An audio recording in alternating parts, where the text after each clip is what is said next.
7, 6, 5, 4, 3, 2, 1. You'll never have the sacred stone.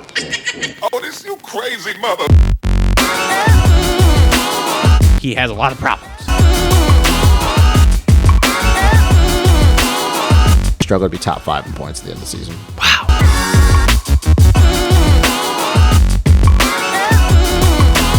You bleach your hair, you're a sellout.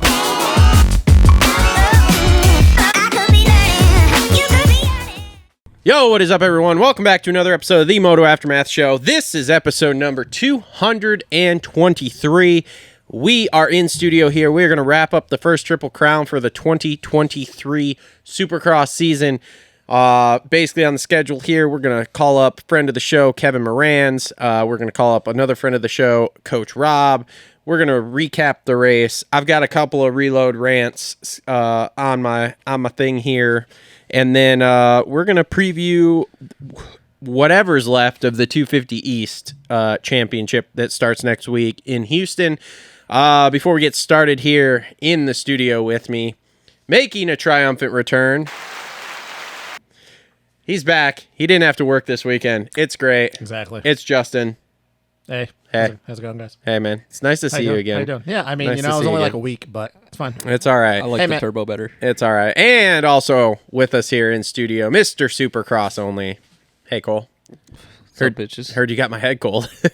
Yeah. Travis was sick last week, as maybe some of you know, and now it's on the other side of the table.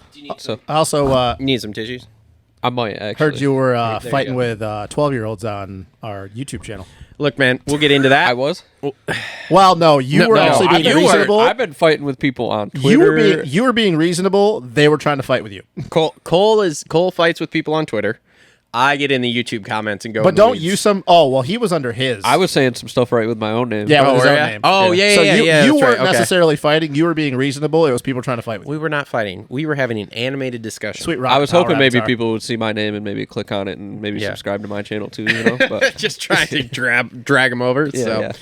All right, so before we get started here, let's thank our sponsors here. So first up, presenting the show, Complete Racing Solutions. Coach Robb will help you scientifically get stronger and faster on the motorcycle. Check him out, CompleteRacingSolutions.com. Again, we're going to have him on here in just a little bit.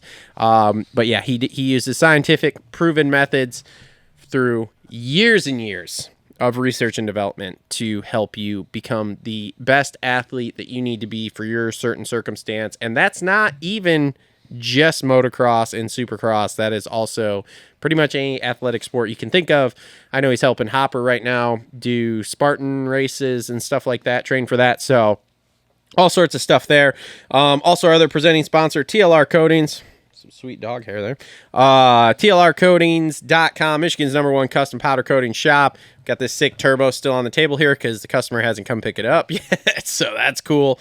They can powder coat anything the proper way. We also do custom Cerakoting. Follow us on TikTok, Instagram, Facebook, website, YouTube. We're everywhere. TLRcoatings.com. Check them out.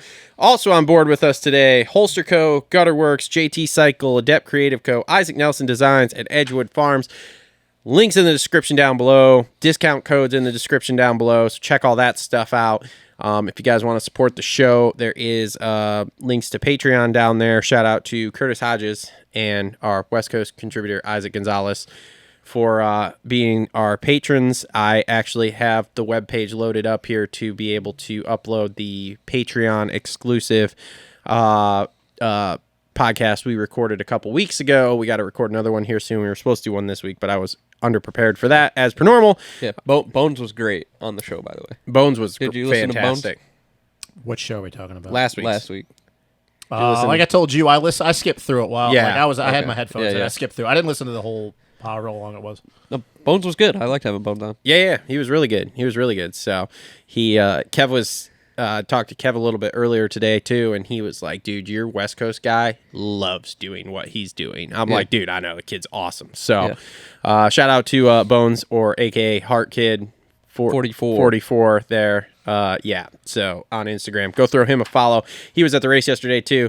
Sent me a shit ton of videos from yesterday. And by the way, I'm not sure if you're aware, it doesn't really matter to you. You can only upload 25 scheduled reels per day to Instagram, because I was doing that last night after You're it was scheduling 25 a day? No. Like, I'm only scheduling 3 a day. Yeah. But I scheduled 25 last night during the race. Cool. And then I went to schedule number 26, and it was like, hey, you can't do this. Wow, I've got reels up the yang going on. YouTube has a limit too. I'm not sure if you're aware. There's only a certain amount of videos. I don't know. I haven't worked that hard yet. I'm still trying to get my watch time to get the monetization. I mean, the thing. So give me some watch time, people. The thing is when he sends me 30 or 40 videos from a race, and I'm just sitting there like, okay, cool. What am I going to do? Because do you go through? This is a question for you. Do you go through and watch them all, or you just go straight to scheduling? So. Because my only thing here we go. It looks repetitive because it's the same thing over and over again. It does, yes. It's hard. So it's harder. So to critique ourselves with anyway. you, yes, and I do understand that. So with YouTube, it's easier because I can upload them all, and then I can go in and schedule. So I can be like, okay, cool. Because when I upload it, then when I go to my screen, this is riveting radio right now.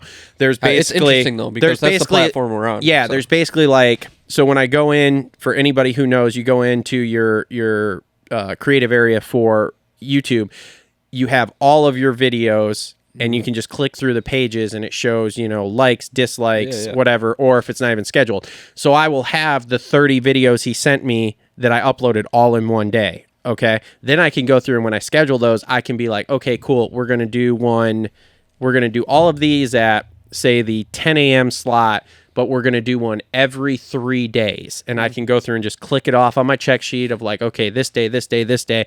And then I can go through on the next set and boom, boom, boom. And that way it's not as repetitive on YouTube. Now with Instagram, it's a little tougher because I'm just uploading it off of my phone. So it's like no like database library. It's not like I can upload it and then go back through and go, okay, cool, and schedule it.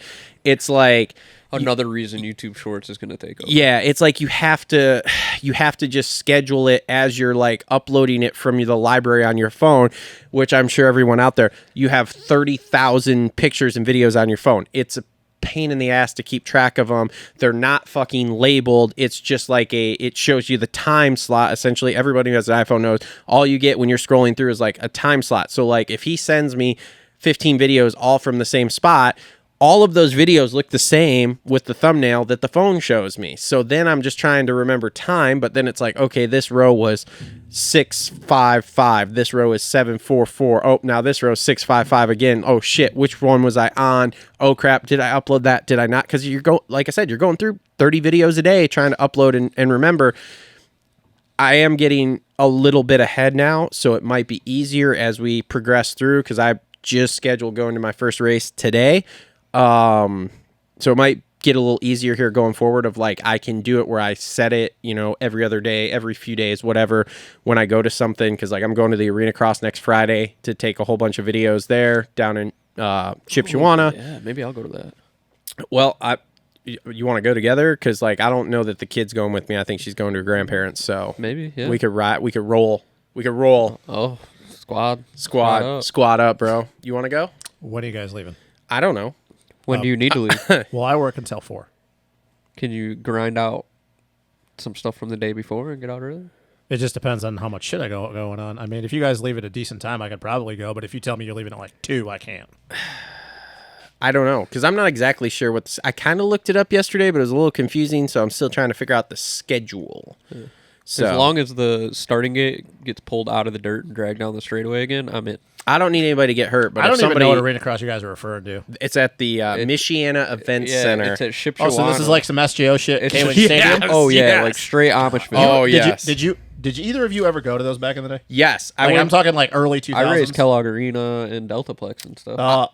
I went to Wing Stadium and. This would have been like 2002, 2003. Yeah, and that year they left the glass, like the actual glass up. And I remember some dude like coming through, I think it was the whoops, maybe it was the rhythm section, and just plastered himself on the glass. I remember everybody getting sick from carbon monoxide poisoning. Oh, really? I didn't have that problem. Delta was always awesome, but Kellogg was interesting, especially depending on where you parked your bikes. Well, it was my birthday every year, so that was sweet. What do you mean park your bikes? I got Like, where is it, Well, like- we were on 50s, so we got to be inside. That No, I trailer. meant like okay. I should have said park your bikes where you were parked, because I remember sometimes people, depending on where. Oh, they had to park at the post office and push their shit all the way yeah, over. Yeah. I remember one time my dad had to. We had our trailer there, and we had a dually, and he had to like parallel park in between a fucking car and a big semi, and he's like just taking up the whole fucking road. People are pissed, and he's just flipping them off, telling "fuck you guys." Like, Yeah. on the shorts thing though, you should have just asked him like, "Hey man, did you get all the crashes from the 252nd main? Because you could have just ran those." No, so Could have made a compilation. No, I tell him when the night show rolls around, like, don't worry about it. Because number one, he's like us. He sits up high. So, like, the videos aren't great. They're okay. And you can put a few up here and there, but it won't get a ton of hits. I don't know if he'd be interested in this, and I know he's listening right now. So, you know the Gary Bailey videos where they're just raw, Yeah. from like the second level. Yeah. They're sick because you can see some of the stuff that they don't show on TV. Well, remember when you? So if like Craig and Justin Hill are fucking going at it, Yeah. Bones is on that shit. Well, remember Okay, those well- videos that you dropped from the ones we were at last year? Like right as everything opens up for free practice. Yeah. Dude, those did great. Yeah. Oh, it's yeah. it's raw, like old school. Well, that's what I tell. So I gave him instructions as best I could for, and again, he's kind of at the whims of like when his parents will get there with him or whatever. Yeah. But I was like, yo, practice. I need you to sit right down in front, first row, and I need you to move every single practice as best you can, because otherwise, like what we did last year, it's like, okay, I have we're just trying to 250s get rid and of the 450s. repetitiveness Yeah. thing, kinda. So.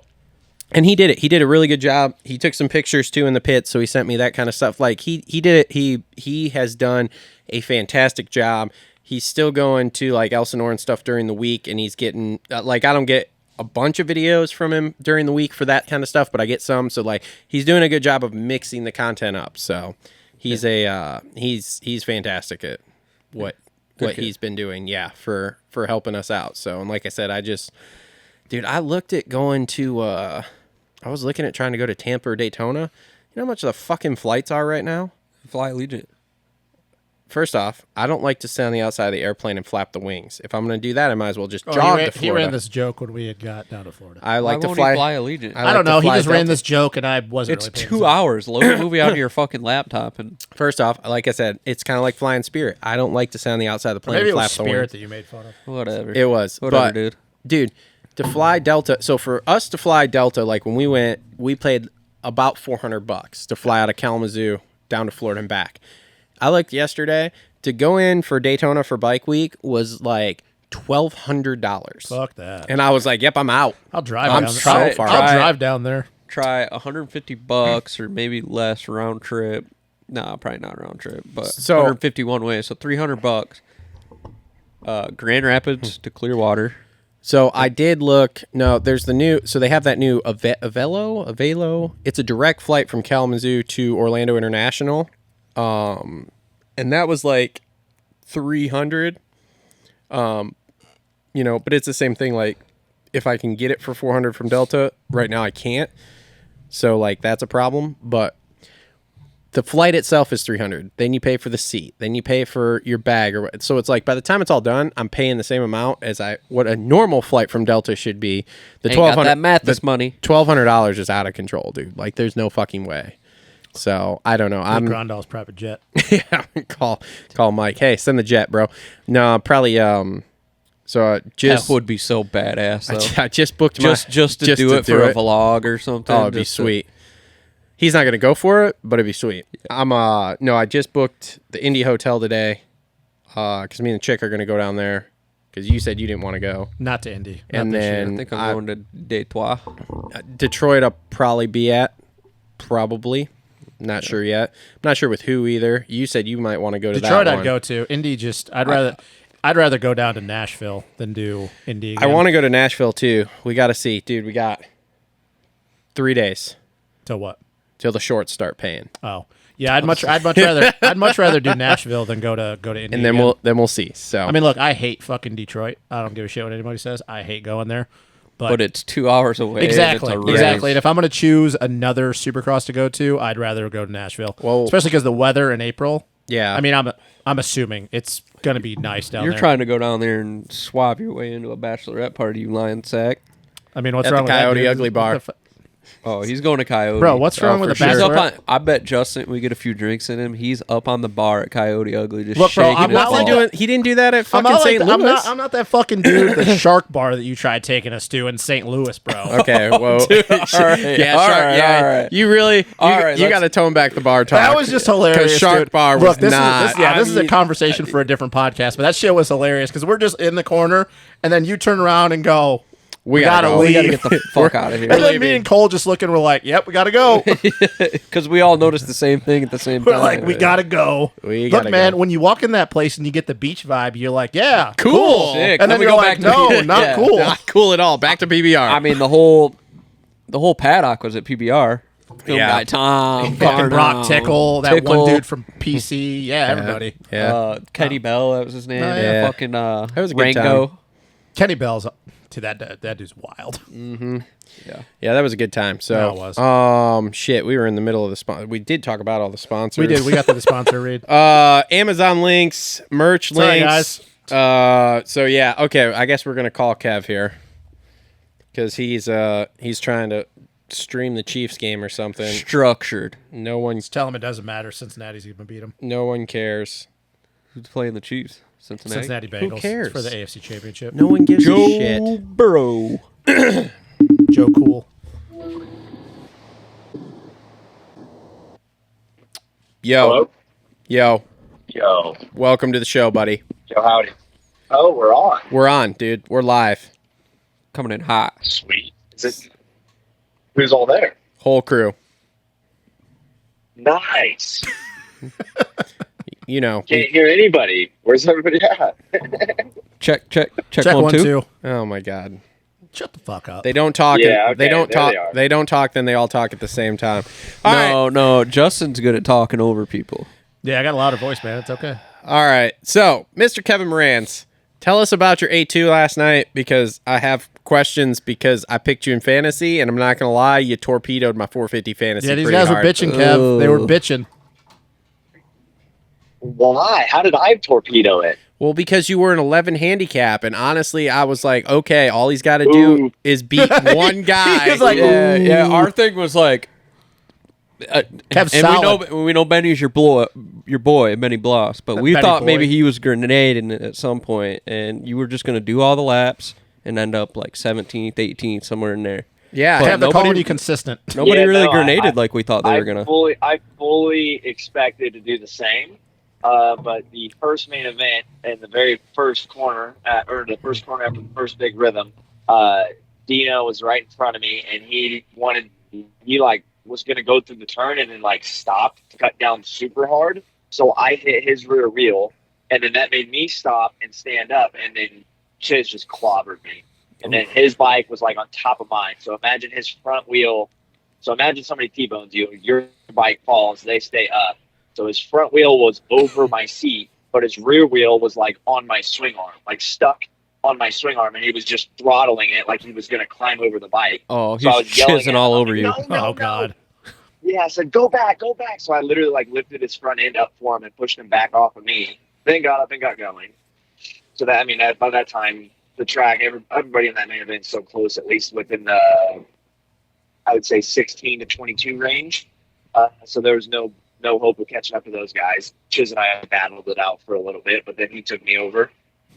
So last there, and then second main event, I was just very timid of doing the exact same thing again and screwing it in the first lap. So I rode timid the first few laps, and it just absolutely screwed me as well.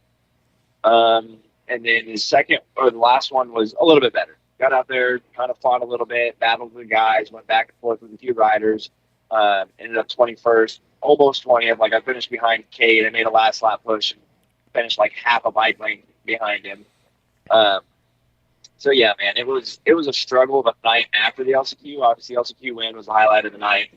But Sick interview, yeah, bro. just the way that can you hear me? What? Yeah. No, I said that was a sick interview, bro.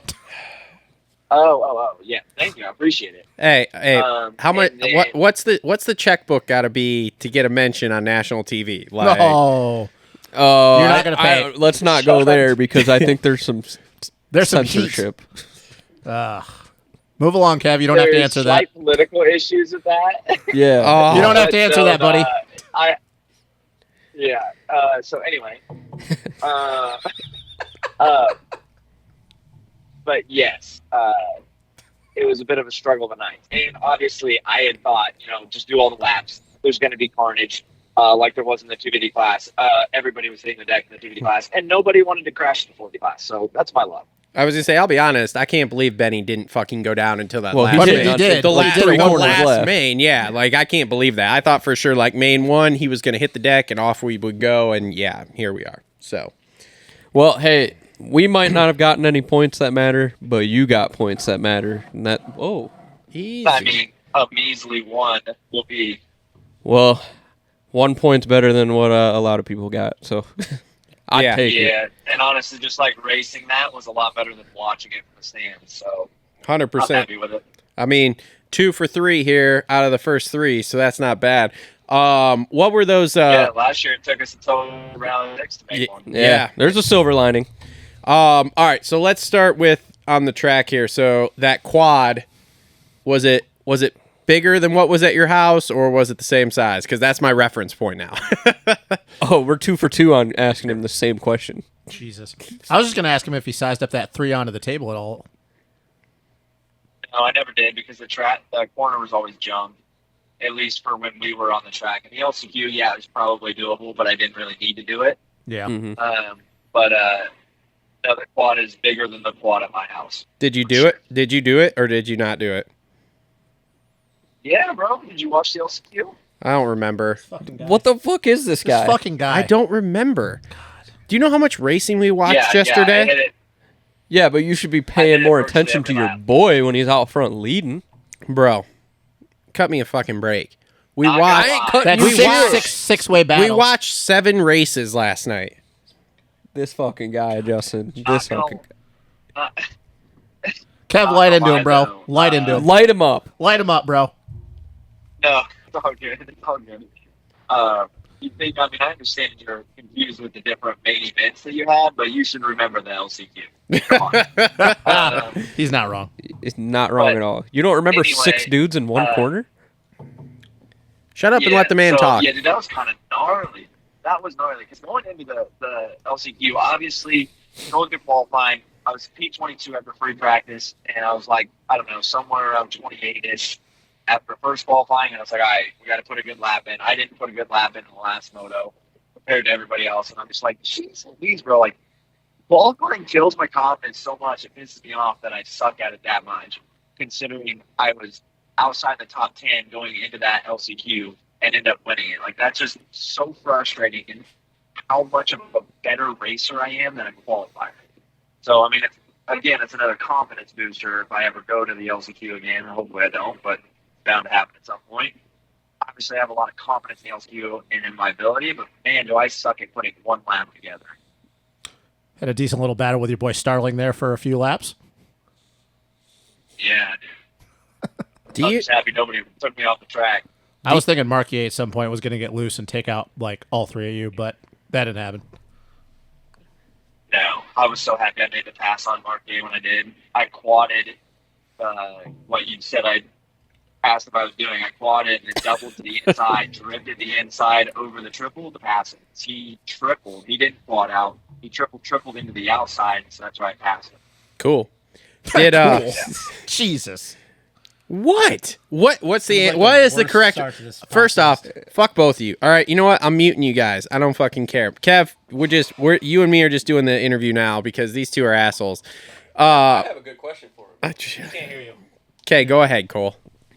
It's completely unrelated to the race, so we can Okay, save well, it for the save end. it for the end. Do you know what Starling said to Anderson there after that first main last night? Yeah, what's that all about?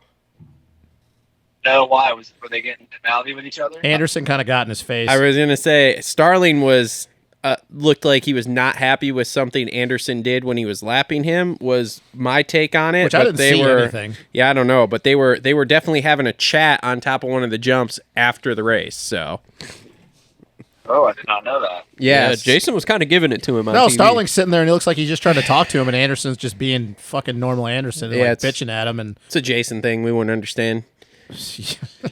What were the whoops like last night? Were they pretty big or? No, they weren't super terrible. They were not like sketchy large. They were just sketchy edgy, dude. Like you saw everybody kind of shooting off into the tough blocks or anything like that. Like that California, like the Anaheim dirt. It just reminds me of like deserty dirt. So like it can be hard, but it also crumbles. So you'll have hard edges in the whoops, and everything around it is kind of crumbling. So then you're like, it's a little bit slippery on top of hitting hard edges, which just makes it 12 times as sketchy. All right, cool. Go ahead with your question now, because I'm out of questions. My question is a little bit. It was Make sure it's not dumb. No, it's not dumb. It was some preseason stuff. Oh, so okay. I saw and I haven't gotten to ask him this yet, but there's a video of you and Tomac out at Hemet or Hemet or however you pronounce it. My question is there anything? That was at Mumford's. Oh, that was at Mumford's? Yeah. Okay. Well, either way, is there anything that you watched him do or that you picked up on with him on the track that kind of blew your mind or that stuck out to you? Eli and Kev have a great history together. Well, I'm just saying you're on the same track as the guy. You know what I mean? Picked up from him. He's on another level. The one thing that I picked up on him that I wish I had is comfortability with his bike. The way he trusts his bike, I wish I trusted my bike like that. Yeah. I mean, even that little tidbit's good enough for me. Like, I think that shit's cool. Like, even if you're behind him for, one corner or half a corner, like, you still gonna notice something, Well, unfortunately, Kev, your bike's not worth $100,000, so. Yeah, you're not wrong. Oh man! All right. So, what's the game plan for this week? Then I know you're headed back home here. Yep. So I'm driving back home today. I'll get back home tomorrow. We've got some cool stuff. Content-wise, the reason why I'm going back home is because I got some products and stuff that showed up at the house.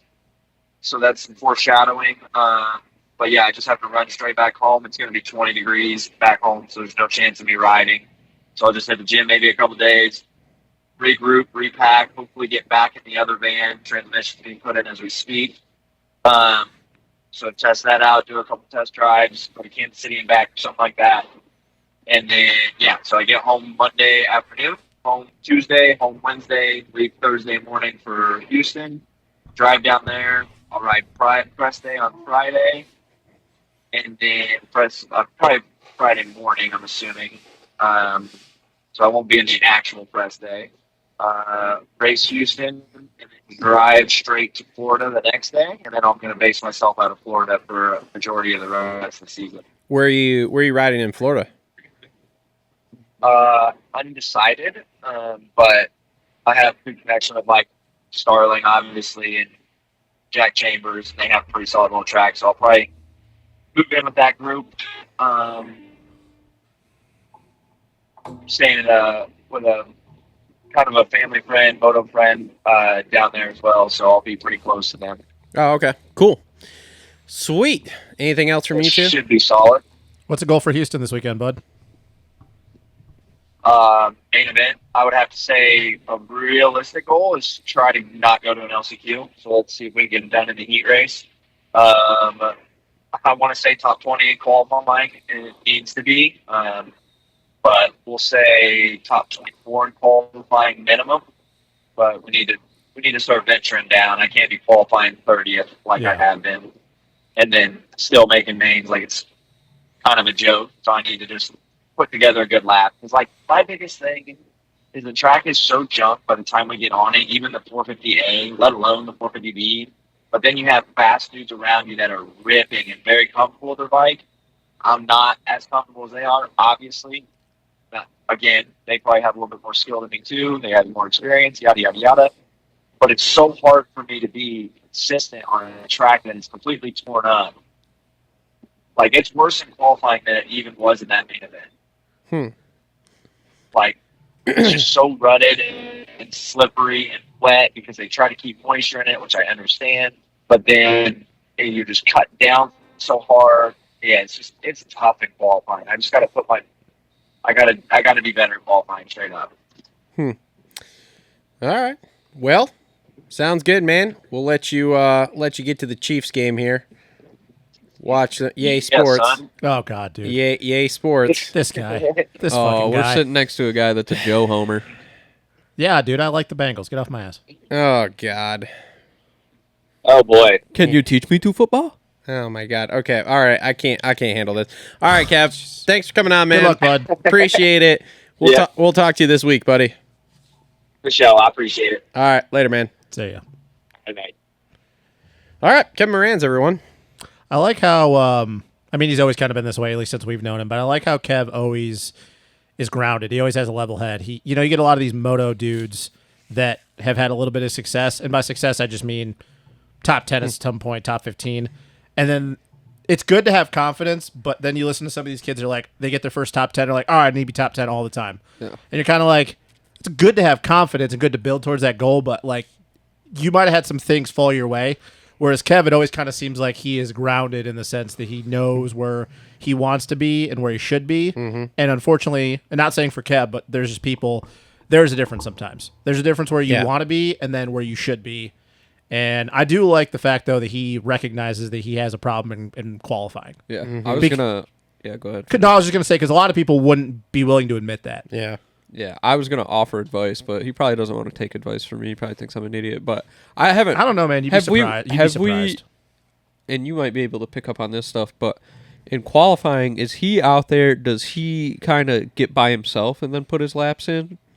Everything that I've seen, maybe you... I don't know. Every time I've, then again, that's the hard thing, because when he's in A group, they don't ever really pick up on him. When now he was in B group last year, he kind of always seemed like he was doing his own thing. Okay, so that brings me to what I was thinking. Like, maybe he does struggle in that. Maybe, if you got Cade in your practice or you got somebody that's a little bit faster and can qualify well, spot them, maybe a second, 2 seconds, and chase them and see how close you can stay. Mm-hmm.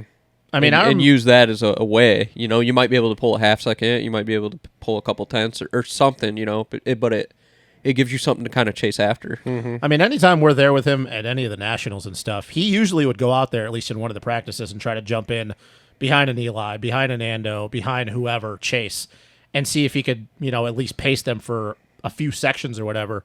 But Supercross is hard, though, because, once again, like, when he's in A group, the camera really never picks him up. Yeah, they don't show him on. But when he's TV, when he was in the B group last year, he would he'd always be by himself. Okay. Well, maybe pay attention to that. Maybe that's something that he could change up in his program. So that's one of the things too, where like when we go to the races, it's hard for me like when he's in A group because as you know, like what am I doing? I'm trying to get all the content of everybody else. And I think you're just like, holy fuck, it's Snowman. And I think it's hard for him. Just, I think it's hard for him too, though, in Supercross because even though it's the same disparity outdoors, but because Supercross it's so chassis dependent that even if he wanted to jump in behind Eli, let's be honest, he's not going to be able to push through the rhythm sections like Eli does. So if he even tries to jump in behind him, dude, his bike's going to fucking bottom out and he's going to fucking, go over the bars or something. But in outdoors, though, anytime we're with him, he does jump in behind some of the faster guys and try to pace them for a few laps. And I remember when we were there with Crawfordsville last year, I think it was the second practice. I don't know who he jumped in. It might have been Chase. And he followed him for a few sections. And obviously he wasn't, that was his fastest lap. But that was his fastest lap. And I think that bumped him up like 3 or 4 spots and shit. But I think in Supercross, it's just so much harder for him because his bike is obviously not going to be able to do the same shit in a rhythm section. He would fucking kill himself. Yeah, but it is always going to be in the A practice. Okay, then maybe not pick out a Tomac, but maybe pick out a Cade or an A Pick out a or Norrin. somebody Dude, or a Norrin or a John Short. Yeah, Norrin, him and Norrin. Yeah, something happened to him last night. That's weird. I mean, he made it through the first 2 mains. He definitely got the short end of the stick, that's for sure. Well, I don't even think he finished the second practice. Good pun, bud. Really good pun. He just picked up on it. No, I did. I picked up on it right away. I was going to roll over the top of it. No, I don't know. It's good that he recognizes he has that problem, but I mean, let's be honest. I'd much rather be a better racer than a qualifier. Yeah.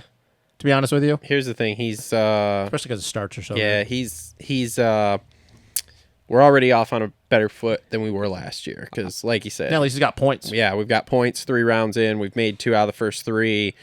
It's much better than last year. So I'd also be curious to know what is he looking for to be more comfortable? Like what will it take to to do that, to find what you need, Who does he need to be with at the track? Does he need the suspension guy there? What's up? Well, let's be honest. Well, I don't know about you in the sense we've mentioned it. Travis and me have talked about this many times with Kevin, where his mind's at a lot of the time, putting a lot of shit on his shoulders that maybe he shouldn't. Yeah. And I think that's not that Kev has mental issues. He doesn't. He's mentally strong, but I think that he tries to put way too much on. He needs to delegate some stuff off. He puts too much on his shoulders, and I think that sometimes that may hurt him during the week. I've told him before he needs some sort of manager. Yeah. No, I agree. For everything he's trying to do. Like, doing your own program the way he is fine, but he needs some sort of manager because he's trying to be more content and influence based. Cole, you Getty? Wasserman Group? Oh, my God. Wasserman Group? Now, I look at Kev, and he's mentioned that him and Norn are buddies and stuff, and I look at where Freddie's at, and he's made good strides, too, this year as well. I think that Kev should be where Freddie's at every weekend. Because Freddie in one of the mains last night got like 12th or 13th. And if Freddie's I think it was the second main. If Freddie's getting 13th, Kev can get 13th. Yeah. Yeah, he Maybe definitely... not outdoor speed Freddie, because Freddie outdoors is a different animal, but Supercross. Yeah, and I mean, last week was a little bit different, too, because he had a big one in... Whatever. Yeah. So like I understand why he didn't make last week. Obviously last night, the first main, when you go from that high of winning the LCQ to in the third corner, you're standing next to your bike looking Getting at someone else. on. Yeah, get chizzing on you. You're like, shit. So like, but he's making the mains though. 2 out of 3 compared to last year, where like I said, it wasn't until round 6 for or 6. Yeah. It's a good So, all right. So let's take a little break here for a couple seconds. We'll get all the cameras fired up and going here, and then we'll come back. We'll do the 450 race recap. We'll maybe fit in a rant or something too, and then we'll get into the Coach Robb interview here in just a little bit. So we will be right back in like 0.8 seconds. All right, and we're back here. 450 race recap. Would you get your fucking phone out of the Look at camera? that. That's McAdoo. Could Look you at do that on McAdoo's the arm. Could you do that on the 250? That No, is he wants gnarly. to just bump up and do it for the 450. That is gnarly, boys. Before All I right. forget about it. 450 race recap brought to you by our friends at Gutter Worx, Josh and Kayla, great moto people. If you need some exterior home modifications, some seamless gutters, they can help you out. Always well hung. Always well hung. Is that like their slogan, or just make No, but- there's a T-shirt. nice? Is it really? Yeah, it says always well hung. Yes. That's dope. We I need to gotta get that. I gotta call them. I need one of those. Dude, let's make a commercial. Let's make a commercial. Always well hung. Yeah, so make sure to check them out. Links in the description down below. And thanks to them for being on board here for a 450 race recap. So, all right, 450 race recap here. Let's Hey, I'm going to come right off the rip. oh boy, I'm here we coming go. right off the rip because the first guy was wearing it. The Ken Block gear. Yeah. Have it on my fucking Dude, notes. the- Okay, keep it ripping. The then. Ken Block tribute shit was awesome. We can start with that. and The I loved how they lit all kits. lined up next to each other at the same time. I was going to text the group last night when Do you think they did that on purpose? Because I don't think so. No, No. I think Ken Block was up in the skies, Just typing like- some shit in. All I know is that he was- was doing some marketing up from the skies. that was The pretty gear fucking was cool. sick. Yeah, the was gear was cool. fucking sick. I really liked it. It was awesome. I wish we could buy some because I totally would. Well, hey, maybe we can copy that and send it to Canvas, and Canvas will send us some. I'm trying to get in with fucking what's it called? I don't know. Alias Adapt- with oh, Alias. Oh yeah, but So No, the gear was sick. the gear was super sick. I liked whole, it a lot. Yeah, the whole Ken Block thing was awesome. Three different kits for 3 different driving suits. Ken Block's family was also there, which was Yep. a really cool moment. There was a lot of like outside stars that nothing moto related were there. Yep. Yeah, was who did insane. you see? Because I saw Wiz Khalifa. I enjoy Wiz Khalifa. I So like saw his the music Green a lot. the Green Day guy. The Green Day guy, yep, saw that. There was a lot of IndyCar dudes there. Marcus Billy Joe Erickson. Armstrong or whatever the fuck is No, not the singer. I think he was the guitarist. Yeah. No, drummer. drummer. They had a lot of IndyCar dudes. Marcus Erickson, Pato Award. There was some. Not that this fucking matters, but that's some chick from one of the reality housewife things. There's a bunch of rock and Yeah. roll people there. Emily was showing me earlier. There's a bunch of motherfuckers from David Dobrik's squad in there. Oh god! So the Illuminati. Yeah. That Zayn and Heath dudes. Yeah, They were there. And then speaking of that, God, tangent. Dude, that fucking camera shut off again already. What the fuck? Because you're fucking ugly. Henry Miller and Cade Clayson at the rock and roll thing was kind of hilarious to see that they tried to be like pop star or fucking stars or Yeah. whatever and getting the whole red carpet treatment. Yeah. Whatever. Huh? You didn't see that little thing? They were like a rock and roll thing for who the hell is it? Was it Alice in Chains? I don't know. And they dressed up in like suits or whatever, and they were taking like red carpet pictures or whatever. Cade and who? What? Alice? What? Cade and Alex. Cade and Henry Miller. I don't know. I think they were there with their chicks. I think Cade tries too hard. But anyways, yeah, never mind. There was a lot of people there that were not moto related, like names. Great. It's great. It's awesome. It's cool. I love it. I love it. I have a rant coming up about that. But back to the kit. Which kit do you think was the best? Was it Ando's? It was the blue to purple fade. I like that a lot. Oh, my favorite. It's cool. I like the principle of it. I wasn't a fan of Eli's. If I had to pick the worst one, it's Eli's. But my favorite, man, you flip a coin between Chase's and Jason's because those were. I think Chase. I like that blue to purple fade a lot. Yeah. Eli's, I agree. But, and I know that you'll probably know this, you're a big Ken Block guy. I mean, I think everybody who's into action sports. But if I remember correctly, though, that's like one of the original suits, though, right? No. Ken had just came out with that where it had like the little ghosts on it. Oh, okay. So that was his latest. That is the very last livery he was running. So was it Anderson's one that was the original one? One of the original ones? No, all three of those were. No, I mean like one of years. the ones that like out of those three, which one was the first one to come out? Because I thought that the one Eli was wearing was one of the first ones to come out. No, I think it was Jason. Okay. I mean, they were all like sick. the original stuff was like the drip, like from Gymkhana 2 and all that kind of stuff, which 100% has a goggle out with that livery on it. Yeah, I saw that too. But I could get them. A-Stars are killing it right now. We're in talks with a goggle company, so I don't want to buy goggles right now. Also, while we're on the gear topic, I know it's early, but let's go ahead and talk about Jet's situation. Antisocial. That was sick shit. Yeah, so I like the yellow a lot. And it was cool because he had a different set for all three mains. Yep. And for those that don't know what Anti-Social Club is or whatever, it's super exclusive. Emily was telling me about it. And I didn't honestly know. I had to go look. It's like Supreme, basically. Yeah, I've heard of it before, but I've never actually looked it up and seen it. Oh, yeah, there's like a waiting list to get a shirt. Is there? Yeah, I went to their website, and it's like, sign up for whatever with the email, and I'm like, yeah. Can I just go in and buy something? Like, I just want to see how much it costs. Nope. Which is funny because of all people to be wearing the antisocial shit, Jet of all people. The irony in that is hilarious. But I dig the yellow and pink. Yeah, the yellow. The light pink stuff he was wearing in practice in the first main, I wasn't a huge fan of.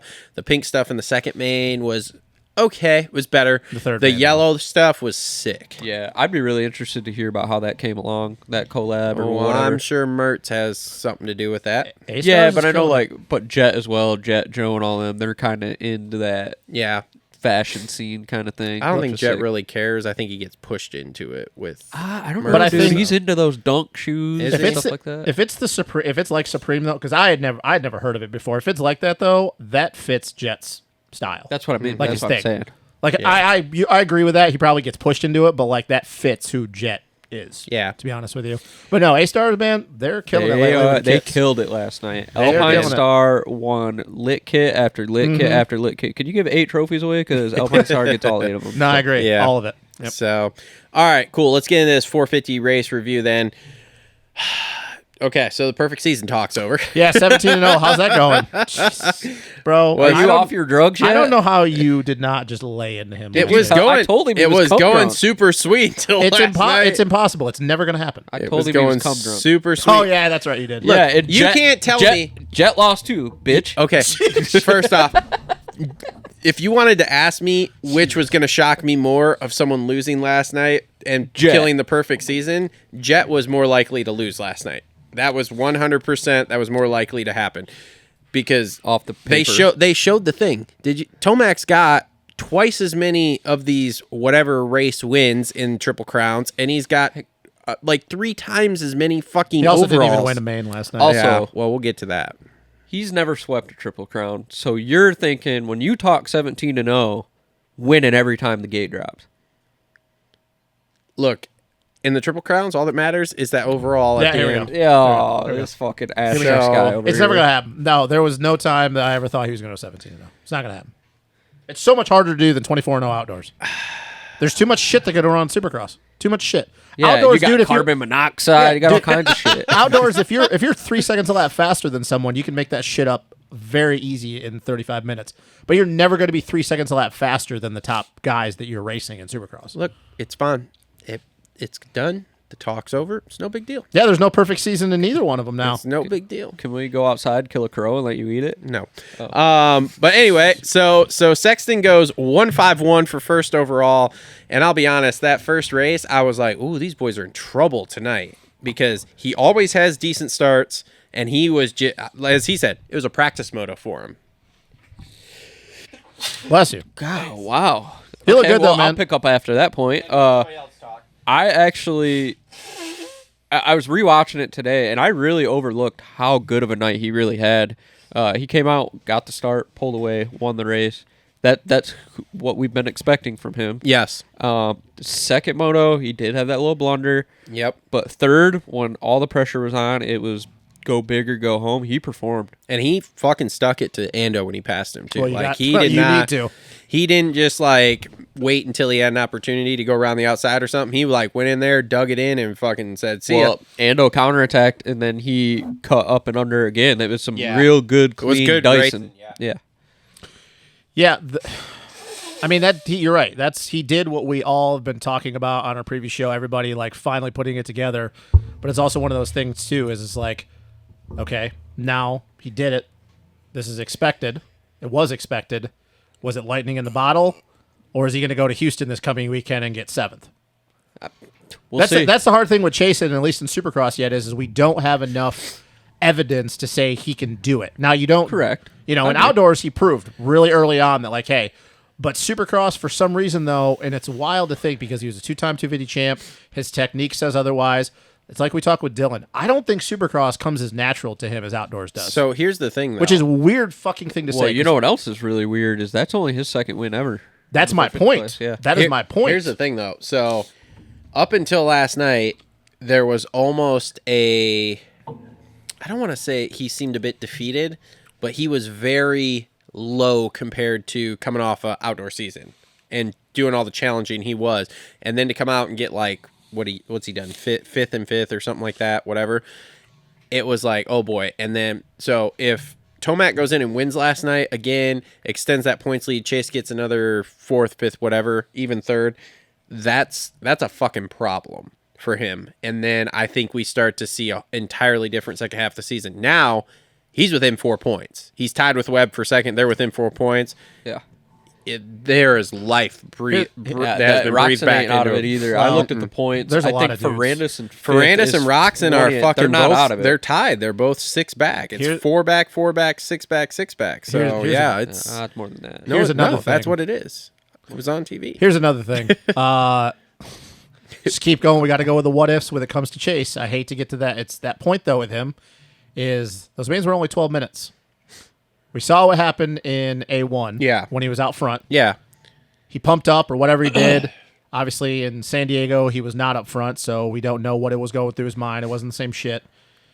We haven't got to a 20-minute main yet where he obviously is not pumped up yet. So But it's still out on me with him. But in all fairness, the race he won last year was a full 20-minute.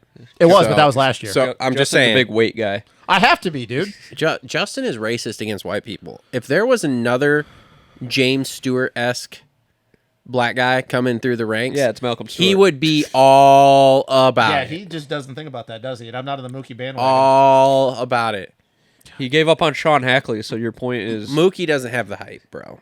If there's another hyped up black guy, you're going to be all about it. you could dude. be black, white, purple, pink, Asian, Puerto Rican, Chinese. Nobody's basically ever going to anybody, be basically anybody but a white guy. Justin's pumped No, on. I'm saying it can be black, Asian, Puerto Oh, yeah, Rican. I don't care. Red, purple, green.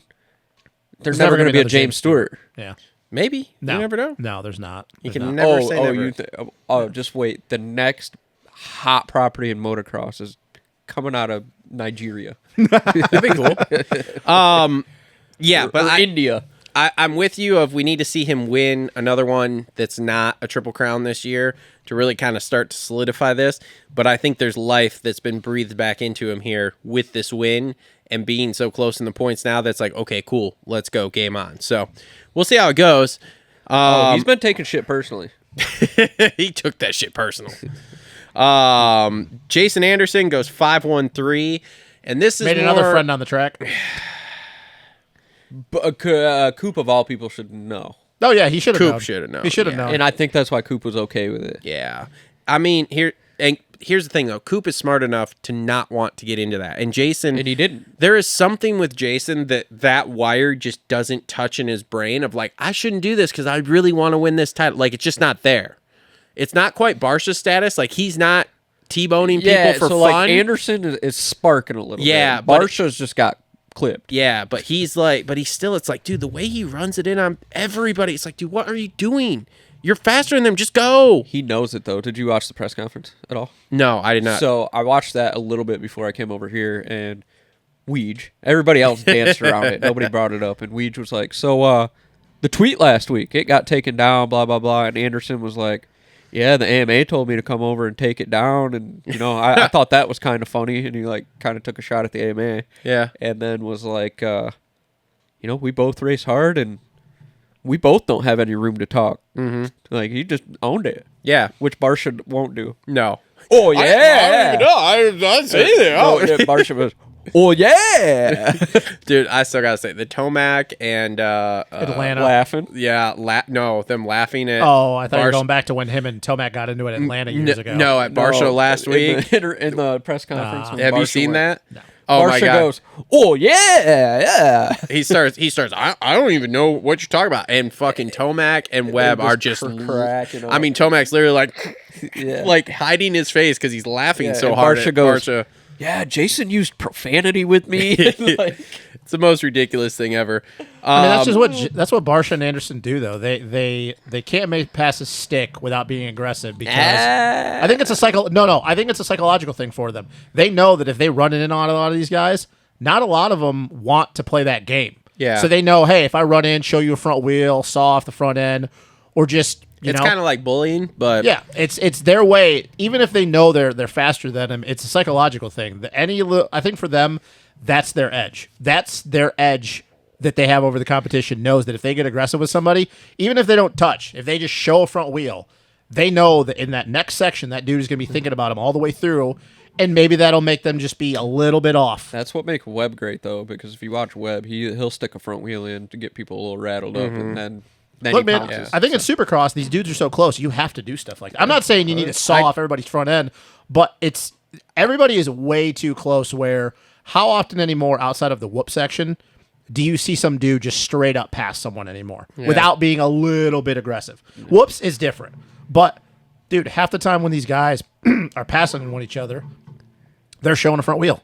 Yeah, well, They're not to the level of Anderson and Barsha, quit but rubbing your feet on that. It's making noise. you don't see the days of somebody going around the outside of anybody anymore just because they had more speed in the corner. yeah.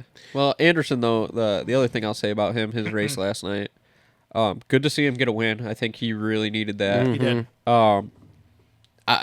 It's going to be interesting to see how things are going forward, if that was a confidence boost or not, because he even mentioned it in the press conference as well, that he had a little PTSD when the front end pushed off that jump. Is that in his head? Like, three races, he's had the front end push. First two, front end push, he goes down.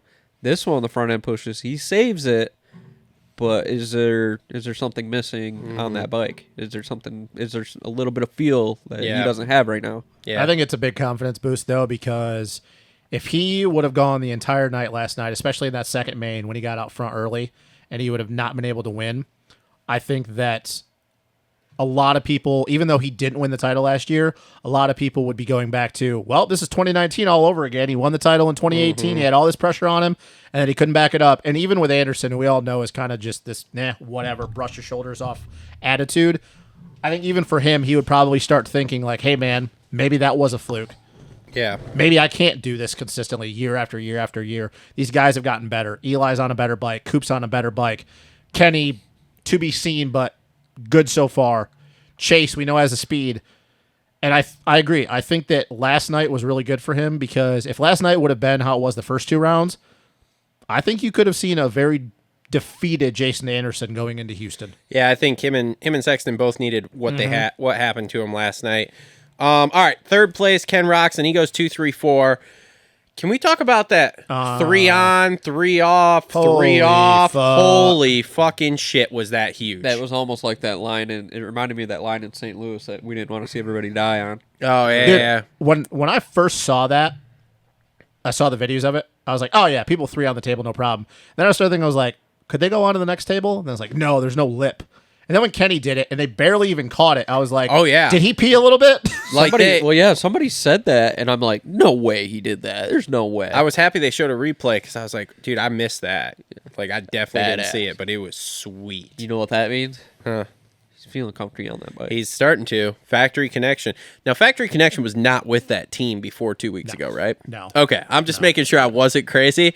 Well, you know the story, right? So he had Factory Connection stuff on his Honda.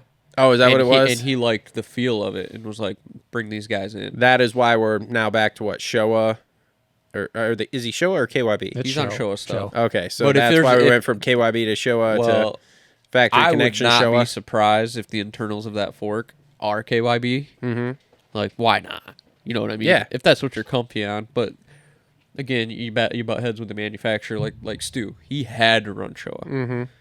But no, I like where this is. I like the trajectory, and Ken he talks about it in the press conference as well. When he got a little bit of freedom out of his contract, he's like, I'm training myself. When I feel like my body needs this and that, I do it, and it's working. It's better. You knew. All I know he's is on an upward trajectory. you knew he had to trust his suspension to do that, man. Because like I said, I just saw that and I go, "There's no way." Because right as they landed in the pocket, the suspension loads. There was no time for the suspension to unload, and I was thinking, "There's no way they're going to get the travel going into that face to Well, get the there- drive." There are And a lot he of did other it, things. and he did it, and I'm like, "Yeah, Ken's comfy with that with those Yeah, fucking forks." I mean, there's other signs that show he's comfy with that bike too. When's the last time you've seen him battle Eli like that? oh yeah, That is true. The battle last night was impressive And because he battled back. yeah, and till he lost traction. Well, yeah, same thing. But Yeah, still, I mean, when's the last time you've seen him show some fight like that? It's been a long time. it's been a long Well, yeah, time. usually when people pass him, he's just like, yeah, okay. Yeah. Yeah, and he squared him back up, squared him up twice, I think, Mm-hmm. doubled, and then just Hail Mary doubles into the sand. I Yeah. thought that was impressive. Dude, that was cool, too. You ain't doing that on a bike you don't trust. No. I don't know. I think that bike is closer to being where they want that bike to It be. looks a lot softer. than a lot of people. Now, I did notice though, and maybe it's just because, like Kev said, it was probably so cupped out. I mean, we never really got a chance to see the faces of the whoops. It does look like his whoop speed is a little bit off compared to what He you was would jumping. normally see. Yeah, Yeah. exactly. He was jumping by the end of it. So I think that if I'm looking at it, I'm going, that's their only issue.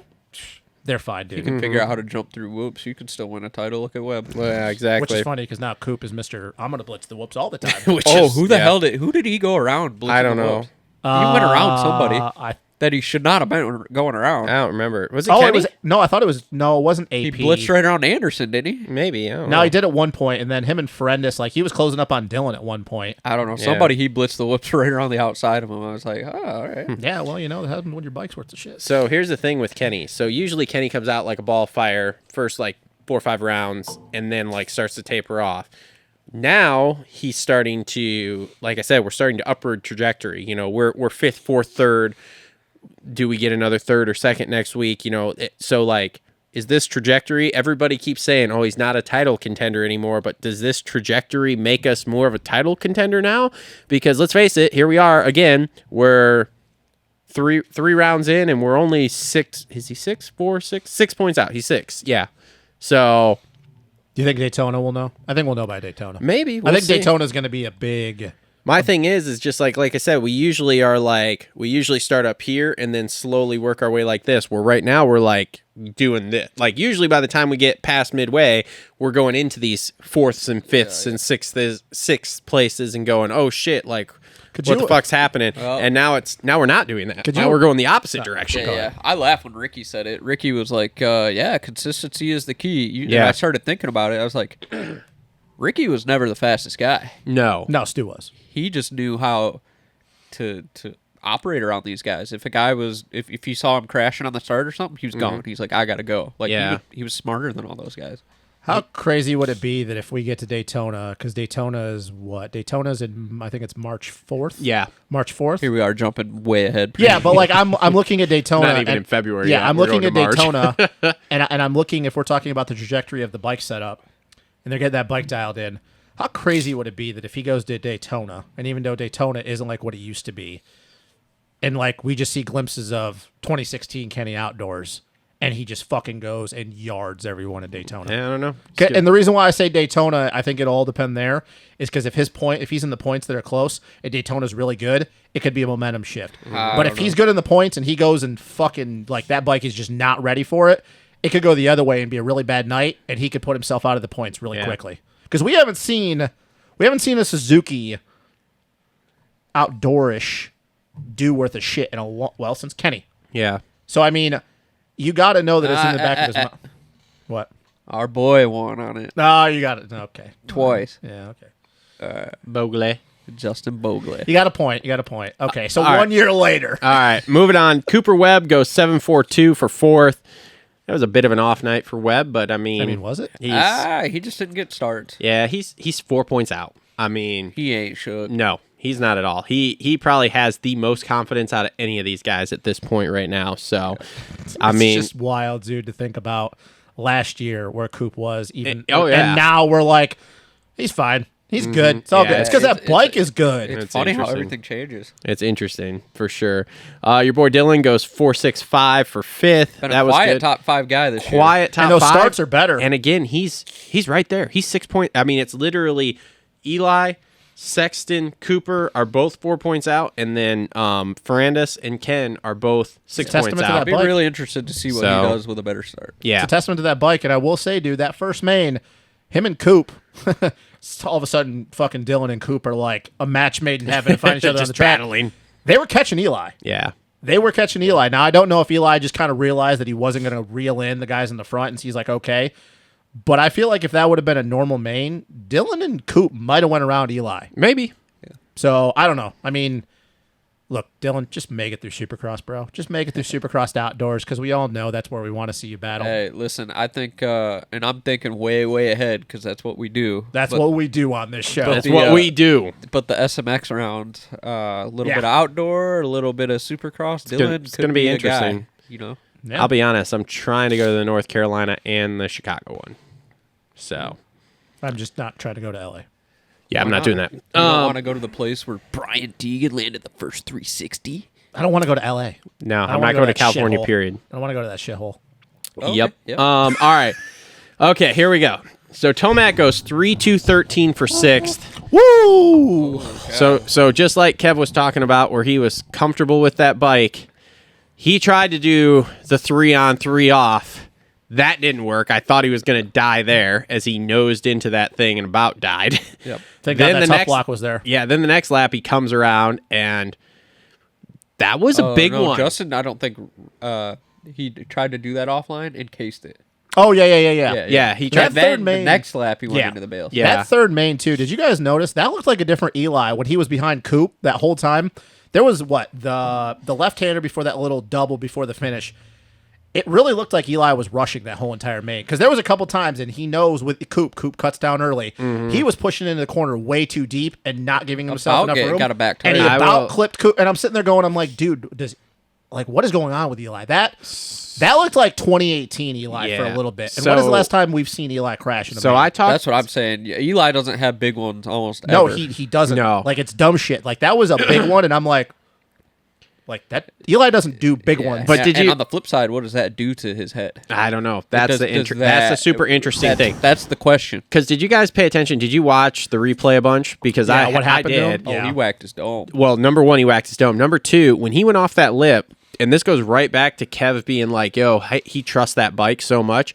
If you pay attention, when he goes off that lip, he is foot off the foot peg going, I got this. I'm just going to pull this right. No problem. Guess what? It was a big problem. But that's what Eli we did does. not We did not pull it right enough. He normally does pull it back. Yeah. He got super lucky because all he did was like just, and again, I say kind of, it was probably super hard, hit his head against that lip on that tabletop, and then other than that, just flipped from tough block to tough block, which was lucky. He didn't end up going to flat or anything. But that was, yeah. That's a big one. That was a big one, and I'm with you. How does this fuck with his head going forward? Because I'm sure Stu will break it down in his podcast here because he knows more than us fucking idiots do as to like what the fuck Knows more than happened. a lot of people, Yeah, but- as to what happened going off that lip and why he Well, ended hey, up over there. Maybe Ken's been listening to him because literally the thumbnail said he needs to quit being a bitch Yeah. or something. Stu said Yes, that about yeah, Kenny. Yeah.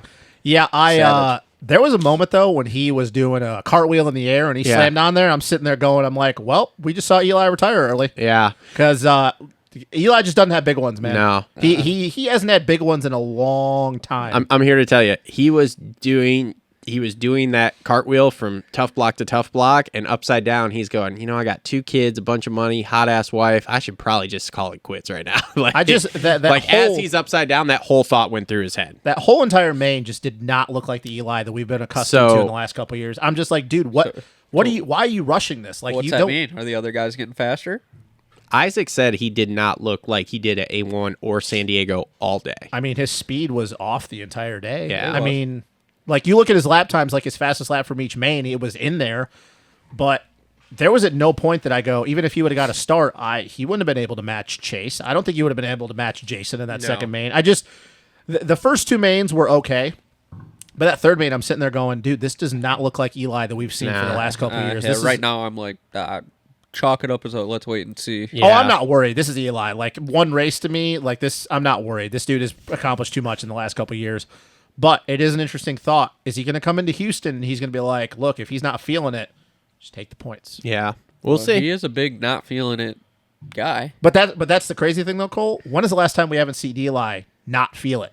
I don't know. Like, it's been outdoor season on the Cowie. No. But that's what I mean, though. It was pre-star. That's what I mean, though. It's been 2 years? Oh, okay. Yeah. I mean, yeah.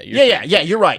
From 2020. Okay, fine. But if you want to talk Yamaha terms, no, we haven't seen that. But I guess Paula last year, he backed her down and was like, I'm not comfy on this it. is one of those I'm not things that worried. I wish he was a little bit more media heavy, because I would love to know like what wasn't working yesterday, because it definitely all was off. So like what were you not feeling that you've been feeling the first 2 rounds that made it not the same? Look, man, maybe we've just gotten to the point that, like, Eli, with all this talk of what he did last year, that, like, he's Superman now, that when he's just having an off day, he's just having an off day. Yeah. He just had an off day, and here everybody's going to shit on him. This isn't 2019 anymore where we can sit up here and go, well, he hasn't done it yet. I mean, this dude's how many titles in the last 3 years? Yeah. 4 or 5? Yeah. I don't think now. That's how fucked our industry is. Exactly.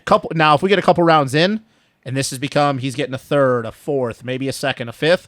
Yeah. Then we can start really talking. Yeah, you know what else is fucked up? Everybody would take a 2nd or a 5th or a 4th. Every one of those privateers would go 3-2-13 last night for their left leg. Because what, dude? If he just goes in and gets a 3rd or a 4th in that main, he ends up 3rd on the night? Yeah. We're not even having this conversation. No. So, all right. Moving on here. So AP goes 877 for 7th. I mean, flash there until he got into the slippery right hander. All the laps. Yep, which he did. So let's just pause for just a sec here, and we got to move through this a little bit because we got about 20 minutes till Coach wants to come on. Yep. The dirt last night, I believe, this is my thought, is that there was more moisture coming up in that dirt like we've seen in previous years at Anaheim than what everyone was anticipating or actually thinking was happening. I agree. Because we saw way too many people push their front end in different corners or get loose in different corners on just dumb shit. Like Kenny sliding out in that flat corner coming out of it, like 100% had to be conditions. Well, that's the first bike he's ever ridden without traction control. Well, I mean, dude, you could tell though, because they dozed it up a lot after practice, and normally you try to bring that hard dry base to the top and then pack it, and they couldn't. They could not pack it for shit. As soon as I saw that finish line into that corner like that, the first thing I thought of was, remember that race? I think maybe it was Joseph would know because he's an encyclopedia. But Stu was out front in front of Reed, and it was a jump just like that into a left-hander. He landed and just front end just pushed all the way down it. I was like, it's going to happen in 3-4 guys. I mean, it was so chunky up in the top of that right-hander that claimed a lot of the dudes in the 250 class. Chunky. Well, I mean, that dude, that traction stayed in that corner the whole entire night. There was just too many dudes, especially even in those two corners, that left and that right, that did the same exact thing for me to be like, oh man, that's just that guy making even going to, and we'll get to this, the Hayden Deegan crash, okay? Same thing fucking Jet does. Literally like push grab, and it's just like, okay, cool, dude. This is just like everybody just foobarred how much traction was actually in the dirt. It's where I wish they would bring in a little bit more sand to something. Not not beach sections. Yeah. Sand and mix in with a clay. Yeah. Have a little bit hard, like a little bit deeper base of dirt. Yeah. That wouldn't, because I mean, dude, that middle of that rut and that left-hander before the whoops. Yeah. Dude, that thing was insanely deep. Beat. And, and once again, it got one line like it normally does at the end of mains or whatever. But, I mean, I don't know, dude. Dirtworks, who are we to critique them? I mean, they've done shit with the tracks that I don't even blame them. Like, this is just like, I think a natural, because we've seen this before. Like I said, we've seen this before at Anaheim, where like it gets cold at night and the moisture comes up out of the dirt and it makes it slick because it's packed in already, and now you've just got moisture on top of it. It's also 48 degrees. Yeah, which we all know how that is. So anyway, all right, moving on. So Barsha goes 11.86 for 8. Wow, a rare quiet night. For Rare Barsha. quiet night. No tweets at him, nothing. Yep, definitely tuck the front end in that same corner. Yep. Chalk him up as a guy in that corner. Yep.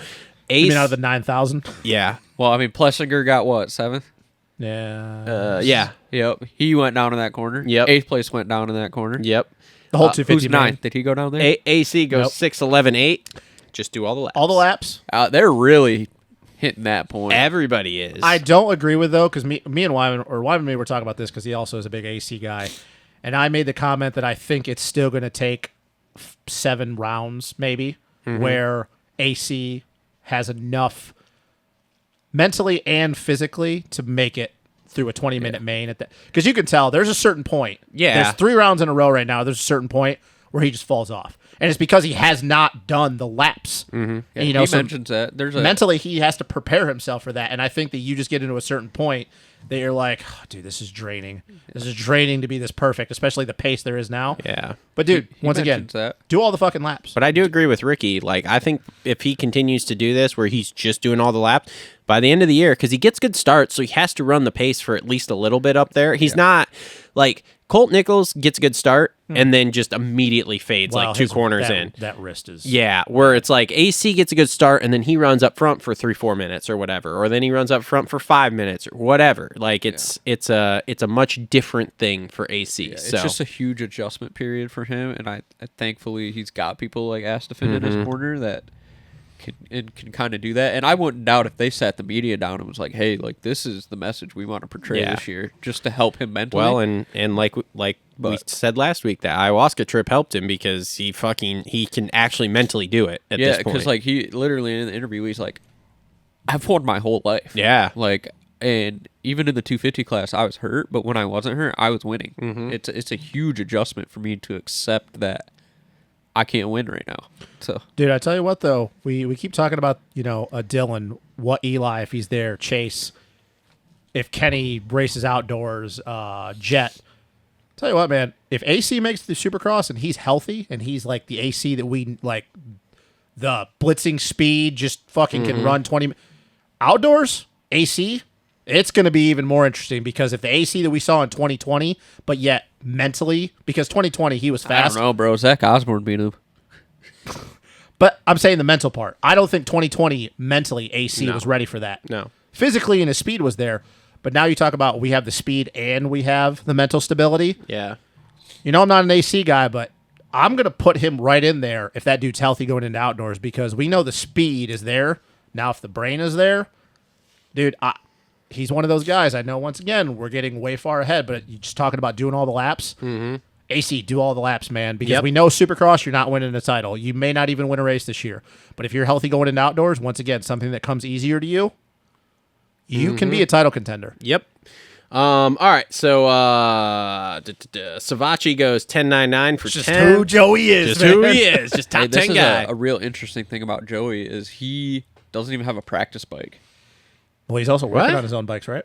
Yeah, no practice bike. So he's been he talked about it. He's like, I'd really love to get some testing in, but I'm just still running the same settings all the way because I don't even have a practice bike. I thought you had a practice bike. What he said on a Swap Moto interview, the "How was your weekend" thing. I would really. Pulp. He said like he had a practice bike in Florida, but I would- like he But was he's doing been all in this California. stuff. He hasn't been able to go back to that's Florida. true. Yeah. I would really love to know what the plan is. I know he's doing the 8 rounds and then they're yanking him, but I really know what the plan is for Rick, like what Rick Ware has planned for Joey, like what the whole deal with is, because we know he's going to go do the World Supercross thing, But it's like, are we just putting all the focus that Joey's going to win a title in World Supercross? I don't know. Because obviously we're not getting anything from Rick Ware. And I watch a lot of the other fucking, I'm sure Cole does too, the motorsports that Rick Ware is involved with. Yeah. And there's no interviews with him where he talks about this. Yeah. So, and I'm sure once again, on all the shit that he does, this is like on the low end of the bar. Yeah. But what is don't his know. goal for Joe? Like, is he just banking on that Joey's going to win? And I think Joey probably will win a World Supercross title, but is like that the goal for him? Oh, just go win a World Supercross title and then get more money? Maybe, man. I hate the point out rule because Joey would have been a perfect candidate to put on that PC bike, and he probably would have won a fucking title. Yeah, maybe. I think so. I Would think have so. been really cool if the AMA was. Either that or we could have brought back the Savachi syndrome. No, I think I think that he's kind of proved that that's Like, kind of. hey, Feld, I know you're listening. Appeal that and think of how great of a story that would be. Could you imagine going into Houston? Pro Circuit does their normal thing. Oh yeah, we got blows, and practice day comes around, press day.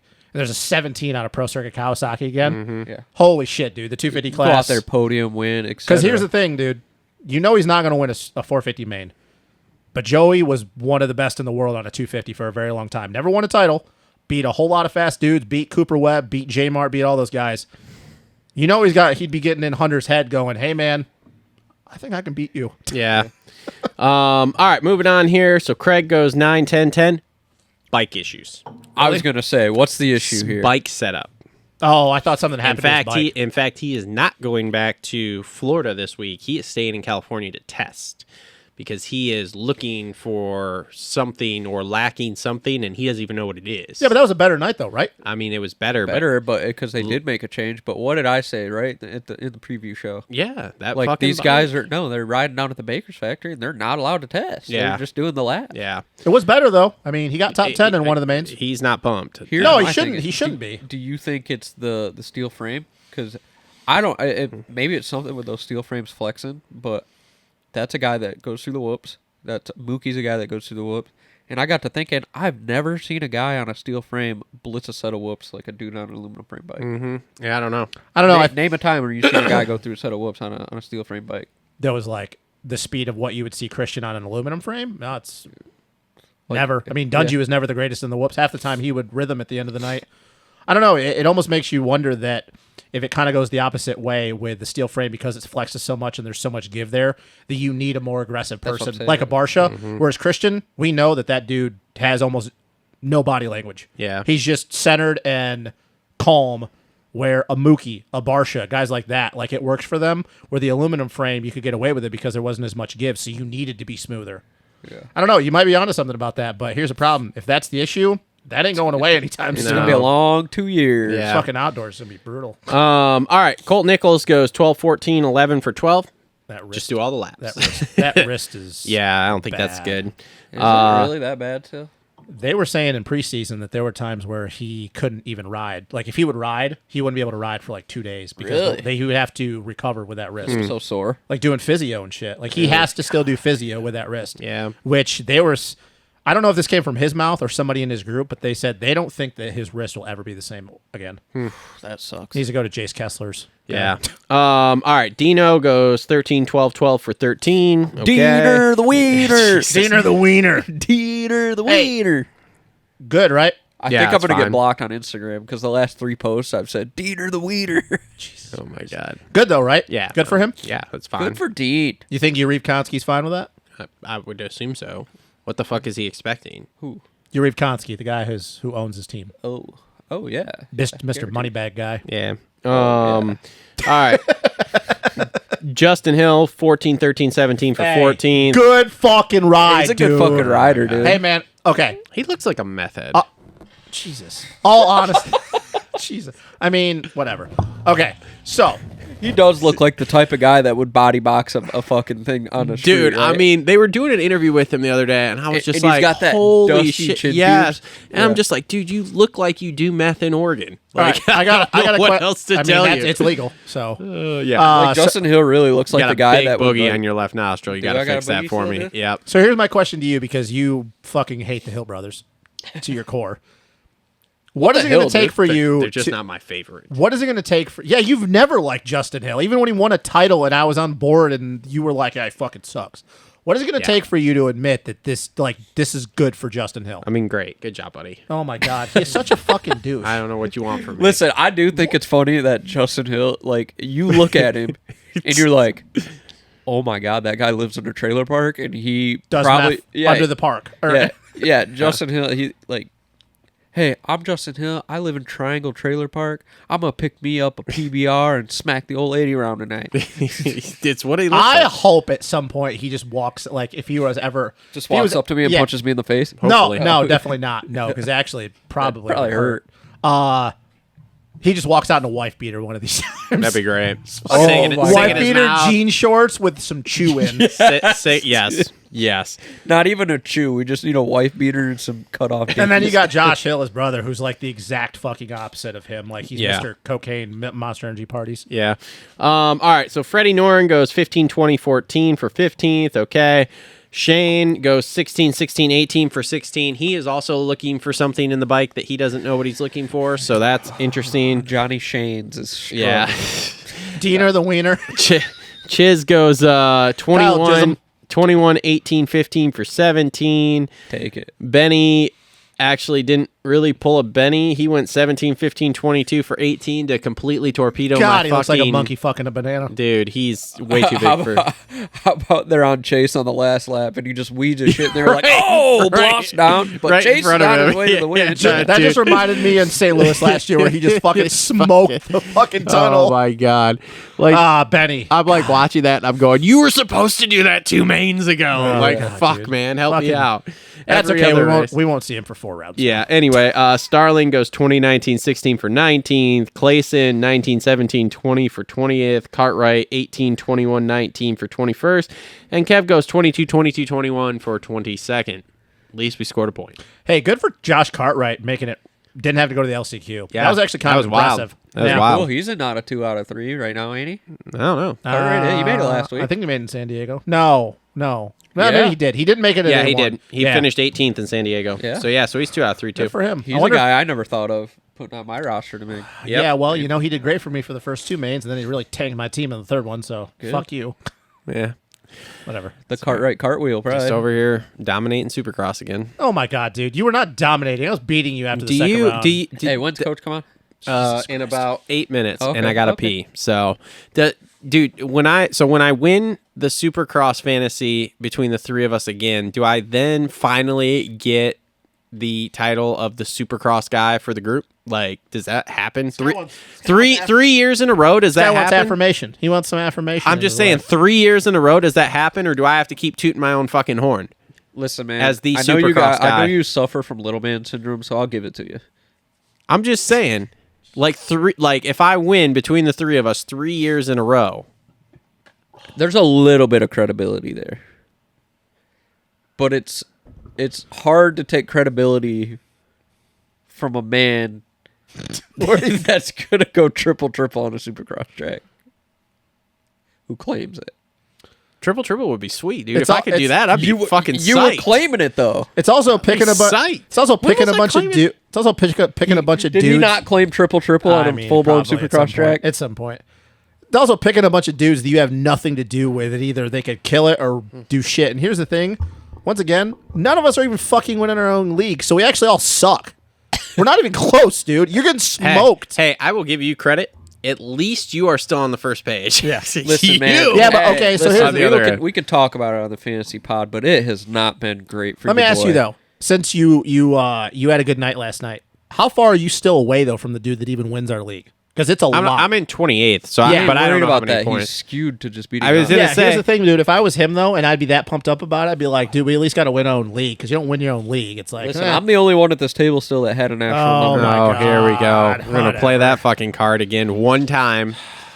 If I get a national number, you'll never hear the end Can't of it. wait. He's not getting a national number. You never know. Maybe I'll take outdoors seriously this year. Yeah, okay, whatever, pal. So, all right, let's take a quick break here. We got Coach coming up, and then and then we'll do Coach, and then we'll get on to 250s and futures and all the good stuff. Oh, I bet the camera loves me. Just Hold keeps on, you blowing ready? My nose. Hayden Deegan. Hayden Deegan. Hey, you too. Hayden Deegan. Hayden Deegan. Yeah. All right. All right, and we're back. Time to call up Don't our mind- next guest Don't here. mind Cole. Don't mind me. Cole just over there doing. You don't want to know what he's It's looking really at. loud. There I'm we go. about that trout. Oh my God. Would you be professional? Absolutely terrible. Coach Robb going to be brought to you by our friends at Adept Creative Co. Look them up for all of your graphics needs. Is this the man, the myth, and the legend? This is the Moto Aftermath Show. He's not any of those things. I am Coach. 100% that. Coach, let me ask you this. Oh my gosh. How many championships in a row do you have to win before you get some fucking respect from people? You're talking fantasy, so stop. Yeah, in fantasy, by the way. Dude, Coach. Oh, wait. Hold on. Who's that other guy that just talked? What? Oh, the other guy? Oh, Cole Supercross only? They picked me up down the street Supercross earlier. only is actually in the house. Are you kidding me? I haven't missed around Yeah, yet. we gave him $5. He's over here going trout fishing. Listen. We gave him $5 to show up. Listen, I'm like Justin Hill. I'm a new man this year. Oh, God. Do you shadow box? Yeah, I'm about to shadow box you. We'll put you in a chokehold. It's good to know you're alive, Cole. That's I'm all I alive can and tell well, Coach. It's good to hear from you. Yeah, I mean, the last time he seen you were on the ground. No. Oh, no, yeah, you came to the camp. Never He mind. came to the camp So one before day. that, well, he showed One up day. late for that one. Yeah, showed up late on the second day, but he was there. Yeah, so the time before that, he was on the ground Well, struggling the first for day breath. wasn't great because I was on the side of 94 changing Yeah. tires. Yeah, anyways. Good time. Oh, Coach, welcome back to the show. We appreciate you coming on. We've been trying to do this for like 3 weeks, but due to some awesome scheduling conflicts. Is that an airplane? I think so. Holy shit. Oh, God. The Great. government found us. We're about to get bombed here. Oh, my God. So this is cool. Well, and we're off YouTube again. All right, Coach. So look, I just want to thank myself for putting on this amazing show because without me, none of this would be possible. Can you believe that? You are the most egotistical. I could not believe that. Like I listened to it and I was like, did he just say that? And it's a long story, but because of us being on the East Coast, I just have to get to bed at a reasonable hour because we have a big training group on Sunday morning. So I watched the first two motos and then obviously didn't see the third one and then the podium speeches. And then I watched it today during lunch and I was like, he did not just say that. Seriously. Oh, he 100% did. He I could 100% did. Believe it. I was like, man, did he like consult with, I like Brock Tickle, cool guy, but no man should thank his dog on a podium. Sorry. So to thank yourself, I think that's a first. I cannot imagine Wardy, Stanton, O'Mara. I'd like to thank myself for being so good. I was like, what? And then here's something that I want you guys to answer. What happened to training with his brother-in-law? What happened there? I have no idea. I have And when did that absolutely go down? Zero idea. You know? I'm not really sure either. Yeah, I guess I didn't even think of that. Yeah, I don't. Because he said he was training with Sexton, so I don't know what kind of I don't know what kind of strength program he's on. So I don't know. Are we going to see Kenny get about 45 pounds on him here by, what would that be, March 1st? It's a great question. I don't know. All the EPOs.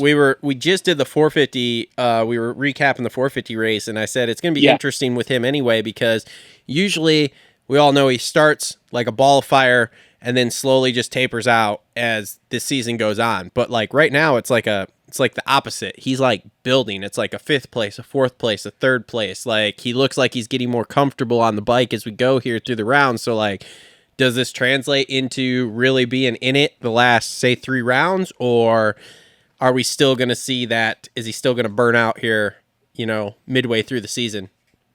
Zoom out 10,000 feet. If you're Honda and he goes 28 of the 31 rounds strong as a bull, what do you think? It's a great question. I'm not sure. I think and I've said this for years, and the 4 of us have talked about it over some cold beers. I think whenever you give these guys fat contracts, that's what you get.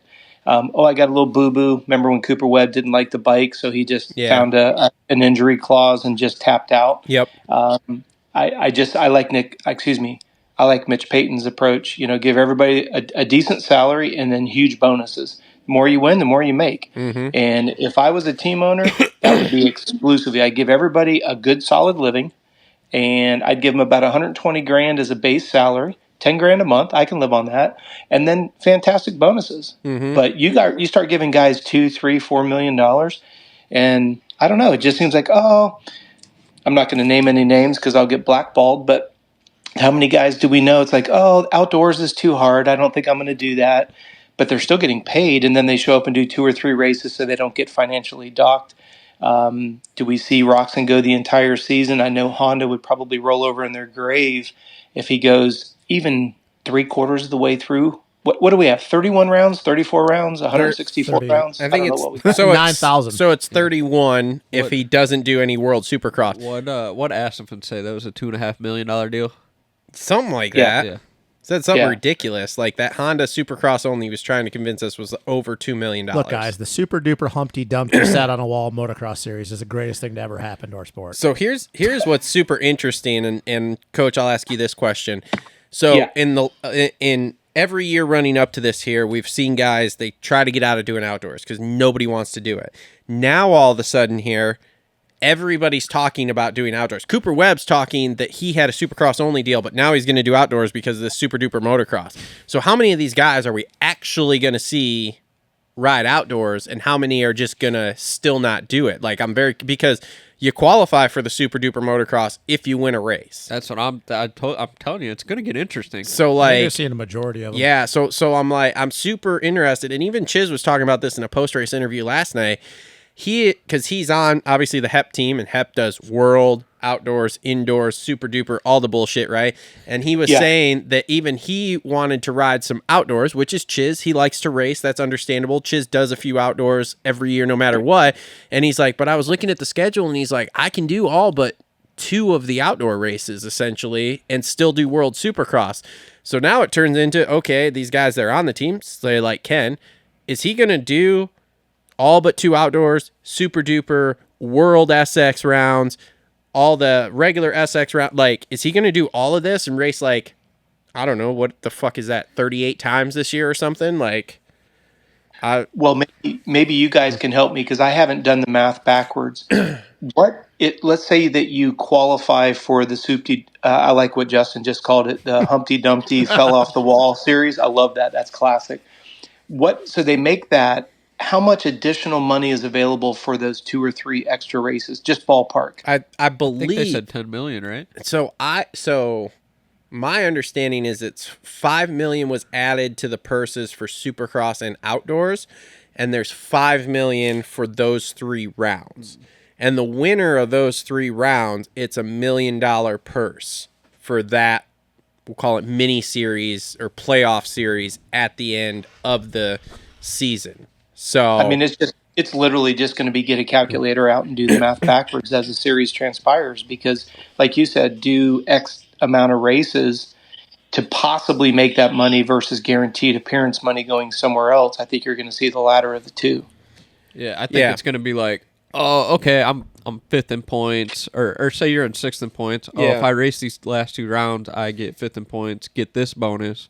Or do you look at what World Supercross and say, okay, I'm going to make more money there, fuck those last 2 rounds? Like, I think stuff like that might happen too. Well, I think Kenny's going to be doing both no matter what, outdoors and World Supercross, because unless something completely fell apart, the last time I knew, when they go over for World Supercross, it's the PMG group Suzuki. It's the Pipe Motorsports group. yeah. So he's contracted to do that. So I think no matter what, he's going to be doing contracted under a he's different like LLC half or and whatever. half. Yeah, half and half. So he's going to be doing both outdoors and Supercross, probably whether he likes it or not. I think this year, so honestly, I think this year we'll see a lot more of the guys do outdoors, strictly because no one really knows how it's going to work.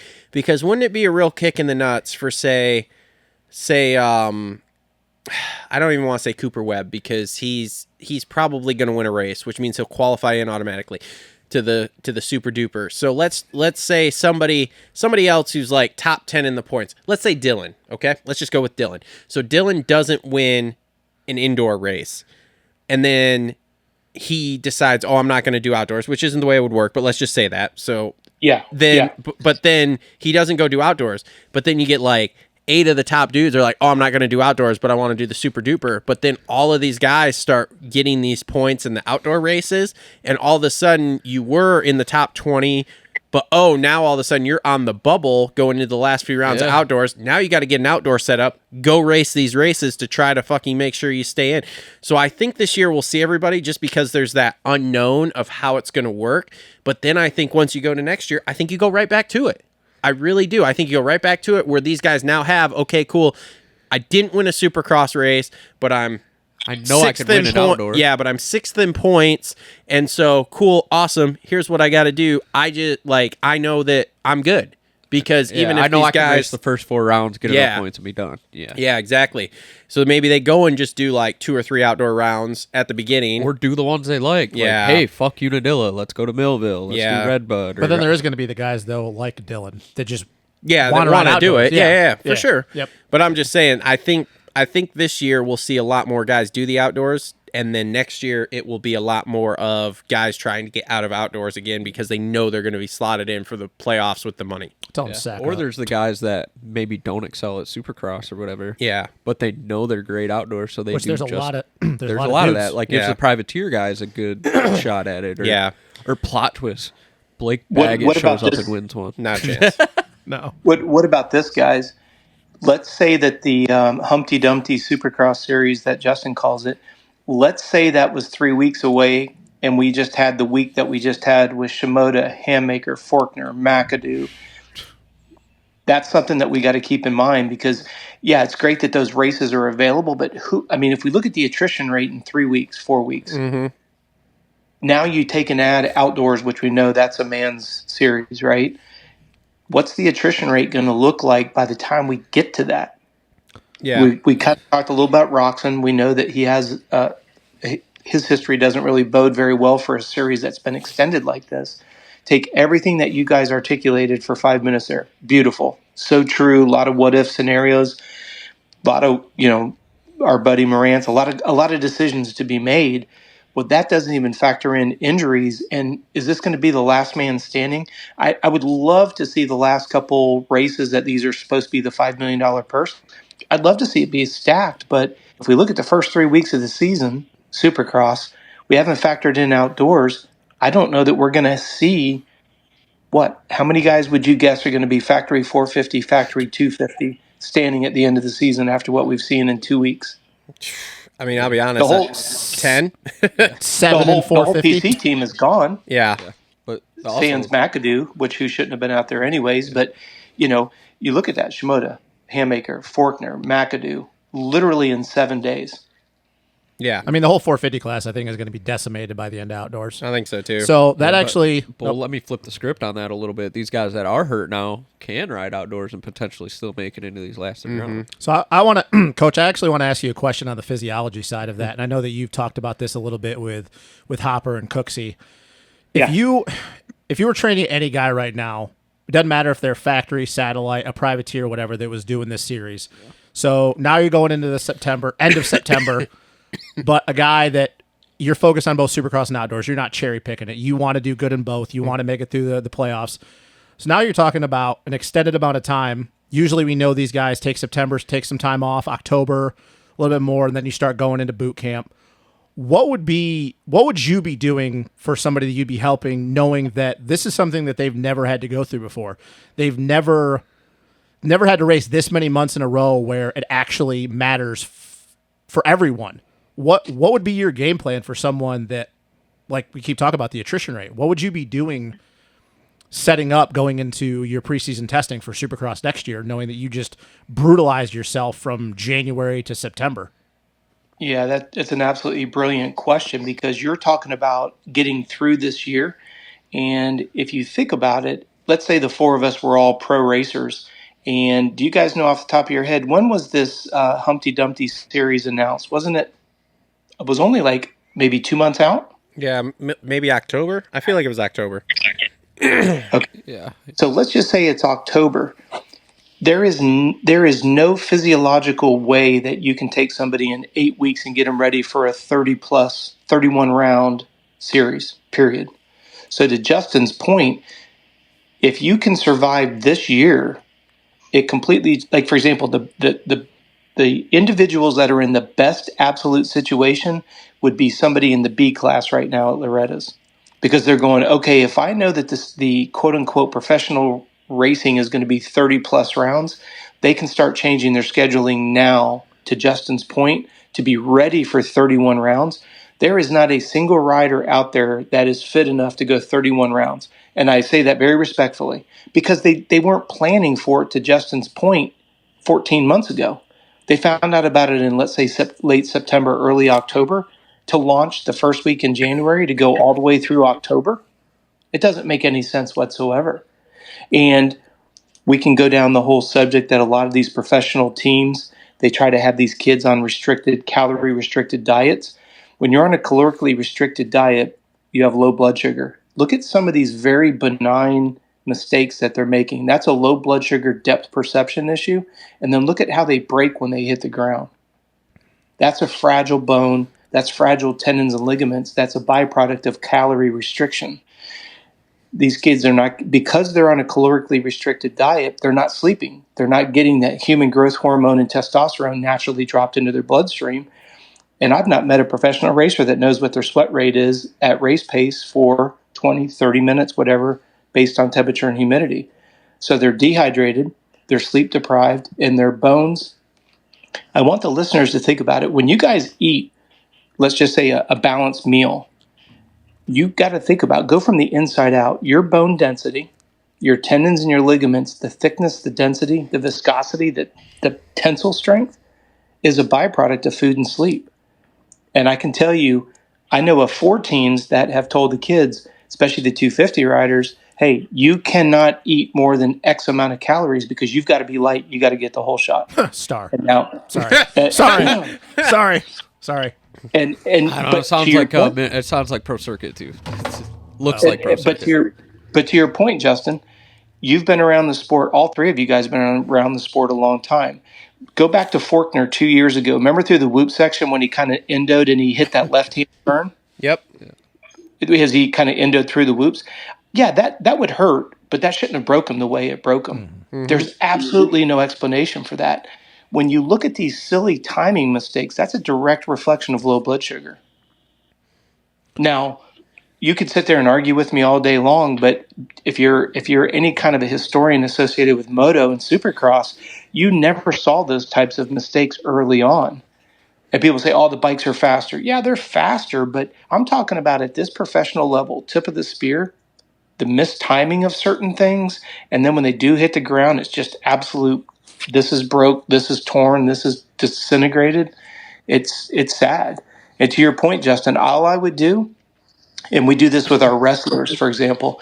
If you guys know anything about wrestling, what do they always focus on? Okay. So what I do with my athletes is I have them hydrated, I have them eating a lot of calories, and we always wrestle one weight up. Because what I'm doing is taking a guy that's well hydrated, rested, and fed, and they're going to put me up against an athlete that's dehydrated, sleep deprived, and dehydrated. I'm going to destroy them. And that's exactly right. But think about it. When you make the cut, you're dehydrated, you're calorically restricted, so you have low blood sugar, and the mental tenacity. If I've got somebody that's rested, hydrated, and fed, they may be better talented, but my guy will outlast them. Yeah, and that goes back to Justin's original question. How do you outlast the series? It starts 14 months ago, and the guy's had 8 weeks. It's pathetic.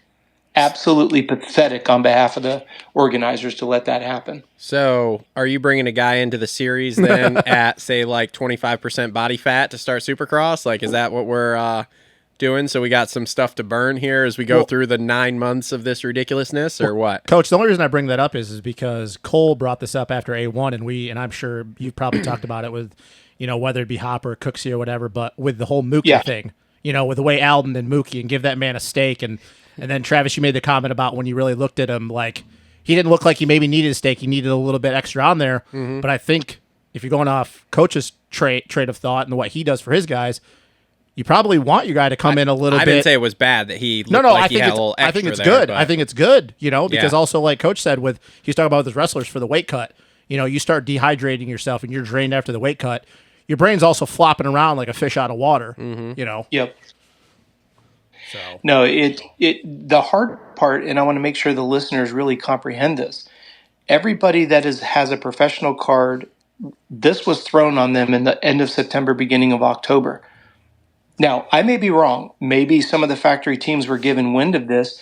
As a performance coach for these guys, that would have been nice to know at the end of 22 to say, hey, at the beginning, or excuse me, end of 21 going into 22 to say, hey, look, at the beginning of 23, this is going to be the combo series. It's a completely different playground. Mm-hmm. We've talked about this. The four of us have talked about this on the show before. I don't have a single sport where an athlete is expected to be in tip shape literally from January to October. It's asinine beyond belief.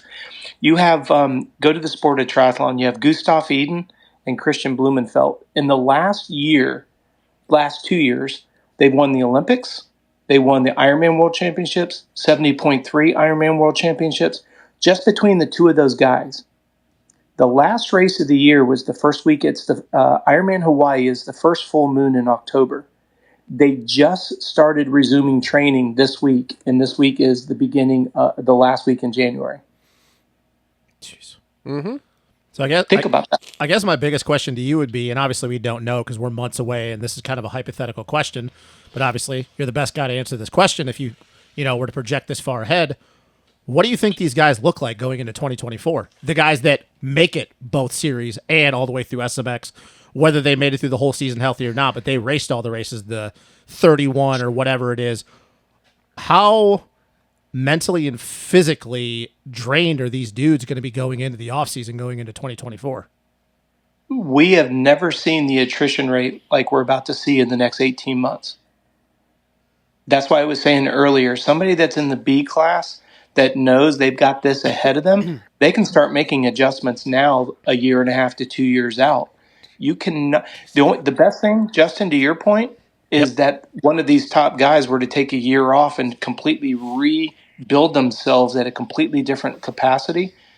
Think about take a professional cyclist, mountain biker, runner, triathlete, and ask them to race for 31 weeks out of 52. They would tell you to go beat sand. There is not a single endurance athlete that would agree to that, even for a $2 million salary, because they realize they're going to be 1 year and pretty much, to your point, Justin, completely chewed up and spit out. It's ridiculous. You know who I think is going to be ready? Casey Cochran. No, here's the problem. Casey Cochran, and I love Casey Cochran. Yep. Casey Cochran's had tremendous amount of head injuries. I don't think he's not going to go the distance. You look at him, he's got a lot of black eyes underneath his eyes because of concussions. And I'm not into the blame game kind of things, but that's what amateur racing does. Travis is. Sure, we can. Yeah. I can blame everybody.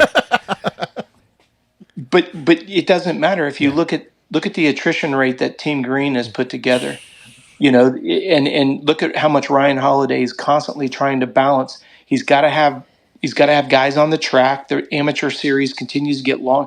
I don't, for the life of me, understand how these parents can afford to go to these week-long races 4 or 5 times a year. Mammoth, week-long. Loretta's, week-long.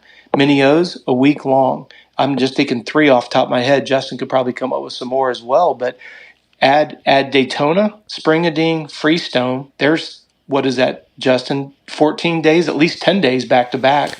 Get to race amateur Sunday, Monday, travel Wednesday, race Thursday, Friday, Saturday, and then go right into Spring-A-Ding right after that. And then go right into your area qualifiers the next week. Yep. Who the hell can afford to be away from their office for 2 weeks? Not this guy. Drug dealers. Internet money. OnlyFans. No, I mean, perfect example, though. You talk about Team Green, and Travis and me joke about this all the time. Jet Reynolds. Like, there's times, and this is all that joking. Kid still alive? That's what I mean. I was just about to say, is that kid still alive? We're going to make a T-shirt with his name and that saying. He bust up his shoulder on a Dragon's Back in press day last year, and we haven't seen him since. And I know for a fact he started riding in the middle of summer last year. Everybody's like, oh, yeah, I'll be ready for Supercross. He's not riding outdoors. Outdoors. And then we'll go to Paula and be like, oh, we'll see him at the end of Paula, or we'll see him at the end of outdoors. We'll get to the end of the outdoors, and then he'll never race a race for pro circuit. How do you drop somebody without officially dropping someone? Exactly. This is it right here. Just like that. Like, it's very, very unfortunate, and I think that Jet Reynolds' career, and I don't know Jet Reynolds. This is one of the few kids I've never had a chance to meet, even in his earlier days on 50s, 65s. Don't know his family. They could be the greatest people in the world. But I think that kid's career ended before it even started. You got chewed up and spit out, just like we talk about. Because he wasn't ready and he all got the time. pushed. He got pushed. He was not I'll ready. talk about that when we get into the Futures thing, but I think Futures is a great program. Imagine if Jarrett Fry had Futures or any of those guys. Oh you my know what God. I mean? A lot of these kids that were not ready. Yeah, totally. You mean like every single kid on that track last night? That's my Yeah. point, though. Is you watch that and you're like, holy shit, none of these guys are ready. But if we didn't have Futures, those guys would be In the big- 250 class. Yeah. But to Coach's point about the caloric restriction and everything, that star, like, look how many times last night did Dax Bennick, and I'm a firm believer in Dax Bennick. Is he going to set the world on fire? No, it's probably going to take him a little bit, but he's a kid that, should do well when he goes pro. How many times last night, though, did he miss time rhythm sections? The caloric restriction to me just cracks me up because I am by no means an athlete. Okay, I lied. I'm an athlete, but you're an athlete on the downslide. Yeah. Anyway, I'm telling you, 2024 Supercross is going to be the year Dad bod. yeah. But anyway, Dean Wilson. But I'm just saying, okay, I can do a cut, get to a certain point, and then go back to eating like shit like I do because let's face it, I can't eat a goddamn good diet to save my life. But just fluctuate like 5 to 7 pounds over the course of a week, literally eating whatever I want, but then stay at that same level that I essentially cut myself to. So the fact that they don't let these kids or these guys do that when they are literally pro athletes that ride for however many hours a week and then cycle for however many hours a week and then lift weights for however many hours a week, it blows my fucking mind. I mean, 6,000 calories a day you're burning, and you can't go to fucking In-N-Out? Like, what the fuck? What are we doing? I don't understand. Yeah. But you got to remember, though, you've got, and I've had this situation happen where you have a young athlete who literally just hit puberty, still holding on to some body fat, and then you have a team owner that comes up and says, if you looked like that, and you were riding for me, I would fire you immediately. So think about, you got a parent that shits their pants. They're like, whoa, what? Because now a guy that owns a team that knows nothing about physiology has essentially just put the ultimate threat on your rider to say, hey, look, you're fat. They didn't ask them if their balls just recently dropped. They didn't ask them if they've even hit maturity yet. And you think about how, and I'm not the fluffy today's kind of bullshit. If you look at the idea that a team owner walks into a rig and you're sitting there with your shirt off or, underneath your awning and says, if you look like that riding for me, I would fire you. Based on what grounds? That's fucked up. And so now you've got a parent that freaks out and says, we got to starve our kid because we got to appease this owner. You've got myself as a physiologist saying, look, we're only recently into maturity. The body fat will drop off. Nope. We've got to drop it right now. So the parents start doubting everything. And what do? I'm not telling them what they want to hear. So they clip my wings and they go to somebody else because supposedly they have the quick, the fast track, the Cliff Note version to get there. Now that athlete is on a calorically restricted diet. And guess what? Injury number 1, surgery number 1, injury number 2. Now the confidence of the athlete is jeopardized, all because of a team owner walks in and says, if you look like that, I would fire you. And he says it intentionally in front of the parents. So the parents doubt everything. And they go, well, what should we do? Well, we're going to run over to here to this trainer that tells them they can't eat this and they can't eat that and they can't eat this and they can't eat that. And I was teasing in our staff meeting last week, I'm going to come out with a program where you're not allowed to breathe oxygen, eat food, sleep, or drink water. And I'll probably be on Oprah as a millionaire in a month. Tape your eyelids open, just open it. Just go for it. And this is why Matt LeBlanc is not in the sport anymore. He is the That's exactly correct. That is a everything Coach just said. That is, but I'm just talking about the most recent one. Yeah, LeBlanc, Fry. Like you could look at Star Yamaha for like the last 4 years. There's been at least one guy. What Romano did last year, that was what LeBlanc was supposed to be starting at 85s. And he's out of the sport, and he didn't even race a full entire season as a professional. Yep. Everything Coach just said is that's exactly what happened to LeBlanc his last 3 years as an amateur, and we saw it in pros, and he never got a shot. And it absolutely kills me that a kid with that much talent, they chucked him, they spit him up, and he's gone before he ever got a chance to really prove himself. Oh, there's so many names. Oh, there you is. can go down the list, though. Yeah, well. Well, look at Brad West. Brad West Yep. got came down with Epstein-Barr. He's back in Australia trying to recover while the amateur series just ate him alive. Look at the futures races this weekend. That was invite only. You and I can't go and qualify for that anymore. It's invite only. So how can that be the average person supposed to get their pro card when it's only on an invite only basis and 25-30% of the field is factory riders only? Yep. How does that grow the sport? It doesn't. Coach, just listen to the rant later because I'm going on a rant about kind of this. I'm just going to talk Yeah. about Hayden Deegan. So, Yeah. so Coach, you got any inside info for us here? Anything you're hearing on the back channels about? Yeah, we should start a segment called "Rumor in the Pit." What's the rumor in the Like, pit? Look, Coach, I actually wanted to talk to you. Travis just wanted the inside info. moving team. Well, so it's funny because on the shit show, do you listen to the shit show? Nope, Every now didn't and then. think so. Every now and then, didn't no. think so because you fucking hate social media. Oh, my God. Anyway, I was listening to the shit show on Don't look at Friday, me. and Coach brought up Stewart being hurt. You know, Coach has the inside line on stuff. So Coach knows all. That's Coach, why. I'm looking for some juicy insight I can use on a reel here. So don't let me down. Yeah, Coach, Well- give us the juice. Such an asshole. And I'm not think talking about this. HGH.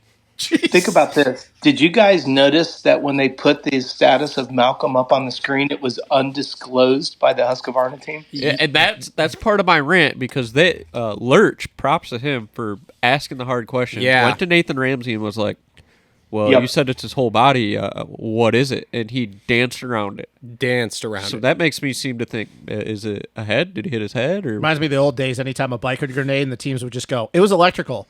I'm pretty sure that rear wheel locked up. It was electrical. Yeah. Well, and if we look at Malcolm at the end of Supercross last year, right, he had that knee injury and he was supposed to get surgery, never got surgery done on that, which was kind of a ticket to not have to race outdoors. And then because of contract negotiations and docket, getting docked salary if you don't get a certain amount of races in, he miraculously was in shape to do, what did he do, 3 outdoor nationals? Yeah. Yeah. And just enough to kind of check the boxes so he doesn't get financially tagged. And now all of a sudden we have this undisclosed injury. I haven't heard anything other than the fact that you would have thought they put a black cloud on that facility because they are so hell-bent that nobody's going to find out what's going on. But yet they'll go out there and tell you that Jalek Svoll broke his arm and had full surgery and is already on the way back. Yeah.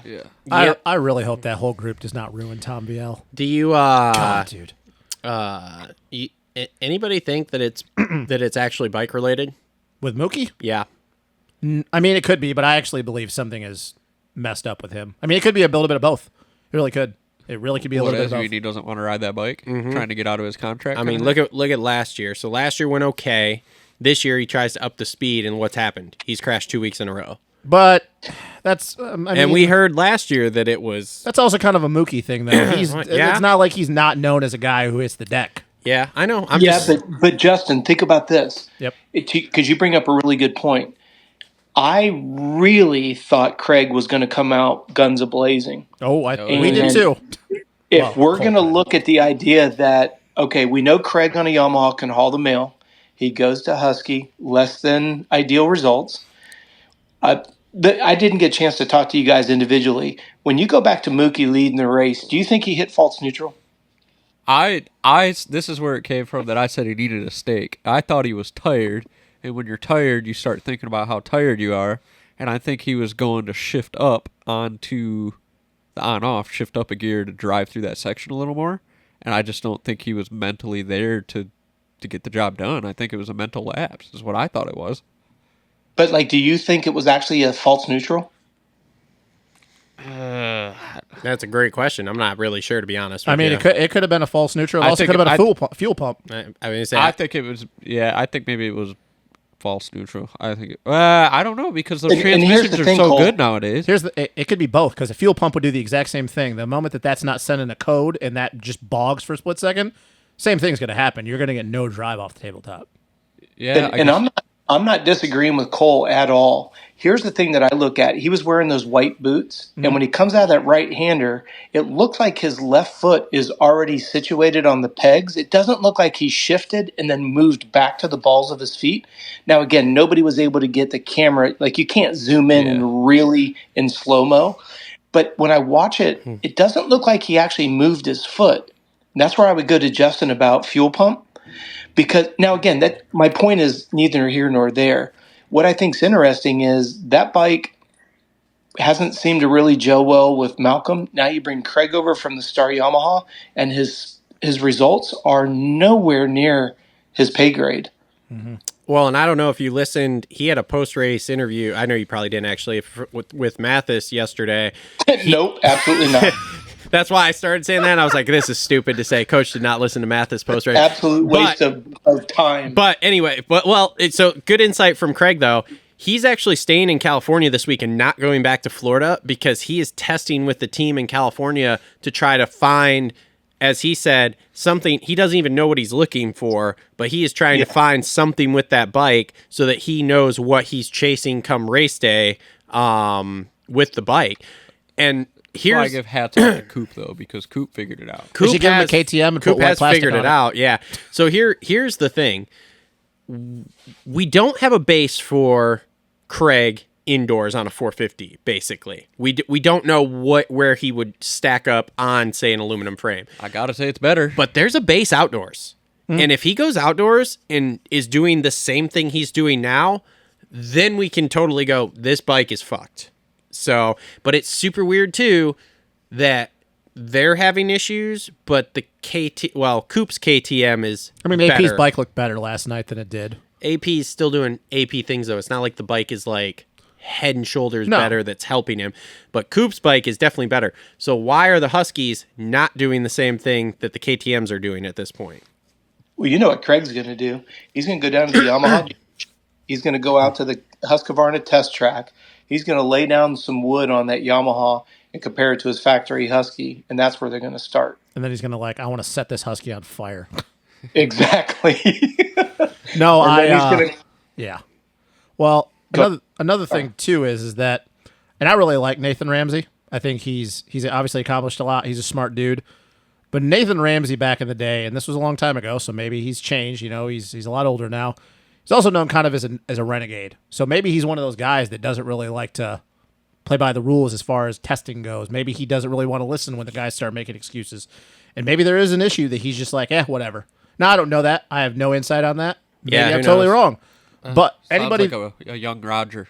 Anybody that knows Nathan Ramsey knows from his days of racing that he was a bit of a renegade. He was kind of like a Matt Walker. He walked to his own beat of the drum. It's interesting to see where that team's gone since Bobby Hewitt's been out. But here's the you took the words out of my mouth, Trav. I was going to say, what happened to Scuba Steve and Bobby Hewitt? Well, that's why I said the Roger thing. Is it a cultural issue? Oh, it's definitely. I totally think it's. That's why I said the Roger thing, because Bobby Hewitt would do what he wanted, but now like these guys are. Yes, Roger. Yes, Roger. Yeah, we'll do whatever. I don't know. Which is wild because they don't they still answer to Roger, but it's like Ian's the guy that's taking. Well, care like of Bobby him. didn't take no shit though. Like Jason even mentioned in our pod. It was Bobby didn't even take shit from his own kid. No. Yeah. It's like. Hey, do you guys think Anderson leaves and goes to Triumph next year when Bobby launches it? Triumph isn't going 450 till 25, so I think he'll renew a 1-year deal here for 24, and then if he wants to keep racing 25, he will go to Triumph. I think he does go to Triumph. Well, what do you think? You know, you got Evan Ferry, who's the test rider for them on the amateur / 250 side of things. You know, if you're looking at 2 years out, if you've got Anderson that moves into the 450, I don't see Evan Ferry staying healthy enough. Unfortunately, he's kind of in that same ballpark of KC and all those other guys. Big caloric guy. See? Yeah, who do you see being the 250 guy going to Triumph? J-Mart. Wait, hold on. I heard Jalik Swole. J-Mart. Pause. Evan Ferry is test riding the Triumph bike right now. That came out like a month ago. So that's where I was going. I was like, where's he at for That came out a month ago. Yeah, that was a big question I had, was where was he at for Futures yesterday? So wait, is he like riding amateur races on this fucking prototype Triumph right now? Look, is that what's happening? He hasn't done any amateur races. He hasn't done mini O's. I don't know. I mean, obviously we don't know until next month if he shows up at Daytona.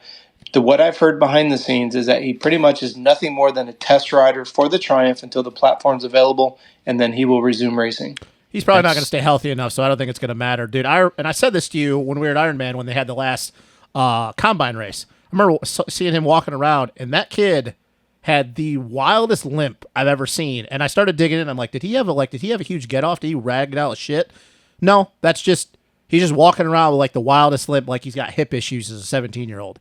That kid's hit the ground so many times. I agree with Coach. I don't know if he's going to stay healthy enough. I don't think so either. To make it as a professional, which sucks. But That triumph thing is interesting though, because maybe he doesn't have to race. He's going to collect a paycheck and just ride this triumph. I mean, that would be the smart thing to do. But think about this. What do we know about Tim Ferry? He's always been known to be a good test rider. So does Evan Ferry become the first guy that never goes pro but goes right into a testing capacity with his dad? Maybe. That would be very interesting. I think to answer Coach's question though, I think that J Mart ends up on Triumph. Really? Yeah, I do. I think with the trajectory of J Mart's career, depending on what happens with him this year, and depending on how the whole thing goes with Club, I could totally see him going to Triumph on a 450 in 2025. What do you see going on at Club? You don't think Club will retain him? I don't think they've got the funding right now. I think Lopes, after last night, I don't know, but if he keeps on the trajectory, if he stays on the trajectory, he could maybe go to a factory team and be out of there. But I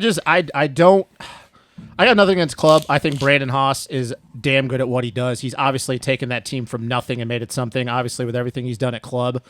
But I just feel with J-Mart, and obviously, Coach, you would know this, knowing the Martin family really well.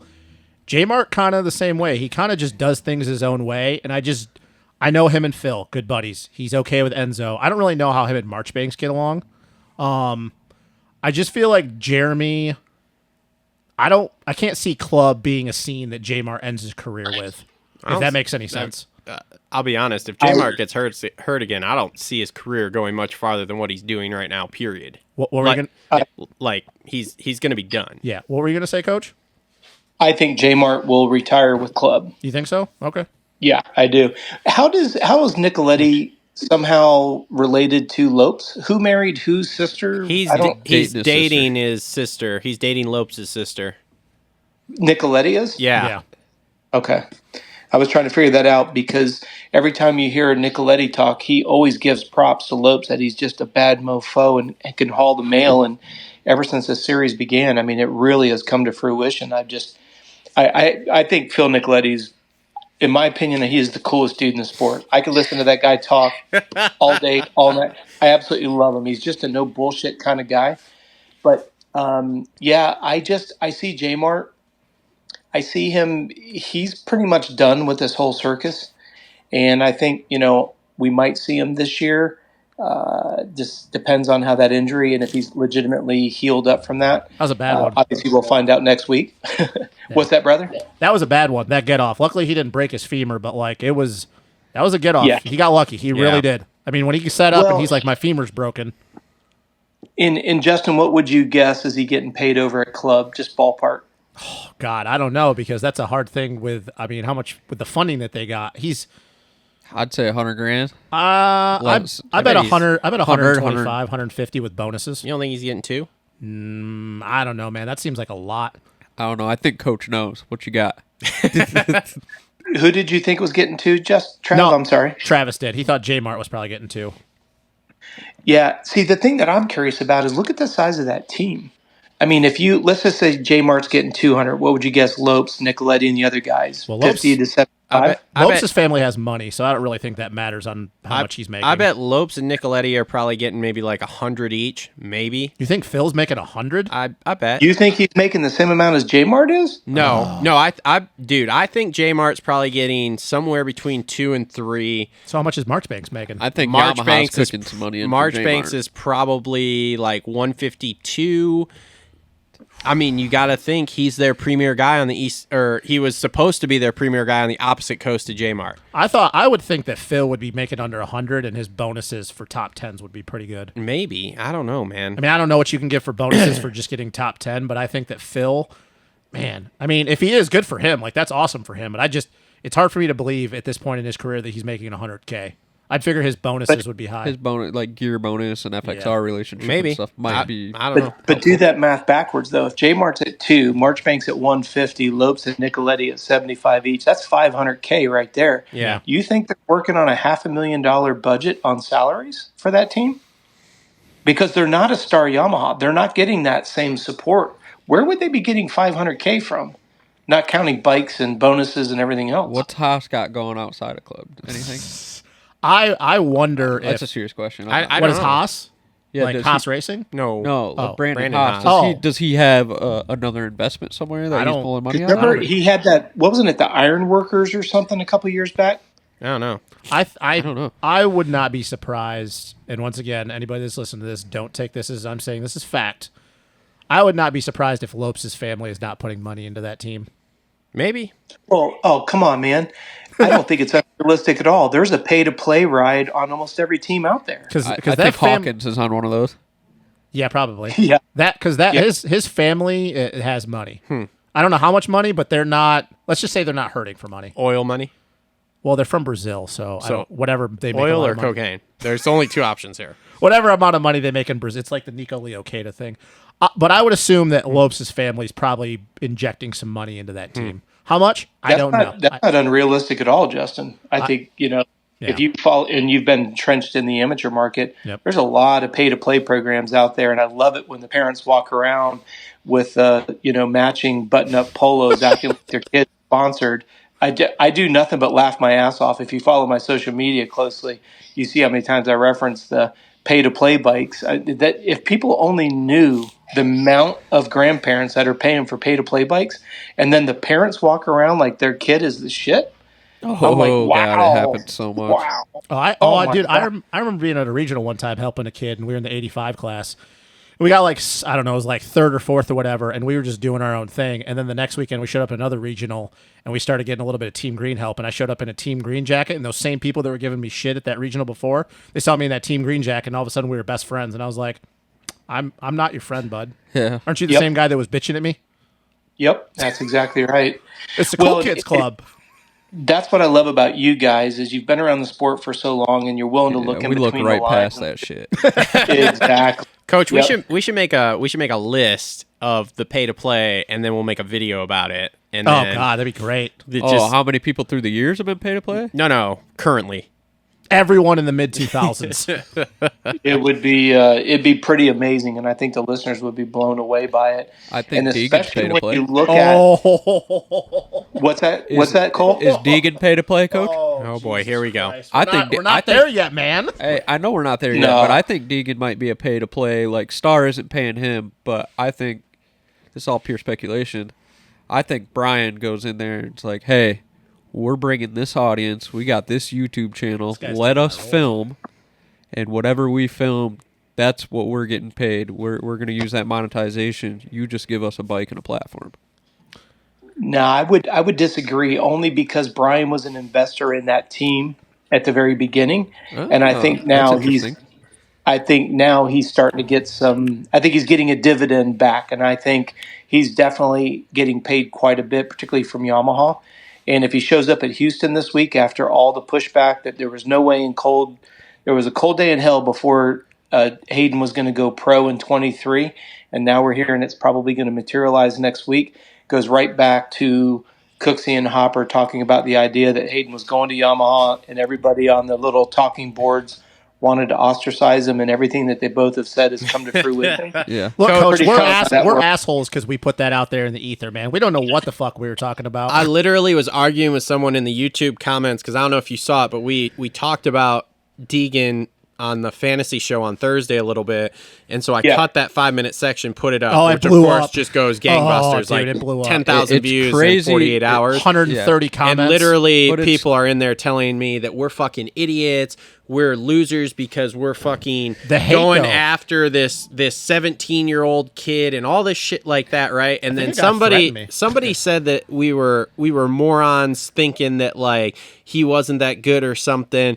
And I said, everybody said we're morons, but we called him going to fucking Star, and everybody said we were a fucking moron then, and yet here we are with him riding Star. So But here's my thing. Look at the damage control that they went through after Loretta's. Remember, he had a Bull Taco shirt on, and then he switched shirts. They went out of their way to try to change the narrative and I had known for 6 months that they had already gone to Yamaha. yeah, And the thing that was so interesting about it is then Deegan went the other way, and then they said, oh, they're just trying to get clickbait, blah, blah, blah. And I'm like, wow. what an incredible platform to be able to try to spin the narrative. And it worked for the same 111 people living in their mom's basement that goes on certain boards and, what plays Xbox for 9 hours a day. And they're the consummate professionals about what's going on in the sport. It's the young, naive crowd. I bet you look at those analytics on YouTube and every single one of them say 12 to 18. Dude, and the thing is, too, is you can't, it's like we were talking about this, because this was a big thing in our group chat, Coach, is you can't reason with his followers because they are all children. You either throw facts to them and they won't say anything, or if they do say something, they don't have anything to say, so they just like, oh, you're a retard, or you're an idiot, or you're this and that. But realism back to train is up a skewed little bit. shitting on him. Yeah. Back to train up a little bit. The total number of people that represents these forums that supposedly has so much clout is less than 200 people. But yet again, it's the small little voice that acts like they've got the moral majority of numbers. I think it's absolutely hilarious. It's the same 150, 200 people that drink the Coca-Cola syrup and they all commiserate together. That's perfectly cool. Most of them, if you click on their quote-unquote channel name, they have no subscribers. There's nothing describing themselves. They're lurkers. They're cowards. Yes. Absolute cowards. Yeah. And so that's okay. That's just that's what we're living in right now. But the ones that are the movers and the shakers, look at the growth of your numbers. Look at the growth of Cooksey and Hopper. The narrative is changing because people are realizing, hey, wait, there is another side to the story. And you have a couple people that go, oh, well, that's just the way it is. That's just the nature of the internet, because they realize that they've lost the momentum that they once controlled, which is fantastic. So what's the only defense? Start blaspheming, name calling, character assassinating. That's perfectly fine, dude. Go ahead and do it. Yep. We're not worried about it. Every single thing that has been discussed has come to fruition. You can't dispute it. You can't argue it. You can't spin it. So fuck you. That's just the way it is. There was a dude that in the comments that wanted to fight me. I'm like, really, bro? Good. Like over a 17-year-old kid, and you're calling me a hater. You're willing to fight a person you've never met. Here's the thing is, like, part. you're spitting real facts, and they just come back with, "Well, I'd love to shut him up." Yeah, but I've never met you, dude. Being real to them is skewed to you're shitting on. It's like you said, it's anti-Deegan, and I even said I'm not anti-Deegan. I just look at the facts, and then you made the comment, "Well, if you're not on their side, it's anti to them because you don't buy into the bullshit." Which is like, but that's the culture cancer. That's culture cancer at its finest. Cancel culture. Yep. No, it just like us, like you, like Johnny, like Chris. We aren't bought and paid for, so we don't give a shit. But guess what? Oh God, here we go. Whistling Diesel, he said it best. The haters put you on the map way more than the people that'll 100%. support you. It's true. So, Coach, I got one question too. Okay, well. I know he wants to get off. I was gonna say, I said he was coming on from 7:30 to 8. Now here we are at almost. Look, man, we 8:30, get Coach so. on and we guys. just start spitballing. Okay, well, I'm good. Do you have time to talk about futures? Because that's still on our list here. Absolutely. Okay. Go for it. Can I mention something before we? Yeah, go for it. Before we get to futures, go for it. So and it was really interesting to me, and you don't have to expand on it if you don't feel comfortable with it. But Brian being an investor in Star Yamaha, are you willing to expand on that a little more, or let's move on? Because I think. No. I find that kind of interesting. Yeah, if you go back to when Star Yamaha first got started, when they had Nico Izzy, and they really were at their roots. Oh, like the Deegan 38 MSR gear kind of thing? That's right. Okay. Exactly. If you go back and you look at the side panels, there was the Metal Militia that was on there. There was the Deegan that was on there. And hey, I have the utmost respect for Brian Deegan. He is one of the most sophisticated business guys out there. Did you see that Netflix special, or somebody did? Bloodline, the movie. I haven't watched all of it. I watched part of it the other day. It's all good. over the place. It's really good. Bloodline's really good. I am so happy for Brian, because it for him to put himself out there and do a vulnerable movie like that and talk about his mom leaving and being in tears. Yeah. And the whole fuck the world and we're going to change the world. It makes so much sense now. And then the business side of him. I mean, I remember I live in Orlando and seeing trucks go down the road that had Metal Militia, and right next to it had a surfing sticker. I'm like, how cool is that? Yeah. You know what I mean? It's like, remember when Rick Johnson had the Bad Boy sticker on the back of cars? Yep. And nobody knew it was Moto. He had the gear, he had the board shorts and the surf shops, and most people didn't even know it was RJ, but I was like, heck yeah, how cool is that? When I watched that with Deegan, and then going back to what Cole said, Deegan saw something with Star, started investing in it early. I don't think anyone knew where Star was going to go with it between buying, obviously, Carmichael's place and then taking over the 450 program and just running their own program. Now you come full circle. Deegan's getting paid quite a bit of money to be there. But to Cole's point, he's also probably bringing a 10-to-1 ROI on what they're paying him versus the exposure that team's getting. What everybody say? More people were interested in the futures race last night than they were in the main events. Every thumbnail, everything on YouTube, and now you say that my business gears are turning. Brian invests. Now he's getting a return as well. He's using the equity he has in the team to pretty much pay for his own ride, and getting the return on the YouTube side of it. It's brilliant. Well, but you got to think about it. 1 million views, and it all depends on what type of industry you're in. 1 million views per month is anywhere between $20,000 and $30,000 a month. Yep. So if you're looking at having a hired videographer and all the editors that go with, I think Brian said he has 4 or 5 photographers and videographers. I think so. So, like to Cole's point, yeah, he's making, let's say, $100,000 a month. Let's say he's putting out 75. He's still up 25 on YouTube. He can bring those numbers to everything from Method Wheels to Yamaha to everywhere. It's just he's printing money. But high five, knuckle punch, Brian Deegan, you're my fucking hero. I love what you've done. You've created an industry, First Metal Militia. You created a brand around the Deegan. What is it called? Deegan 38 or something? Their merch? Yeah. He's got his daughter. She's out there killing it on the racetrack. And you guys know, if we think our sport is a pay-to-play, think about the four-wheel world. Oh, yeah. Oh, yeah. Yep. That doesn't accidentally happen. Yeah, she's talented. And again, tips to Brian for going out there and teaching her, getting her the riding and the driving instruction. So she's just a badass in 4 wheels. Now you've got Monster. You're not just bringing one athlete, you're bringing 2 athletes in one family with tremendous momentum. And it's just start steamrolling it all the way through. Yep. It's unbelievable. All right, so as long as we got you on here and you got some time to talk futures here, so Deegan choked last night, right? Like we can all agree. No? Oh, damn, I'm off. No. Okay. No, I think this is just Deegan and Deegan. This is just what it is. Deegan did exactly what Jet and Eli did. So who cares? Okay. I mean that little left-hander, which just huckabuck Jet, is exactly what with what Hayden did. And let's face it, Jet, Eli, and Hayden got beat by nobody but themselves. Yeah. Nobody went around Eli. Nobody went around Jet. Nobody went around Hayden Deegan. All 3 of them put themselves on the ground and they lost it. Who cares? It's no big deal. It's one race out of 144 this year. They're fine. Yeah. So I will say, my West Coast reporter was at the race last night. He told me in practice, I got a text almost immediately as the futures practice was done there in the afternoon. Deegan's fucking sketchy. It was the text I got. But that's how he rides, dude. You look at Talon Hawkins, same way. He's the same. It's just that's the day and age of the way these kids ride. I mean, is Deegan going to be successful? Yes. Everything Coach articulated. We've said this. Yeah, he's got his dad. He's got a lot of natural talent. He's on the best, not 250 team anymore, but 250 and 450 team. Yeah, you could give me all of those tools, and I'm not going to touch it. He's got Jeannie Carmichael. He's down at the goat farm. He's got his own place where I don't know if their new place in Florida is going to have a track, but he's got everything. Jeannie has no dog in that fight. She's just trying to keep her name relevant. Well, yeah. But it almost would be a shame if he wasn't successful. And I'm not saying he's not going to be, but it's just the way Hayden rides. Like anytime I watch a video of Hayden, there's about 4 different times in a lap that I look at him and I go, he should have hit the deck, should have hit the deck, should have hit the deck.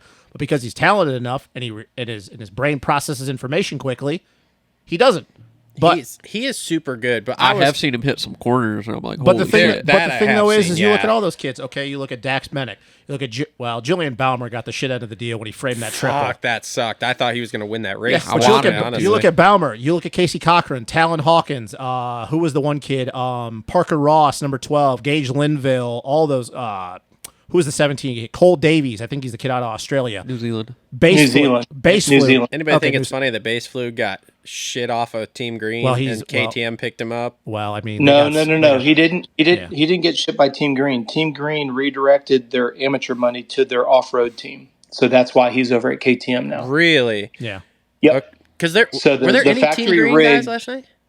the factory rig that we used to see at Team Green is now going to be at the Off-Road Nationals. And there's, I think, 1 or 2 Team Green programs that are kind of doing like the NSA Yamaha program. Okay. So that's all it is. It's just a redirection of funds. But like Seth Dennis and those guys are still riding for Factory Cowie. They're just under a different umbrella. Interesting. But Blows Food, going over, Daniel Blair killed it by picking him up. Yeah. I think he's going to be a good one for sure. But Hayden Deegan, is he going to have a good, successful career? Yes. He's got all the tools set in place. But it's just the way it is. When you're at that, when you're at these kids that are coming in, it's a whole lot different when you're doing laps at the goat farm. And if you make a mistake, or if you're doing a motor with Thrasher and he gets loose in front of you and you check up, it's not that big of a deal. But you go into the stadium, you got all the lights, you got all the cameras flashing, people are watching you at home. The track is beat to shit. Fucking, you're hitting the base because the ruts are so deep. The faces aren't level anymore. Whoops are cupped out. It's a whole different level, and it's the same thing outdoors last year. We talked about this. Granted, Ironman was a little bit different because, hit ragdolled, bike head issues, whatever.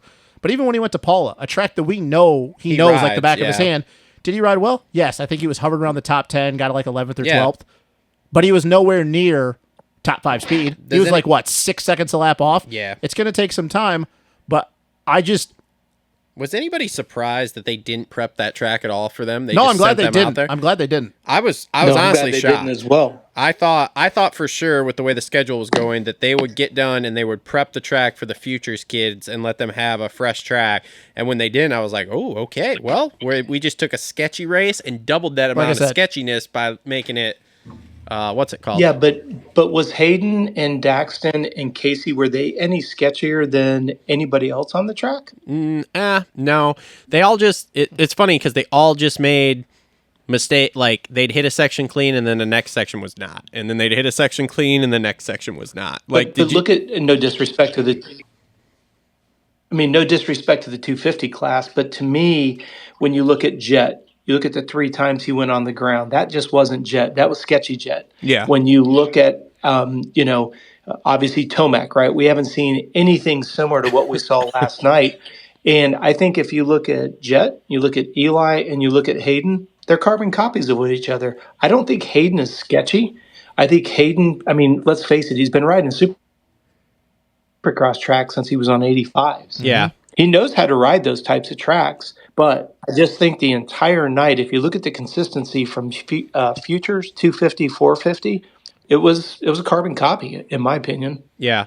I do think, though, that if Hymus from last year and Ryder D are out there, they walk away from all those kids. I don't know about that. If you look at how Deegan is on most things, and then he was sketchy, and I don't know. If I were to do like a hierarchy of Deegan against Hymus, I still think Deegan would butter Hymus the majority of the time. Yeah. Just based on skill set. Oh, yeah. Yeah. But I don't know. Who else did you say? Hymus and who else? Hymus and Ryder D. And I'm only going off of what we've seen in those 2 guys from Futures last year. Because we don't know it.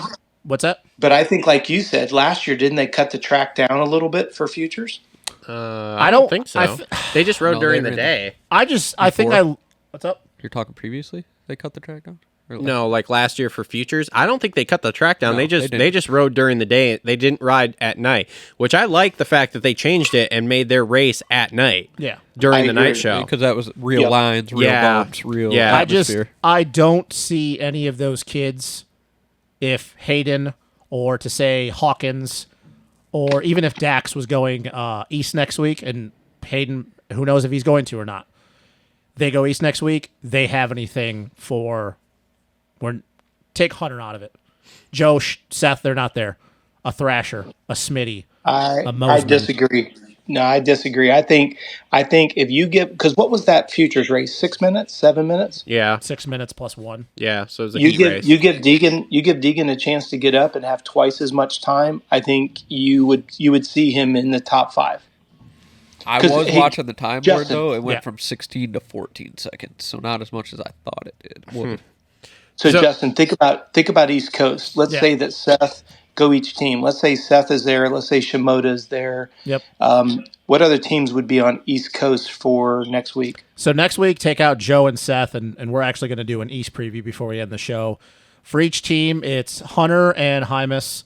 Vial is the only one on KTM. Obviously, Swole's out or whatever's going on with him. Smitty, Thrasher, Romano. And then if you count the club guys, what's going on with Jay Martin and Marchbanks. Those are the top guys that you'd be looking at. And then if you included Swole, Joe, and Seth if they were healthy. Don't forget Mosman. Oh, and Mosman too for Gas. And no disrespect to any of those guys, but Hunter, Hymus, Vial, Thrasher, Romano, Marchbanks, J Mart, Mosman, excuse me, you don't see Hayden being able to get into the mix of that? I think if you had all those guys healthy, I think that Hayden can beat Swole. I think that Hayden and Hymus are probably the same. I think Hayden and Romano. I think Hayden's probably faster than Romano, either because I've heard Hayden is faster than any 250 rider at the Goat Farm. See, and Travis, you were talking about the same thing, but man, that's what I'm hearing too, man. And that may be true. I think I just look at Thrasher and what he can do when he pulls his head out of his ass. Who knows what we're going to do out of Smitty Oh, this God, year. here we go. We're going to go down this Thrasher train here. We're going to. And then with Seth, the way he rode last year before he got hurt, and Joe and all them. And I don't want to come off as I'm disrespecting Hayden. Like I said, You're not at all. I just don't know if I could see him running that pace at the end of a night for 15 minutes. Give him 2 years, maybe. Yeah, maybe 2 years without hitting the ground. And obviously all those dudes as well.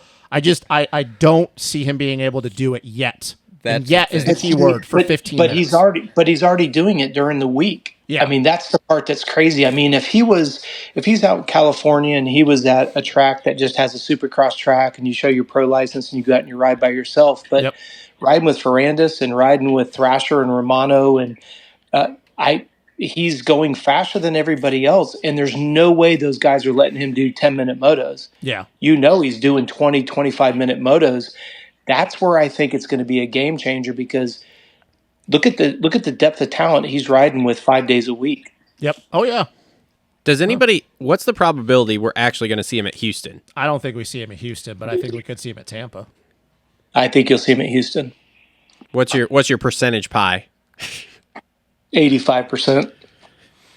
They've been hyping it pretty good for we might When Daniel Blair said on the podcast, or excuse me, on the broadcast, that lots of talk about it, that to me is what sealed the deal. I'd heard some rumblings about it, which obviously I have to laugh out loud because they were so adamant. Those guys are a bunch of effing idiots. What the hell are they talking about? We're gonna go. We're too young. We're gonna give a year. We got to groom. We got to learn. Yeah. And then when you're the fastest guy at the testing or at the practice track. And then you have Daniel Blair, who's probably more plugged in than anyone I know. Mm-hmm. When he on a public broadcast says we're hearing that he's going to be there next week, that to me is what sealed the deal because I don't believe that Daniel would have ever made that comment if there was a remote chance that he would not show up next week. Yeah, I mean, I hope we do. I really hope so. I do too. I do too. I mean, I think it would. And think about it now that the entire pro circuit team is decimated, and Swole is out. I mean, there's not a whole lot. I mean, I don't want that to sound crazy, but you're looking at only roughly, well, I guess it's the same as the West Coast. You really only have 10 guys in the 250 class that are factory. If you really stop and break it down. I think your top 5 guys, you're probably looking at Hunter, Smitty, Thrasher, Mosman, and Vial. I think those. You think Jordan Smith is going to do something? I don't know what he's going to do. I don't know what he's going to do. He could be 5th. I think it's in there. I think he could be 5th, and he could be 10 seconds back. But I think without Joe and Seth, I'm not going to count Jalik. It's no disrespect to him, but we just know that Jalik has problems and whoops. Smitty could be 5th. He could be the 5th place guy. But I think with Joe and Seth being out, I think that on speed alone, if he stays on 2 wheels, and that's the big if, I think there should be no reason why he's not 5th. Now, I totally agree. If he gets on the podium, of him staying on 2 wheels, I agree with you 1,000%. Yes, and once again, I just don't think he can. Yeah, and we know that's a problem with him, and we really do. But I think that without Joe and Seth, I think those are your top 5 guys. If Joe and Seth were in there, you're going to have to take Smitty out. I don't know which guy you want to take out. Vial, Thrasher, I don't know, but I think it would have been. I think if you put Hunter and then you put any of the star guys, would you say Justin? There's what Romano, Marchbanks. Who's the third one? Thrasher. Yep. and then you add Deegan into that mix. Yep. Again, Moseman is a lot like Smith. Obviously, he's got the speed, but just can't seem to put it all together consistently. Yep. I don't think Hymas is going to be able to handle the intensity that these guys are about to serve up. Good rider, but I think it goes back to like what Cole was saying. Give him a year or two, and I think we might see a little bit more of them. Yeah. Yep. But if you take 2 or 3 of those Star Yamaha guys, including Deegan, the only person I see that can consistently run up front is Hunter. Yeah. So, like you say, that now you're at a top 5 guy. Yeah. Yeah. And are you hearing the same thing I am, that Hunter actually made a step and is like running with Jet at this point? I mean, I heard he's faster than Jet right now. Really? I mean, let's be real though. There were times last year where he beat him in Atlanta. He was faster than him all day. Yeah. I'm just saying. But now I'm hearing consistently he's the same speed or faster. Yeah. So here's the scary part. If you go back and turn back the calendar a couple years ago, remember when Hunter was the reason why the Lawrence family was even recognized? Oh yeah. Unfortunately. Yep. And Dazzy, the dad, even talked about it on Whiskey Throttle. Unfortunately, they learned a lot of mistakes through Hunter. That's allowed Jet to kind of get to where he's at. And Hunter's healthy. Hunter's mature. Let's face it, Hunter is actually a better rider than Jet if you look at it on records, books, and results. Yeah. Now you bring a healthy Hunter in on a Honda that can run the speed of Star Yamaha. I think you're about to see a paradigm shift with Hunter this year. Maybe. We'll see. I hope hope he so. worked out his racecraft. I hope so. I don't think it's going to be a maybe. I think it's going to be a holy shit. Where did he come from? Yeah. I mean, so last year he made that step of like actually winning a Supercross and getting through the whole season. So I could definitely see things. He beat his brother in the shootout. Yeah, I could definitely see things getting interesting. He's just gotta be able to, that was the first season he's ever completed. Yeah. He's got to be able to close out a championship. That's my only thing. And I love Hunter. Like, I've been on the Hunter train when he was still over doing GPs. His only issue is he's not been able to close out championships. Because I think if you go back to 2021 Supercross, he's been in 3-4 championships at some point, and he just has that one bonehead mistake. But I hope so. I hope he can get a title. I really do. But look at what Cole just said, though. Yeah. He finally finished the season since he's been here. Yep. Oh, yeah. With beating Jet. And Jet last year was as fast as he is right now, and Hunter got the upper hand. Mm-hmm. Yeah. I think this is going to be a very interesting, like you say, between what we're hearing at the test track and then Hunter coming in healthy, as to Cole's point, finishing a season healthy, incredibly important for confidence. Mm-hmm. Stealing a line from Jeff Emig, momentum over a points lead all day long. We may see a big shift here come next weekend, and I personally would love to see it because I think Hunter and Jet, what I love about them the most is they don't mince words and they just talk. Did you guys hear when they did the interview after the first race last night? And Jet's like, I don't even know why you're interviewing me. I couldn't. How incredibly authentic is that? I'm It's a fucking awesome. loser. Why are you interviewing third place? And second place didn't even get interviewed. And Jet's like, why the fuck are you interviewing me? Yep. Well, look, I hope Hunter makes it through Supercross, wins the title, because then outdoors is going to be a war.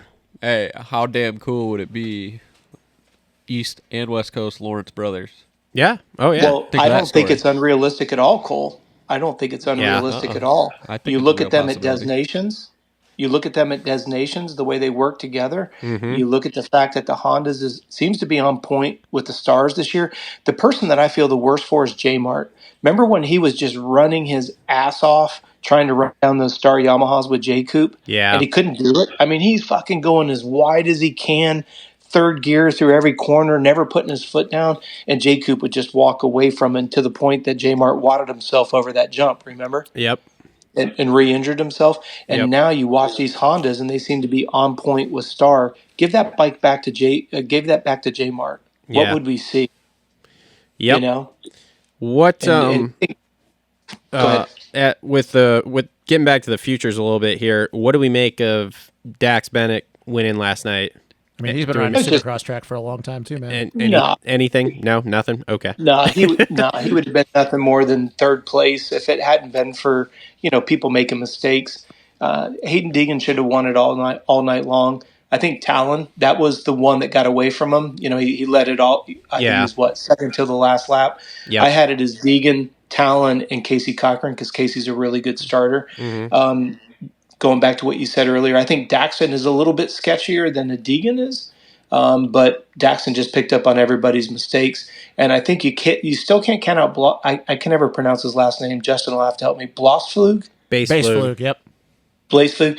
I think he is another guy that's kind of under the radar. I really love the fact that he's working with Daniel Blair. Daniel is really interested in the long play, which I think is going to help all of the Orange Brigade riders. Yeah. Because Daniel, he's been there, done that, and he's like, hey, I'm not really worried about what you can do right now. It's what can you blossom into. I think anybody that's under the Orange Brigade with Daniel Blair, that is a tremendous asset for you long term. What do you guys make of? Well, how about Balmer? Balmer? Yeah, Balmer? Yeah. What about him? He's good, man. But I've never heard of him. He so. didn't really start coming on strong until area qualifiers last year, then through regionals. I don't know what he did at Loretta's, but I know he was up there. Is he on his own deal, or who's he riding for? Oh, he's gonna Yamaha. He's gonna be. Yeah, he's gonna. It's not NSA. He's getting help from Jamie Ellis at Twisted. Okay. Who is it? His Millsaps is helping him out. Yep. Well, his riding coach was the same guy that was helping out Joe up until Joe went to Nick Way. Kid's fast, but he just needs a little bit of help. But apparently, it won't be long until he's getting. I don't know who's going to help him. Star. Well, I don't know about Star, but he's going to be getting help from someone. That's because he kind of was an under the radar guy, and I've seen some videos of him riding at Milestone or some of the out west tracks. I was like, I think he could be in this conversation with some of those guys. His heater at the end of the day was 0.6 faster than everybody else. Yeah. So, well, and then he looked he was good the first in that person race to actually, until he cased that jump. He was actually the first future to 3 out of that table. He was really? doing it in press day. Yeah. What do you know about him, Coach? About that right there. How badass is that? Oh, it's great.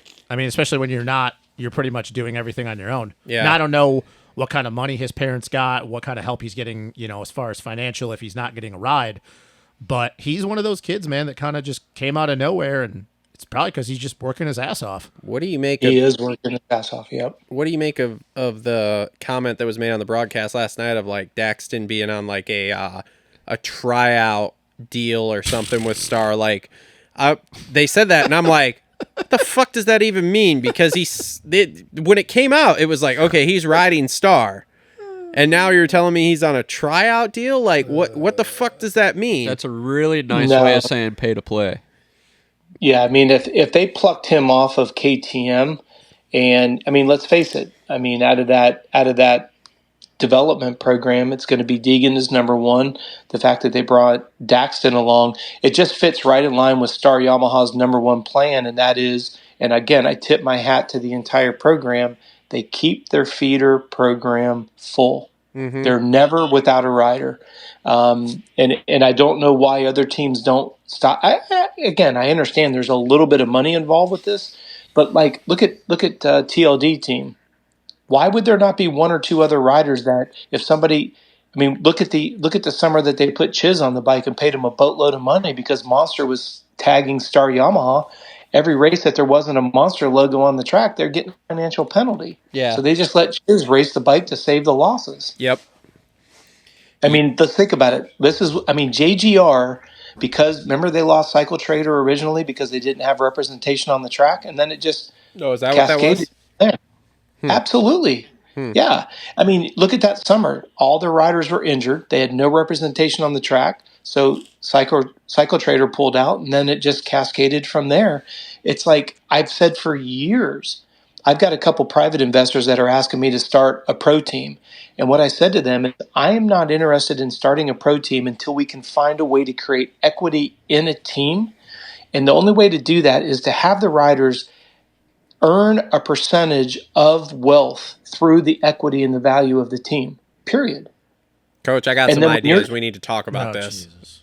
And then when you're done racing, like let's say that you move on to a bigger team, if the team value went from $1 million to $2 million and you have 10% shares, you get a check for $100,000 as a cash out for improving the net equity of the team. Ooh, my investors, investors, team public. Put it that's on the exactly NASDAQ. it. But the idea is there's no equity in a team. And like I told the two people that approached me, I know I can build athletes that will keep your semi full. I can promise you that. The problem that we run into is the sponsors, they're paying for representation. And if you can't guarantee the representation, like for example, I would do a 250 rider, a 450 rider, and then I would have not one, but I would have two backup riders for both classes. You put them on the exact same equipment. You put everything, tires, suspension, motor work, everything. Heaven forbid, Jalik Swoll breaks his arm. There's no worries. We've got another guy right behind him.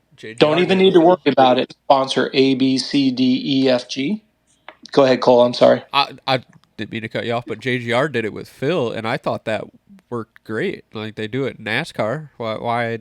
Yeah. Why did that? Look at the financial penalties of WSX. They made it part of the contract. Mm-hmm. Well, and haven't you heard with the WSX, the teams, from what I understand, are literally talking and saying, okay, what if we all pull a little bit of money and we get 3 or 4 dudes that we're all paying, and that way if any of us have an injury, we can just pull from the 3 or 4 dudes that we're paying to essentially stay sharp. Yeah, but the teams are doing it like collectively. It's not like an individual team's like, okay, cool, I'm going to pay 3 dudes. Way it should be. Yeah, I'm like, dude, that to me that seems like a great idea. I mean, it works in Formula 1. It's a no-brainer.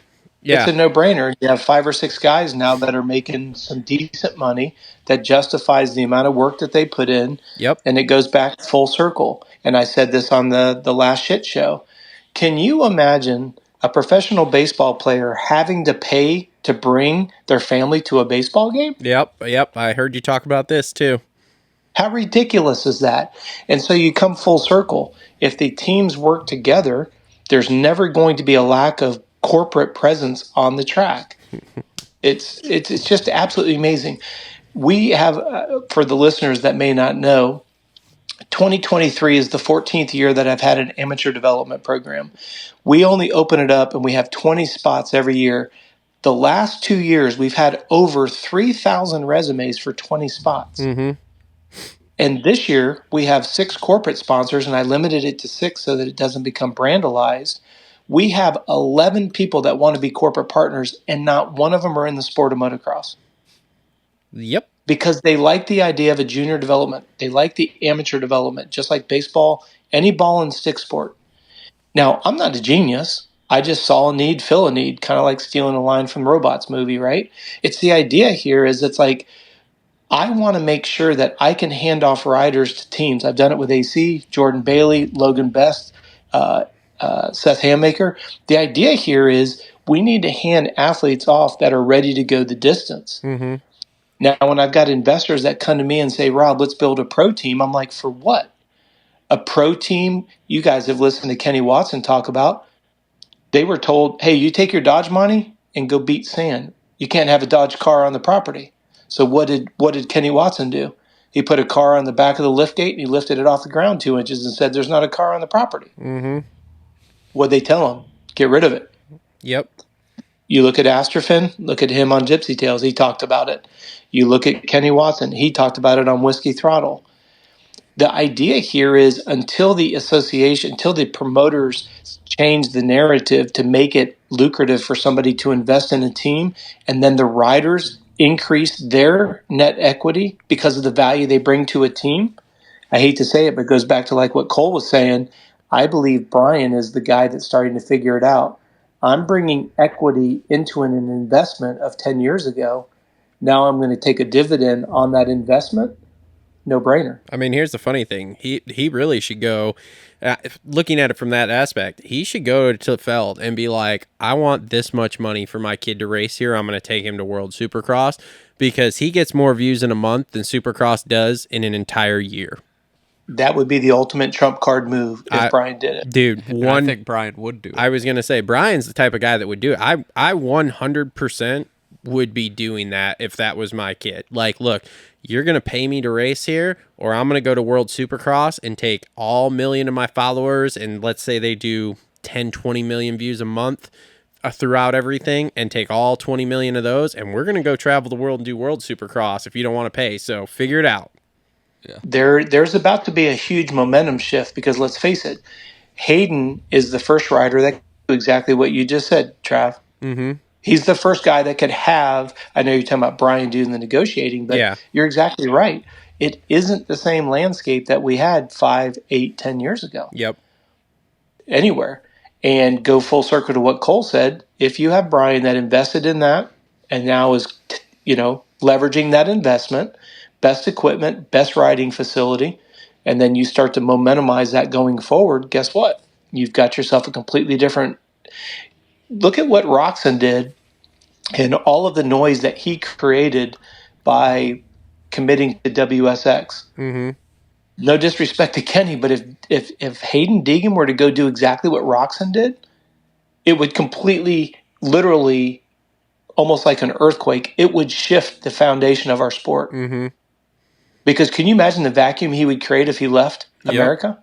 Yeah. Oh, yeah. And can you imagine this? This was something that I talked to somebody about. Can you imagine going and racing MXGPs and WSX? That'd be awesome. I'd be all about it. Because what is WSX? 4 rounds or 6 rounds for 23? 24? 6. 6 rounds plus MXGPs, which is only Justin's the guru. How many total months do they race MXGPs? It's 5, right? The first round is March 12th, and then I think they're going to this year until September. But you got to remember they have a bunch of They got a lot of week breaks. Yeah, 2-week breaks because a lot of their guys run their own national series, like the Dutch series, the French series, the German series. So let's just go 6 months to your point. Yep. Let's just go 6 months. 6 months plus 6 weekends of WSX compared to 31 rounds of the Humpty Dumpty series, as Justin called it. Mm-hmm. You don't. Now, again, I'm not friends with Deegan at all. I've never had the privilege of meeting him. You know what I mean? Not to have a conversation with him, but it's one of those situations where you can't help but wonder the bigger picture and the moving parts. That's not unrealistic at all. well, and the Yamaha owner over there would sure shit pay him a lot of money, just as much money as Bobby Regan would. Well, and like you said, that's where I think everybody's got to be on their toes, because if that idea were to literally germinate, how would you keep that from happening? Because the MXGPs, they run it like a business. I've always said that, Justin. Again, you're more of a aficionado of that, but if you look at the MXGPs, they run it as almost like a Formula One. Yep. And I know it sucks. Like, there's no prize money. And how do you say his name, Justin? Giuseppe? I think it's how you call it. Giuseppe. Yep. Yeah, I mean, he's a pretty scrupulous, maybe an unscrupulous, depending on what side of the fence you're on. But he's pretty unscrupulous, and you don't mess with him, and all that goes with it. But yeah, I just think that there's a lot of momentum shifts that it's almost like a pendulum. I think if something like that were to happen and then it were to come back and cross-germinate into our own 31 rounds, it would change the playground quite quickly. Yeah, it's interesting. It's a new era. It's a new era with Jet. Deegan, Hayden, for sure. Yeah, so Coach, we've we've heard already that there's fights between promoters here already with this SMX thing about where this money's coming from. Does anybody know, where are we going to get the money after this year? I bet it still stays with a Saudi group. No, not for World Supercross. I'm talking for SMX. So Super Duper Humpty Dumpty fell off Super the wall? Duper Humpty Dumpty, because the big thing is, now we've got 10 million up for grabs or whatever. Okay, cool. But we've already heard that MX Sports and Feld are fighting over where the money's coming. Didn't you know that Davey Coombs has a lot of money? And this is just the first year, so I don't know for sure, but did NBC commit to X amount of million of dollars per year, and then the promoters are the rest? Or because I know that's the way it's working this year, but I guess I haven't really heard beyond that, essentially. Davey better sell his house in the Hamptons. Yeah, something like that. Let me ask you this. Is the money guaranteed? Like the $5 million, is that definitely going to be paid out? It supposedly. I don't know. If they don't pay that out and these riders don't stand on something, that's... Well, here's the thing I'm thinking about, Cole, is it goes back to who's actually going to be qualified to be eligible to make the money. Well, I know if you've got to have, like you said, you have to win a race, and then if you win a race, you're automatically qualified. But let's say that Tomac gets a burr up his bonnet and says, you know what, I don't want to do it. Yeah, he won. He's eligible. And he doesn't go. Okay, well, they don't have to pay him if he doesn't go, right? But he's eligible, but he doesn't go. What if everybody who's eligible doesn't show up? There's no payout of the money, if I understand it correctly. Yeah. Freddie Norns taking $5 million home. I don't think that's going to be the case.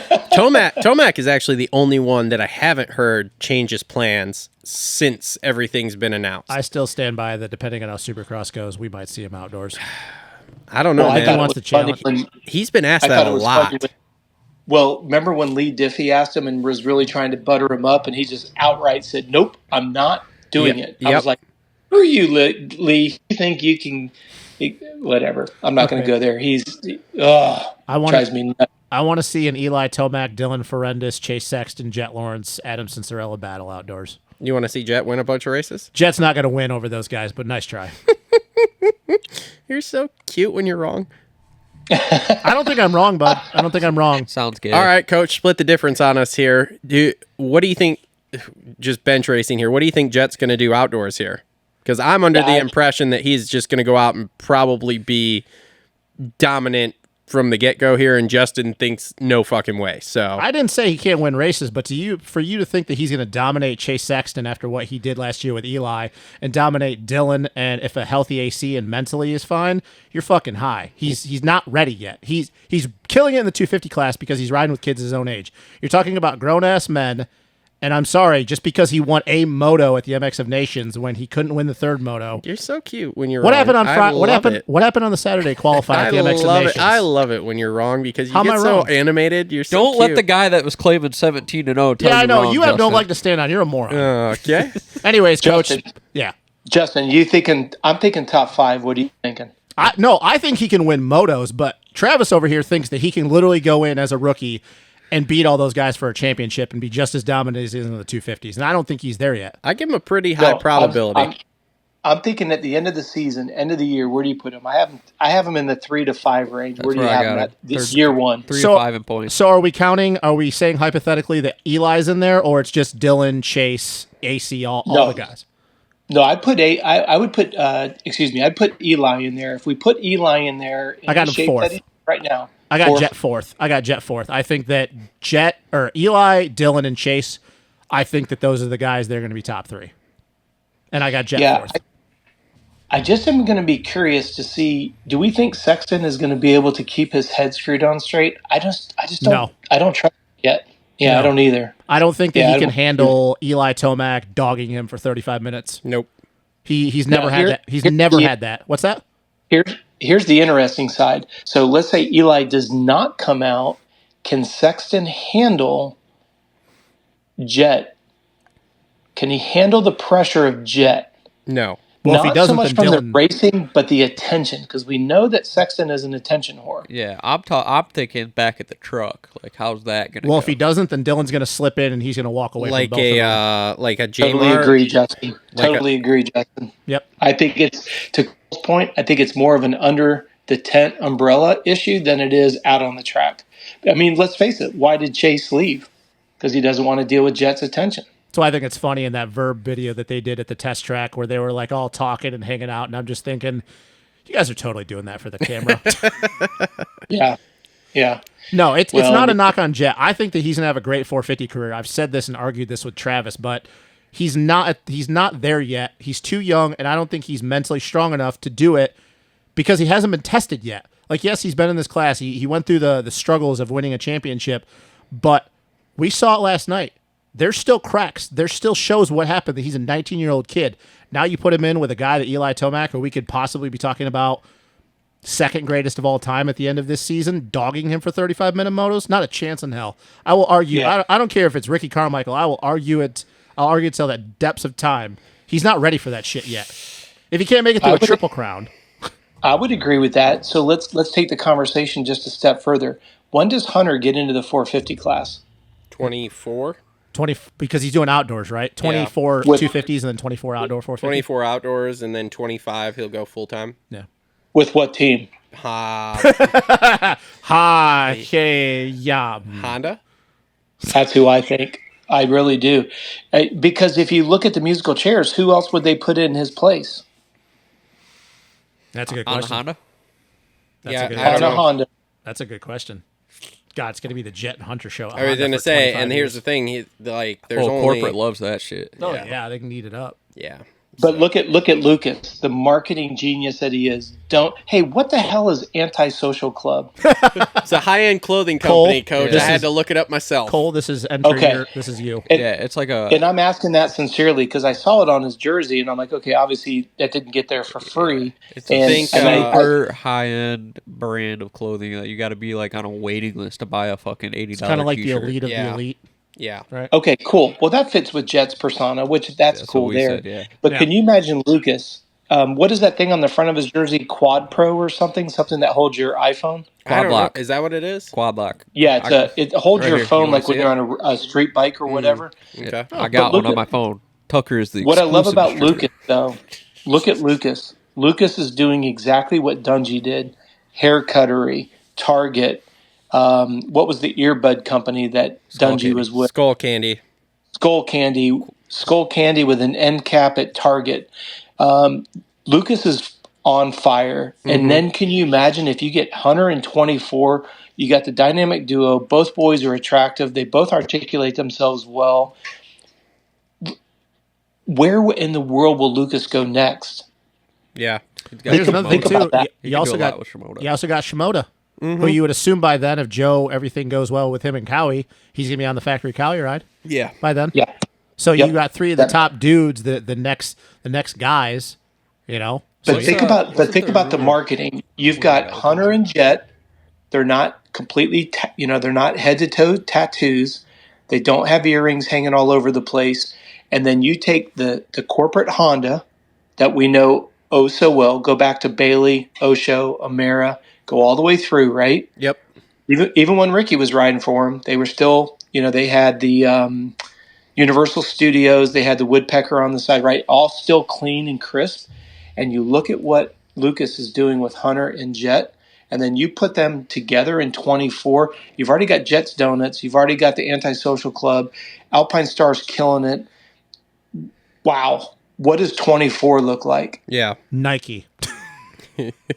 That's not unrealistic whatsoever, especially No. with Lucas' contacts with the NBA, bringing out Dennis Rodman and everything else. I mean, I talk to Lucas on a regular basis. When you look at him behind the scenes and you see his Instagram and he's on another plane, another rental car, and he's not going to another race. He's going to another corporate office. Yeah. The guy never stops. Look, man, I just wish you would stop wearing them skinny jeans and outdoors. I don't know how he rocks skinny jeans when it's 105 I degrees don't out, know man. either. I don't know either. Because you get paid a lot of money to sweat your balls off. That's a good point. It's a good point. I just remember seeing him at Crawfordsville on Friday, and we're walking behind him, Joe, and Jet, and it's like I said, it's like 100 degrees, and he's got a long tee on and skinny jeans, and I'm like, and obviously we all know Lucas is not a small man by any means, and I'm just like, dude, that has got to be so uncomfortable. Yeah. Have you paid close attention to Lucas's social media? You see that Honda in his office? No. Yeah, it's the Carmichael Honda. It's 01, the one he never raced, right? Oh Yeah. yeah, You got to look at it. We've dialogued about it several times. I'm like, dude, that is one hell of a bike to have in your office. The only thing that I've seen better than that, when I was working with Ashley Filick, we had a closed door meeting at Factory Honda, and you talk about, like, as you guys know, I'm still the biggest fan of the sport. Love it. I don't care what closed door meetings, what test tracks I've been to. You get in a closed door meeting, and one corner is Ricky Carmichael's bike. The other corner is Jeff Stanton's bike. And the other corner is, how do you spell it? How do you say his name, Justin? The road racer, Miguel Duhalam. Oh Du- yeah. Duhamel. Yeah. Oh Dumel. Yeah. Every corner of the room has a number one bike, and literally around the ceiling is all their number one plates over the years. You close that door, and you're like you could just cut the air on how bad they love to win. And let's face it, Jet has brought them, after this year, will bring them 3, possibly 4 championships. Mm-hmm. And the last person to do it was Ricky. And then you put those two cats, Hunter and Jet, on the 450. 24, they get a first championship. That's Ricky Carmichael. What do you think that's going to be worth in a contract with Lucas? Yeah. $5 million. Bring the first championship. Exactly.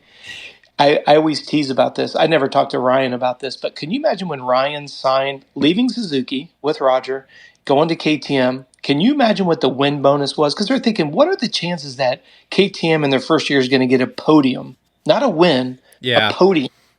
And then to win the championship? Like Justin just said, I'm just being a complete smart aleck here. But they probably laughed at it, kind of like a Lloyd's of London insurance. Yeah, if you win it, we'll give you $10 million. Yeah. Yeah. And he goes out and does it. Shit. Damn it. Yeah, exactly. And now all of a sudden you've got Jet and Hunter with the idea of bringing Honda their first premier class. So what year was that, Justin, that Ricky won the last championship? 04? Yeah, 04 Yeah. outdoors when he was on the 450. Outdoors. Yeah. 20-year hiatus in the premier class for Honda, of all people. Which is crazy to think how much winning they did from the late 70s all through the 90s into the early 2000s. The CR252 stroke is still the most winningest singular dirt bike in our sport. And you don't think Lucas is going to leverage that? Oh, Jesus. Look, I want $5 million for both of my guys, plus bonuses for winning championships, plus.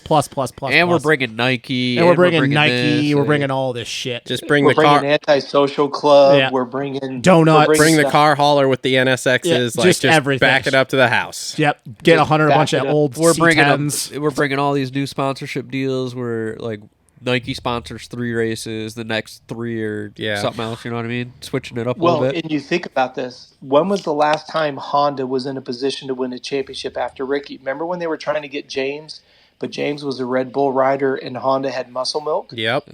That was the only reason why they couldn't bring James over. Which is hilarious because that's surfaced now. Like there's a lot of pictures floating out there of James with that Honda in the That's shop. way before Muscle Milk, homie. Yeah.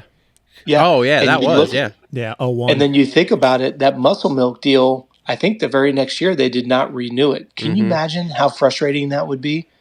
I have no idea what muscle milk was worth, Well, but the amount. how about the stock options they offered Stewart back in the day to go to Monster Energy? Can you imagine? You ever heard about that deal? Mm-mm. Scott Sipkovic was talking about it. It was J-Law's guy. That guy. And he was the Monster guy. He turned He was into Monster. He was and one of he the would know, he was one of the bigger agents back in the day. But he was talking about when Monster first came into the sport, and there are millionaires walking the pits now still because they knew to buy in. But if Stewart would have took that stock option deal, he said it'd be hundreds of $1 million. Yeah, because that was probably back in the day when it was still Hanson Energy. It's like when it first went public, and they Yeah. were gonna give him a huge stock option deal, and he wanted to stay with Red Bull. You want to know what's wild about that? Hanson Energy back in, I think it was 2001, actually sponsored a Suzuki team that Evan Lawfridge, David Pingree, and Josh Woods were on, and Turbo Reef. Well, it was a Was that Mathis before- podcast, so Was that before Factory Connection, Justin? Yeah, that would have been... Wow. so you want to know who Monster Energy's first guy was in Supercross? Who? Tyler Evans. That makes sense. That Yeah, does, that because makes back sense. then that was their And you know thing. who their first Well, ever you guys- amateur guy was? Jason Lawrence. Makes sense. That makes sense. That's why that logo stayed Yeah, I could with definitely, him. I could see that connection there. Well, you got to remember, look at the connection between J Law and Scott. Yeah. Yeah. Yeah. You know what I mean? Yeah, he told this And then- crazy story about J-Law at Daytona when he was... Oh, dude, he there's a came ton in of- 6 a.m, went out, was a second a lap faster than everybody. He said the bike sucked, didn't want to race. Went out and got Or a second. Red Bud when he was smoking cigarettes before practice and just went out and got like third on the board. Well, you know, Sepavec, he, if I'm not mistaken, he ended up putting a lawsuit against Monster because he said he created the Monster Claw. I don't know whatever came out of that, but yeah, from what I understand, you know, people need to give Scott credit. I mean, he literally was responsible for bringing the entire energy drink category to our sport. Yes. Think about some of the agents that we've had between Scott, Astafin, and now Lucas Myrtle. God, Yeah. dude, it's It's insane. crazy that the sport isn't. Yeah, and you want to bigger. talk about our sport being a niche sport and small, but yet you have 3 guys that have And now we got a created new agent. what? New agent. I would call him an agent, Brian Deegan. Oh yeah. I just think it's Got the funny.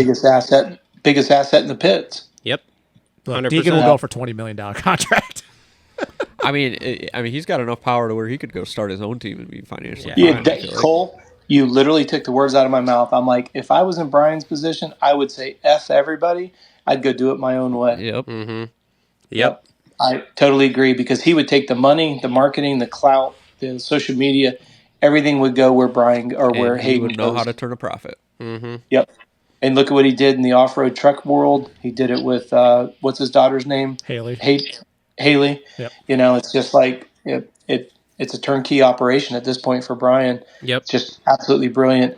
But my heart does bleed for him, man, because I was put up for adoption when I was young.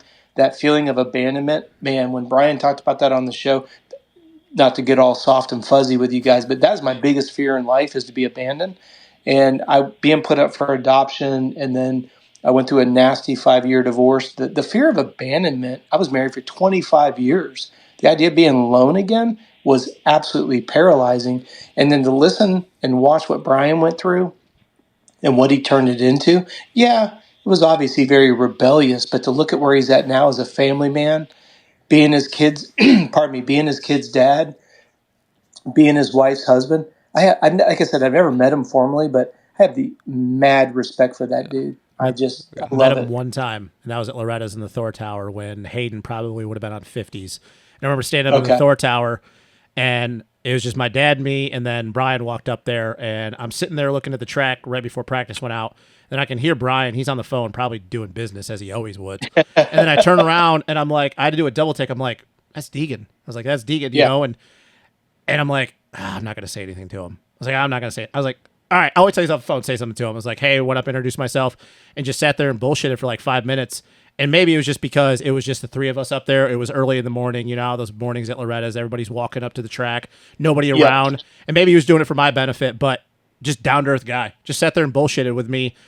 And I was like, yeah, I know you're busy. I just wanted to introduce myself or whatever. 5 minutes just bullshitting. And then walked away, and I'm like, okay, that's just who Brian is.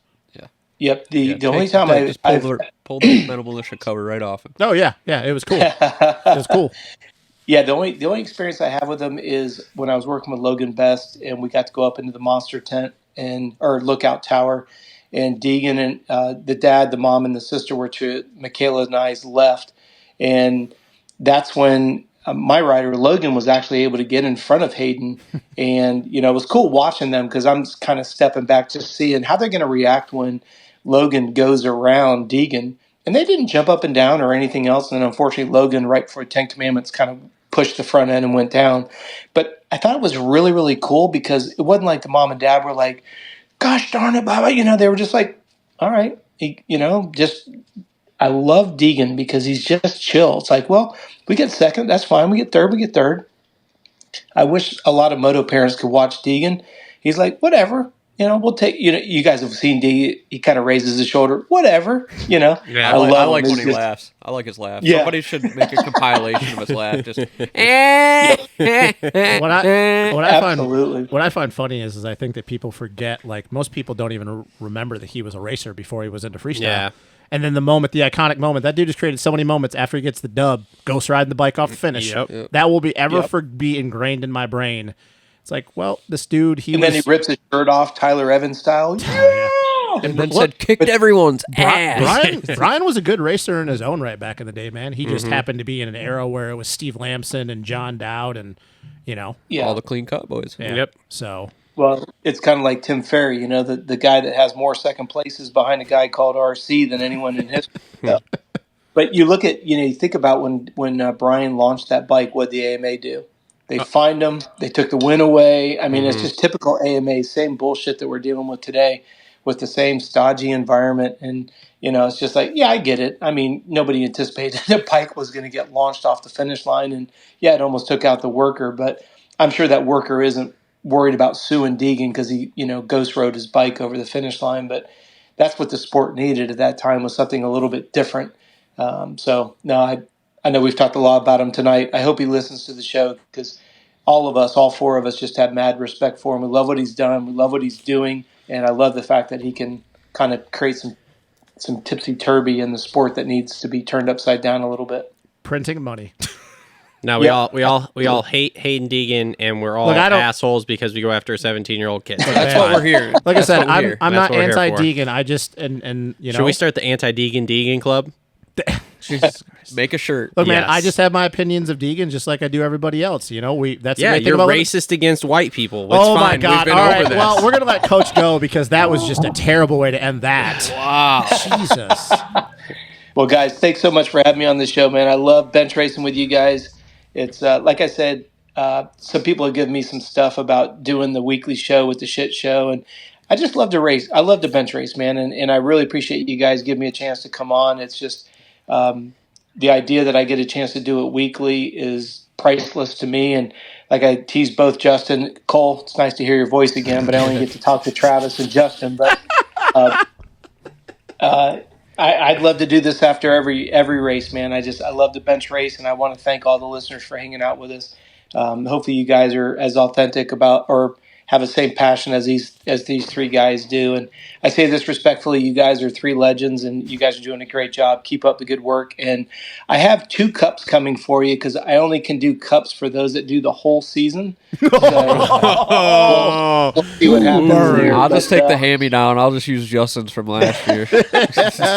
Hey, Coach, I'd just like to point out with the shit show too, the episode I was on, still the highest viewed episode of the series This guy's so such far. a jackass. He is such a jackass. When you say legend, they don't listen to the show because of you. when he says legend, he's not kidding. I am a legend because on the shit show we are Look still like higher. the hierarchy on I'm there? higher than Cheyenne Harmon. What kind of drugs Hunter are you- Yoder, Look like the- Kevin Moranz. Whoa. Are you on drugs? The All of them. hierarchy on that show is like It's Coach like a and lot, Hopper. too. It's Chris not- is a little bit liberal, so like he's in the middle, and then you're like down here. in It's the low not. end. It's not even close. It's You're- like a lot listen, that we're dude, ahead. You are on the bottom of the scrotum pole. Look, for sure. I- You are the That's like scrotum. 10,000 views, wasn't it, Trav? huh? That was like 10,000 views, wasn't it? Yeah. Yeah, Like my I comment said. about Hayden Deegan got 10K last night too. Yeah, we did get 10,000. Travis. Was I also on that show? Who made the Yeah, comment there's about Hayden There Deegan? is a common. There is a common denominator going on here with these 10,000 view shows. It's me. Okay. Oh, just It's wait. me. Just wait. This guy's such a I jackass. love it. The fucking legend. All right. Well, thanks, Coach. We Thank you, appreciate bud. you coming on, man. Thanks for staying on extra long here and bench racing with us. Thank you for supporting the show. Everyone, make sure to check out Coach Robb, CompleteRacingSolutions.com, where he will scientifically make you a better athlete. Science. Science. In That's our all goal, sports, guys. not just a dirt bike. Yep. All right. That's right. Later, Appreciate Coach. the time, you guys. Be Thank safe. you, Coach. Yep. Yeah, Coach. Bye. Take care, guys. Bye.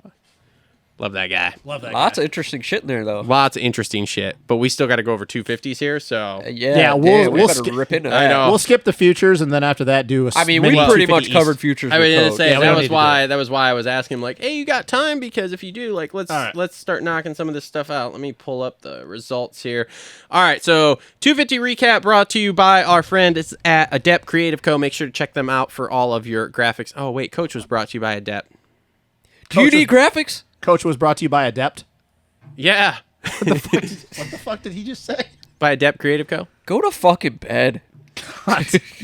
Look, I didn't have a brought to you by on next to Coach's thing here. You know what? Whatever. is brought to the you by graphic, Statler the whole Boys. show is brought to us Thank by you, Eric Adept Grondal. Creative Co. Thank you, Eric Eric Grondal. Grondal. He sent me some bigger pants for my alias because I'm fat. They fit better. Okay. I'm sad. What? The pants I ordered were just Okay, I a get it, I bit got too it, I small got it, because I I'm got it, fat, I got Cole. it, I got And it. so he sent me a bigger size, like a nice guy. All right, and so they Levi fit a little Kitchen bit- gets the dub last night. doesn't even Speaking get a of win. bigger pants that fit better. Chef in the kitchen. Goes 4-2-2 for the W. And okay, great, cool. He got a win here. Now it's just like, can we do something else? I mean, don't get me wrong. I think the kid is going to have a great career, but I'm just saying it's kind of like outdoor. Did he win 1 or 2 outdoors? He won Thunder Valley, and then he battled with Jet South. Okay. So yeah, so it's just like I'd just like to see him back it up and like maybe finish the rest of the races. That would be cool. But I mean, it was a good ride for him. Like he consistently was just right there all night. So Which is funny because he went from struggle bus at fucking San Diego to Yeah. I'm just gonna get a win. yeah. Well, he was down. Wasn't he down in the first corner in San Diego? Yeah. So yeah. I mean, Fuck all you fantasy owners that didn't have him last week. I think it was great. It was a good time. I think Levi's he's kind of the next wave after Jet and all those guys move out. Yeah. He's going to be, which is crazy to think though that he's a 20-year-old. Yeah. You know, he's not a kid. I mean, No. he's a kid, but he's not a kid. Yeah. You know. It was a good ride, but it was Hey, kind Star of, Yamaha's got an overall though, guys. So don't hit the Star panic Yamaha button. had 2. They're both their guys on the Yes. podium. Yeah. And Levi didn't even get a win. Yeah, so I mean, it was a good ride, but it was kind of almost like a bit of an invisible ride all night. Well, I mean, let's remember too. This is only his 3rd Supercross that he's actually finished. yeah, Wow, 3rd. That's kind of wild. That's Yeah, kind of wild so to think about. to get your first win in 3 tries, yep, that's pretty good. you can only go up from there. Yep. Okay, so Jet has a rough night. Triple Crowns are apparently not his skip thing. over second place. I told you I'm not talking about. He is second place. What are you talking about? I thought Styles got second. No, Jet went second with a 3.61. But I'll tell you what, it was funny. I really Can we thought. keep this down to 5 minutes? Yeah, I really thought the second race was going to look more like the third race did, where I thought he was going to be pissed and come out and just put shit together.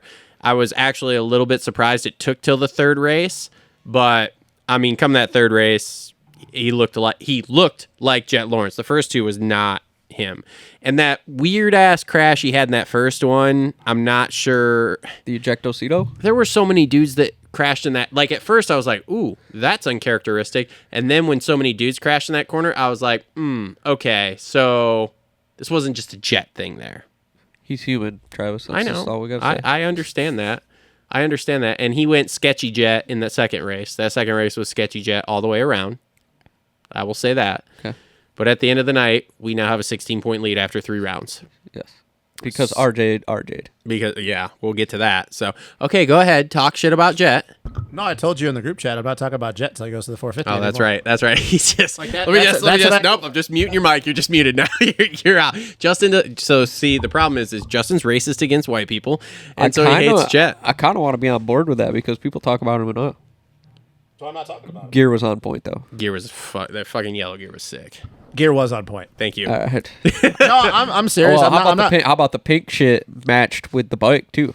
I didn't like that light pink color. But it matched the bike. It did. That was interesting. planned. All right, so let's yeah. move on from Jet to the 3rd place guy. Yeah. So Styles goes 613. He rode really well last night. Got a moto win, which is the first. You're a so. Styles supporter, right? You're kind of on the Styles. Not I thought like he was a going to fan, be better but like. than what he's been. Yeah. So was that kind of what you? I mean, I haven't heard you say anything about Styles, but you made the comment. Is that kind of what you were expecting out of him? I mean, half the field crashed in front of him, though. Yeah. Yeah, but he still got a win, and it wasn't Daytona. Yeah. I mean, he had Levi hounding him for. Yeah, I mean, that was more along the lines of what I thought we were going to see Styles this year when he came out on the Star bike. It's just been a rough start for Star, period, the first 3 rounds Rebuilding here. gear. Yeah, so that to me was a good ride, and hopefully he builds off that when they come back in a couple of weeks. So Yeah. because it would be interesting to see him up there, like, battling with the top 3, 4, 5 people there. So, Mitchell Oldenburg goes 5.46 for 4th, which is Sneaky a good. sneaky, quiet, good ride for kinda Mitchell All Oldenburg. season, though. I think it's where Oldenburg is in Yeah. his career at this point. Yeah, but I mean, hell, dude, if there's a lot of guys, I wonder what including that our top friend, 5 Genova bonus is. yeah, including our friend Kev, that I bet would love that I would- 5.46 finish in a race. I would like love that. to see him 100% focused on just riding the 450 class. Because he was good Who, last Oldenburg? Yeah, he was good Yeah. last year when he dropped into the 450 class a few times. Yeah, would be interesting.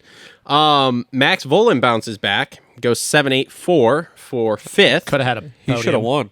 Yeah, I mean, I yeah, think he was He, catching yeah, Phil. yeah, he should probably have. could. Yeah, he probably should have. But again, that same corner that caught 87 other people, just Yeah, and somebody again, threw a banana out there. I don't think I've Yeah. ever seen that many top dudes all crash, in the crash. same race. Not just in the corner, but just in the race in general. Yeah. Like, in you the got to think same about it. exact way. I It was- started with yeah. Jet, and then it went to McAdoo, and then obviously Pierce was behind him. Yep. And then it went to RJ, and then Yep. it went to Pierce again, and then it went to Max, and then it went to Jet. yeah, it was wild. I've never seen the top dudes outside of Levi and Styles all crash in the same main. Yeah, Like that was a crazy fucking main. Fucking wild. I was watching that going, is anybody going to win this, or is Phil going to win this? Which we'll get to that in a I second kind of here. wanted Phil to win. I did too. So McAdoo, huge get off in fucking qualifying. This dude like has that more was. brawn than brains. Did anybody notice like when they showed the clip of his hand bouncing off, he almost just like went limp as soon as it did because he was just like, shit, this isn't going to go well. Like if you watch his body language, he's like stiff.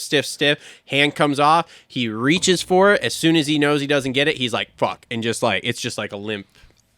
situation. I mean, dude, He rough can't- go. He's got big balls because he still rode. Yeah. Look, man, he cannot continue to keep having these big crashes. No. Because I'm seriously afraid the next time this happens, he's not getting up from it. Yeah, that wasn't good. He went 8.75 for 6, so like that was a good night considering what the fuck happened. But like, Now he's man, got dude, 2 weeks to. He's second in points now. No, RJ's, I don't know. No, RJ's still second. I don't know. I didn't pay that. He's- close he's attention. got would be two- after last night. He's got 2 weeks. Yeah, RJ is still second. You're right. He's got 2 weeks to Heal get healed up. Yeah. Derek Kelly goes 10.57. Look, man, somebody get this kid a fill-in ride. Yeah, he should have went to the PCs or. I was Husky. Thinking, some Oh, He's already on steel frame. somebody give this kid a fill-in ride because he is just top 10 all the time now. yeah, Yep. Husky would be good. Too bad he's on this coast. Yep. But he could go outdoors. Yeah. Let's be real, Jalik Swole will probably crash at some point and not ride outdoors. Jalek Swole does have an overall win though. Yeah. Oh, Jesus. God, we're Here not we gonna go. get into that. Pierce Brown goes 2:13.8. So it started off really good. That's pretty on brand. Were either of you surprised, how surprised, though, in that first main when Jet caught him and they started pushing towards RJ, how quickly they caught RJ? Yeah, that And, was like- impressive at the end there. I was like, holy shit, they're close. And I said I wasn't going to talk about Jet, but I was actually surprised that Pierce held him off. Because I was thinking Little bit, once yeah. Jet got him in sight in the whoops, I was like, Jet will go around him. I did too. But Pierce in the whoop section, man, if Jet is like the fastest guy in the whoops, Pierce is not that far behind him. Pierce is a fucking good rider if he could just stay off the ground. He's changed his technique though, which is Yeah. a little weird to see. He did change his technique. Yeah, his technique is not the same as it was last Anybody year. think that shroud flopping around on the right side caused him to crash in the whoops there the second no, time? it's just Pierce. Okay, well, I'm just saying because I was like saw that and I was like, ooh, that would distract the fuck We are out now of me. going to call that is caloric deficit. This is just who he is. It's just who he is. Pierce had some caloric deficit in the whoops. All right. Something. So Phil goes 12.3.19 In Phil fashion. for ninth. What the fuck? He led that race for 9 fucking minutes. And he had a 6-second gap. At one point, and I'm like, dude, literally They halfway keep in, crashing. They don't want to win. I was gonna say when like I think Volan went down, I went, Phil's got gonna it. win this fucking race. I think the only thing I noticed about Phil the entire night, and Baumer had the same thing, was the lights on the Yeah, so front do you know number what that plate. was for? No, I have no idea. Feld's Okay, testing so, it. Yeah, so the light that was on Phil's bike is something that Feld is testing so the fans know who is leading the race. Or in qualifying, they'll light that light to whoever's the Yeah. fastest in qualifying. So if you notice, as soon as he got passed by Pierce Brown or whoever passed him, Yeah. the light went off. I mean, Formula One does something similar into the sense that their guys on the top of their cars, they have different wings and they're Yeah. different colors. Yeah. Here's the funny thing. You want to test that and you put it on Phil? Like somehow he fucking leads. Yeah, and then all of a Wait, sudden he's leading. they just throw it on someone? It's not on everyone's Yeah, bikes? no, Phil tested it like It was a just week it ago was just a too. tester. That is like the biggest coincidence It's ever. hilarious. So what was Put somebody? your TLR tinfoil hat on. Oh What my was somebody God, saying? that- Yeah, it's staged. It's staged. Yo, Illuminati was Phil, at the I race couldn't- last I night. couldn't figure out- 69 out front. Like at first, I was like, "What the fuck is on his bike?" And I was like, "Holy shit, he's got lights on his bike!" And I couldn't figure it out until I listened to the post-race interviews, So- and they were like, "Yeah, so he's testing them or whatever." So It would have been real TLR tinfoily if If it he was on the won. number 33 bike and he was Oh winning. god, here we go. Get out of If here. I like when I saw because Julian Baumer had the same thing. Yeah. When they zoomed out because it wasn't a good shot, all I'm sitting there going is those are just colored zip ties because they're running the cycler number plates. Where, Yeah. and I'm like, and then I'm looking, I'm like, how the fuck are they that bright? Yeah. I'm like, what the hell is going on? That's what I couldn't figure. At one point, I was like, "Does Phil have underglow on his bike? Like, what the fuck's happening?" Yeah, but I good thought- thing they told the fans. Yeah, I was gonna say I'm with you too, though. I thought it was like triple clamps on Yeah. Phil's bike, and I'm like, "Where the fuck did they get bright ass green? And why are 'Cause they, they were like showing neon. up like I that?" thought it was yeah. like ECU. They were Yeah, they were so- crazy, but I mean, Yeah, that's good what thing they're- they told the fucking fans. So Yeah, Yeah, no everybody shit. wasn't Once like, again, what the fuck? big drop on Feld's part. Just had this whole thing. Well, and actually, at one point too, I also thought, like, you know how Git has those Yeah, things that's or what I'm whatever. talking I about. thought Yeah, the that, RPM meters. and I'm Yeah. like, oh, that's just not showing off. Phil's gonna bitch about this week because it's gonna distract him. those things were I bright, wonder if dude. you Yeah. could see that. I don't know. I bet at some point, if you hit the light right, you probably Maybe. could. They were bright, dude. I'm like, Yeah. what the fuck is that? All right, moving on. Dylan Walsh goes 14, 11, 10 for 10th, Give which him a is PC yeah, bike. which is yeah. I'm honestly good. surprised that he's not on one. Oh boy, here we go. So RJ, RJ pulled an RJ. 122.13 for Caloric 11th. deficit. And RJ. Dude. No, actually, you know what? RJ might be the one guy that's not, because think about how much that dude's ragdolled and never gotten hurt. So honestly, He's like Think how many yeah, times he's fucked up though. he's stopping Well, it. yeah, I he's mean- stopping it in and out when he's not supposed to be. Yeah, Well, his 'cause body might be I good, was the but guy his that brain's said that he had eye issues. Probably. Yeah. Look, dude. That was only RJ fashion. You go out and win the main, the Yeah. first one. So here's the thing. He rode that first one, and I literally when he crossed the finish line, I went, Jet's about to lose the red plate tonight because RJ's going to go out and just do, even if he just rides consistently like he has, he's going to go 2-2 here, and Jet might win, or he'll win another one if Jet doesn't. And I'm like, and there goes that goes that red plate if Jet continues to fuck up like he did. And then the second race happens, and he blows his fucking hand off, which is weird. Two guys in the same race blow their fucking hand just right off the handlebar. You know what they need to do? Oh, boy, here we go. Like the NFL, put magnets in him or what? No. They need red nail polish. Okay, motocross. Okay, here we go. Carson. So anyway, yeah, that was a very RJ, Shit. for as good as he's looked the first two rounds, that was very RJ Hampshire-ish there. It's very unfortunate because Yeah. he could have walked away with the red plate if he just yeah. rode like he did the first two rounds. Yep. So, Idiot. A-Rod goes 18-10-9 for 12th. Good for him. Lopes goes 11-9-18. He is Oh, not a guess who Triple Crown picked him guy for an for all-star? 13th. Fuck me. So did I. What? Good job. Dude, I don't know. And like He even had in the first nothing main all when, night. Yeah, even in the first main when he was like 6, he just dropped anchor. Yep. There was Be interesting to see the club behind the scenes where they will actually probably talk about it. Probably. The thing is, he's probably going to talk about it in Portuguese the whole time, and won't know what he's talking he has a about. blog too. Yeah, it's It's in Portuguese. It's in yeah. Portuguese. Yeah. Oh, but that's for his people though. Brazilians. So Yeah. my source was just telling me that the Lopes family doesn't have a lot of money. The only reason he's here is because he was a Red Bull Brazil. So Yes. this is out of the Brazilian budget, not the U.S. based budget. This is worldwide shit. So I imagine that was probably a pretty hefty contract. Yeah. And that got him here. Yeah. And then also I got the info on where some money's coming from. Where? Please share. I don't know if I can share. Okay, we'll talk about it off the This might be an air. off-air thing. All right, let's finish this up then. So Cole Thompson goes 9-16-14 for 14. Typical Cole Yep. Thompson night. Hunter Yoder goes No. Fuck Cole Thompson. Yeah, I know. You know why? He was on your fantasy too? was on my fantasy. Here I am, 10 to 15 guy, the most consistent guy. And I never pick him. I always pull him off my team. I'm like, he's a fuck dick. it, dude. Consistent guy, 10 to 15. Yeah. He's gonna be all right in the Triple Crown. Fucking weeds it.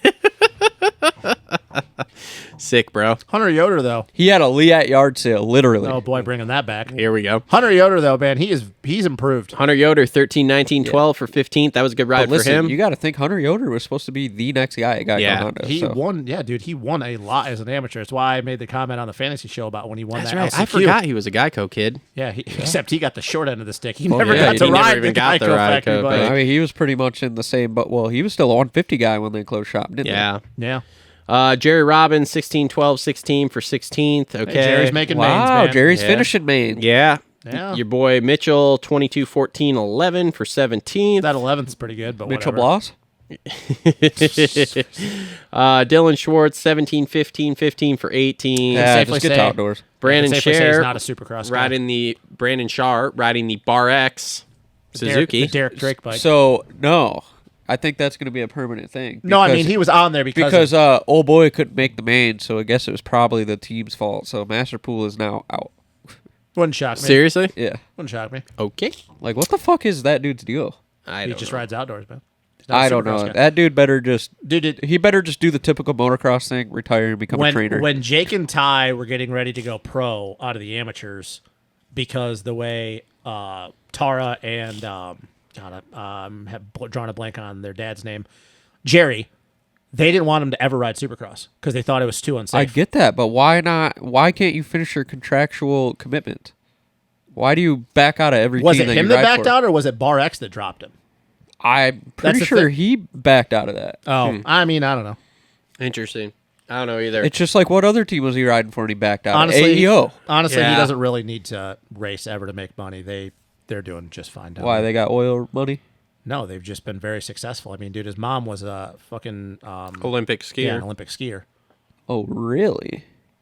Oh my Don't god. you talk about All right, Tara let's Basketball finish like this that. up. So Max Miller gets 20th, Varese 21st, and B-Ray, 22nd with the big whip for the Slicko. LCQ. Did anybody? Did you guys both watch 250 LCQ? Yeah, What the fuck was Austin Politelli doing? I have no idea. that was pretty dope. Honestly, What I was have he no like? idea. What was he doing? it I was don't know. pretty butteryish. I'm like, what? Just to think this kid was a Rockstar Suzuki supported kid as an amateur. Was he? Yeah, him and Rookie White. Jesus. Been hanging out Rookie- with Buttery too much. When Rookie was a pudge ball. All right, so that has been Hang on, our. though. Did you see that Buttery video? No, I don't No. watch Buttery. Okay, so this is kind of funny. Oh boy. So They have a stripper with Coke. no, this is the only one I've clicked on because it was pretty fucking funny. Mm-hmm. They're kayaking. They load the kayaks into the van. They're driving down the road. Right at the end of this car, fucking flipping. So they roll Saw up, that. and the guy comes rolling out of the car, pants down around his ankles, hops the guardrail, and tries to like hide.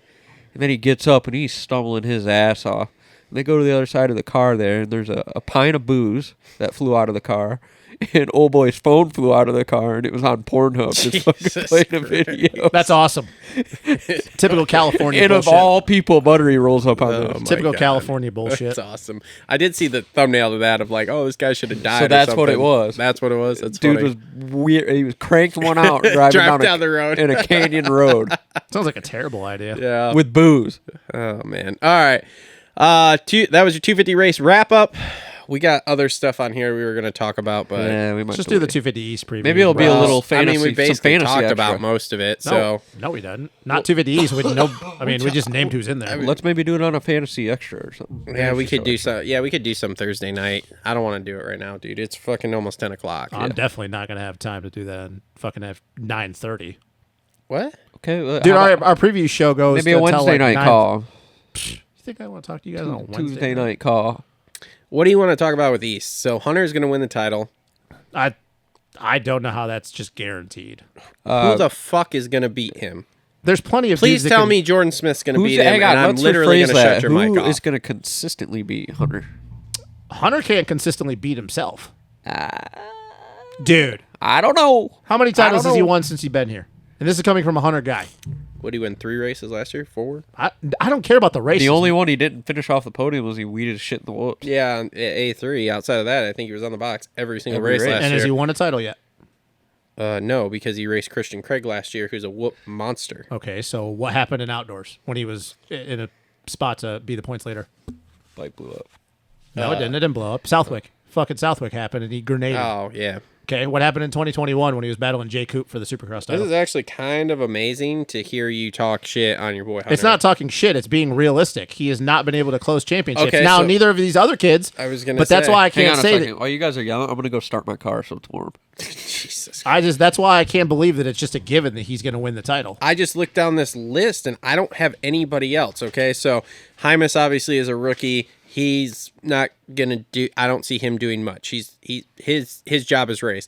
PC's guys are all out. They just signed Chris Bloss for fill and ride. Great. He's gonna be right up there, probably in the top 5. Honestly, with the way this list goes, because he just won't hit the. He I don't know about hopefully that. won't hit the deck. How about that? But then you go to Star. You've got Smith. Nope, not a fucking chance. If you want to talk about Hunter not winning the title or not being able to close one out, Smith, if he can close a race out, I'll be surprised, to be honest with you, because I just have zero faith in him at this point. You've got Romano, who's a rookie, so I have any faith that he's going to be able to even stay on 2 wheels through the whole fucking season. And then you have Thrasher, who will win a race and then go 14-14 the next 2. Yeah. So, like, I'm out on that. Then you go to Club. You have J-Mart, who has not been able to even complete a Supercross race in 5 years. You go to you have Marchbanks, and again, okay, Marchbanks, whatever. Marchbanks hasn't even won a race. Yeah, he did. What did he win? He won Daytona. Marchbanks won Daytona? Yeah, bro. He won it during COVID. Oh, that's right. That's right. Sorry. So he Big won pro circuit guy. So he won Daytona 3 years ago. Okay, cool. That's fine. So he won a race, but that's it. He has not done anything since then. Who knows what his health status is, period, anyway. Yeah, last then you I go saw he was just helping out training kids. Then you go to Gas. You have Mosman. He has won a race. He's probably second on my list in this group as far as like title contention. However, he's no different than Pierce Brown. I was going to say, but he is literally no different than Pierce Brown. He will put it in the brown all day long, all the time. So will Justin. Husky. Well, Jalik's not racing. Jalik's That's what fucking I'm saying, hurt, the so Huskies he's are out. not barking. And then you go to KTM and you have Tom Vial, and he's a ain't winning, sorry. complete mystery What's up? in Supercross. He ain't winning. You don't think you're gonna win a race? No. Oh boy, Why? you're gonna come out and tell me now that Vial's gonna win a race? Why wouldn't he be able to win a race? Oh boy, here we go. I don't think so. Why? Sorry. Explain. Maybe. Explain why.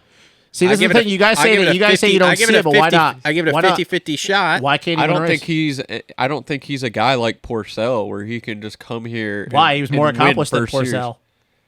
He's more accomplished than Porcel. He's actually the most accomplished Euro to come over here since ever. He's had more titles Yeah, than and Kenny. MXGP. What happened when Kenny came over here?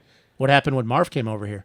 He's more. Yeah, they all sucked ass for the first 2 years. I don't know, man. I don't know about that. You don't remember Kenny coming here when he was 16, casing triples? Tom's also not like- 16 though. Tom's 22. Okay, so I'll ask you this. I just. then. I'm Who not is saying your- he's gonna win. I'm not. Look, Is I'm not- Hunter your top pick then to win the title out of this group? honestly, I don't know because he has not been able to finish a series.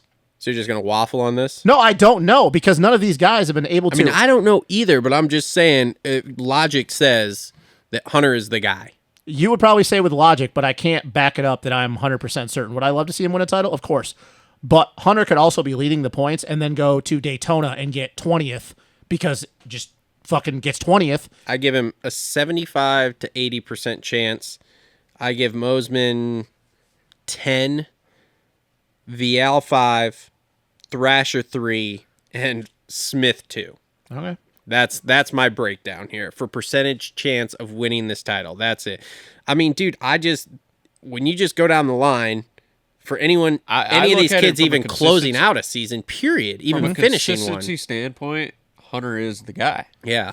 He is until he's almost about to win a championship and then he's not. That's fact. That's not me just saying that because I'm Yeah, trying. no, is he? But his shitty consistency and not closing out a title is probably still better than Moseman's shitty consistency. Yeah, you're probably Thrasher being Thrasher. you're probably right. I was gonna say, here's my thing: is like, I think he who can the out fuck is shitty these guys. who the fuck's even gonna be close to him? Oh, I think there's a lot of people that'd be close. It's just once again you say consistency. Because I agree with you with the whole like shit in the bed when it starts coming title time, but there's a big difference between jet breathing down your neck or someone like that and any of these other dudes that are racing east with him. Oh, and he's cleaning Moseman shit. He ain't putting up with Moseman. No. I don't think Mosman's going to be within range, to be honest. Nah, with he you. was last year quite a bit. I don't know how you could come to Maybe. that conclusion. I don't know. I don't know. Fun fact, I don't think so. Did you watch last year? Bozeman Yeah, was I right watched on. him tuck the front end every time. You're right. He hit crash, but to say he's not within range is kind of stupid. He Look- was within range every Look, race. Michael, I mean, speed's there, but That's my point, Michael's though. got to figure out how to not break his hand by No, you- jumping something in practice. Look, all you right? guys are right. Michael motorcycle. You guys are right, but I can't say with. It's very liberal of you to be waffling like this on who's going to win this title. Okay, Who's your pick? I don't have one You because I have don't to know. pick Wow.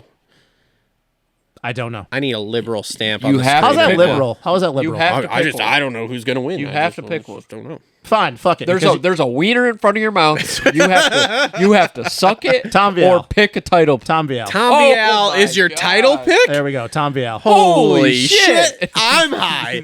Get the fuck out of here. I can't. No. That's a stretch. The Euro is going to come over. he who's comes over here never and rode win- fucking Supercross If he and comes win over- the title. I'm glad you said that never rode the Supercross because you would have sounded real fucking stupid if you wouldn't have said that. The Euro, who's never rode Supercross. The Euro is part gonna has come nothing to He's over. never ridden Supercross. The Euro has Yeah. nothing. The Euro Not part has rode it. nothing to do Whatever, with it. dude. The Euro part has and nothing he's to do gonna with it. and he's gonna win the title. Yep. Porcel did it I'm Porcel rode Supercross before he came over. here. barely. Bursey. Oh boy, here we go. Here we go. I've never even seen VL ride at Mercy. no, I'm saying Vial has that. never rode Supercross. I'm saying that Porcel, period. up until he came over here, all he ever rode was Bursey. That was it. He didn't ride the French Supercross series. I don't know, man. That's pretty. It's I'll just pretty, go with Tom that's Vial. pretty hopperish of you. This title's up in the air, but like I said, I'm about 75 to 80% that Hunter's gonna win this. I'll just go on the Tom Vial. I'll just say he wins it, just so I can be different and not be on the bandwagon of Hunter winning it. Well, there is our title and thumbnail for this. That's fine. I don't care. Tom VL is a winner. Yeah, I don't care. Tom Vial will win the title. Did anybody think Jet was going to do it when he did? No. But he What? did. Jet Nobody coming from called him to win a title his first season. No, he went out and he won though. Nobody He thought never that won Jet in was his going to first be season. Jet, and Jet was never a guy. Same thing, never rode Supercross before he came over here. Hunter never rode Supercross before. None of them won their first time out. I feel like, But they also weren't 22 years old. I don't think that matters. It kind of does because he's been there, done that. He's won 2 titles, and he's not a teenager anymore. Yeah, but he's not riding a Supercross track. He'll be fine. okay, if you say so. I don't know. It'll be interesting to see. That's for sure. But I just Max Anstey's winning Daytona this year. Oh, he's another guy. Oh yeah, man. He could. He was on I don't the think I list. ever picked Max Anstey to win a title though. Is he winning Daytona? No, because he's on a 250. Oh. And I don't think that bike's that good. I bet 250 Justin was like, "Oh, Arnold Tonis is coming over. He's winning a title. No, I don't think so. Tommy Searle's coming over. He's winning a title." Hey man, Tommy Searle not in Supercross. No, dude, he just smacked that Max Anstey wiener out of his face and brought the Tom Vial one right in. That's all that just happened. I don't know what you guys got against Tom Vial, man. I don't have anything against Tom We're Vial. This is our thing about you. You just said it. I'm being real. I just think that it's going to be a little bit of a rough learning curve here for him with the Supercross side of things. Now, it will be interesting to see how he does and compare him somewhat to Max Voland here. I think he'll that'll be be better than Max interesting. Voland. He'll be That better wouldn't than Max surprise me, but I think it'll be interesting to see. And again, too, I've you're seen looking at videos Max as and I haven't 18. seen anything that's been like, wow. I haven't even seen really any videos of him riding either. So I haven't seen any videos really of any of these fucking dudes other than a little bit of Smith, Thrasher, Romano, and J-Mart before he fucking wadded his I haven't shit. seen anything of Romano. So, I've seen them. Romano's got his own vlog probably too. Hey man, I don't know. Tom, just make it through Supercross and get to outdoors. That might be a Brian Deegan star thing. All you guys gotta have your own vlogs. I don't know. So, anything else with you two before we wrap this up here? Hey, can we make that a soundbite? The Deegan laugh. Can you pull it? Can you cut that and I'll just go? Give me your best Deegan laugh. I don't even know what he sounds like. I don't know either. Did you know I was in their vlog once though? Were you? All right. Yeah, at Iron Man. All right, this has been episode 223. Sorry, it's been a long one. Thanks, everybody, for tuning in. We'll be back next week to talk more East Coast. We'll bring these rants back because these are kind of universal rants here for me. Yep, they need to get the rubber. And we will wrap up Houston here next week. Thanks to all our sponsors, Complete Racing Solutions, TLR Coatings, Adept Creative Co. Oh boy, I lost my spot here. Edgewood Holster Farms. Co, Gutter Works, JT Cycle, Isaac Nelson Designs, Edgewood Farms. Thanks to all of you. Thanks to Coach Robb. Thanks to Kev for calling in. And we will see everybody next week. Later. See you. I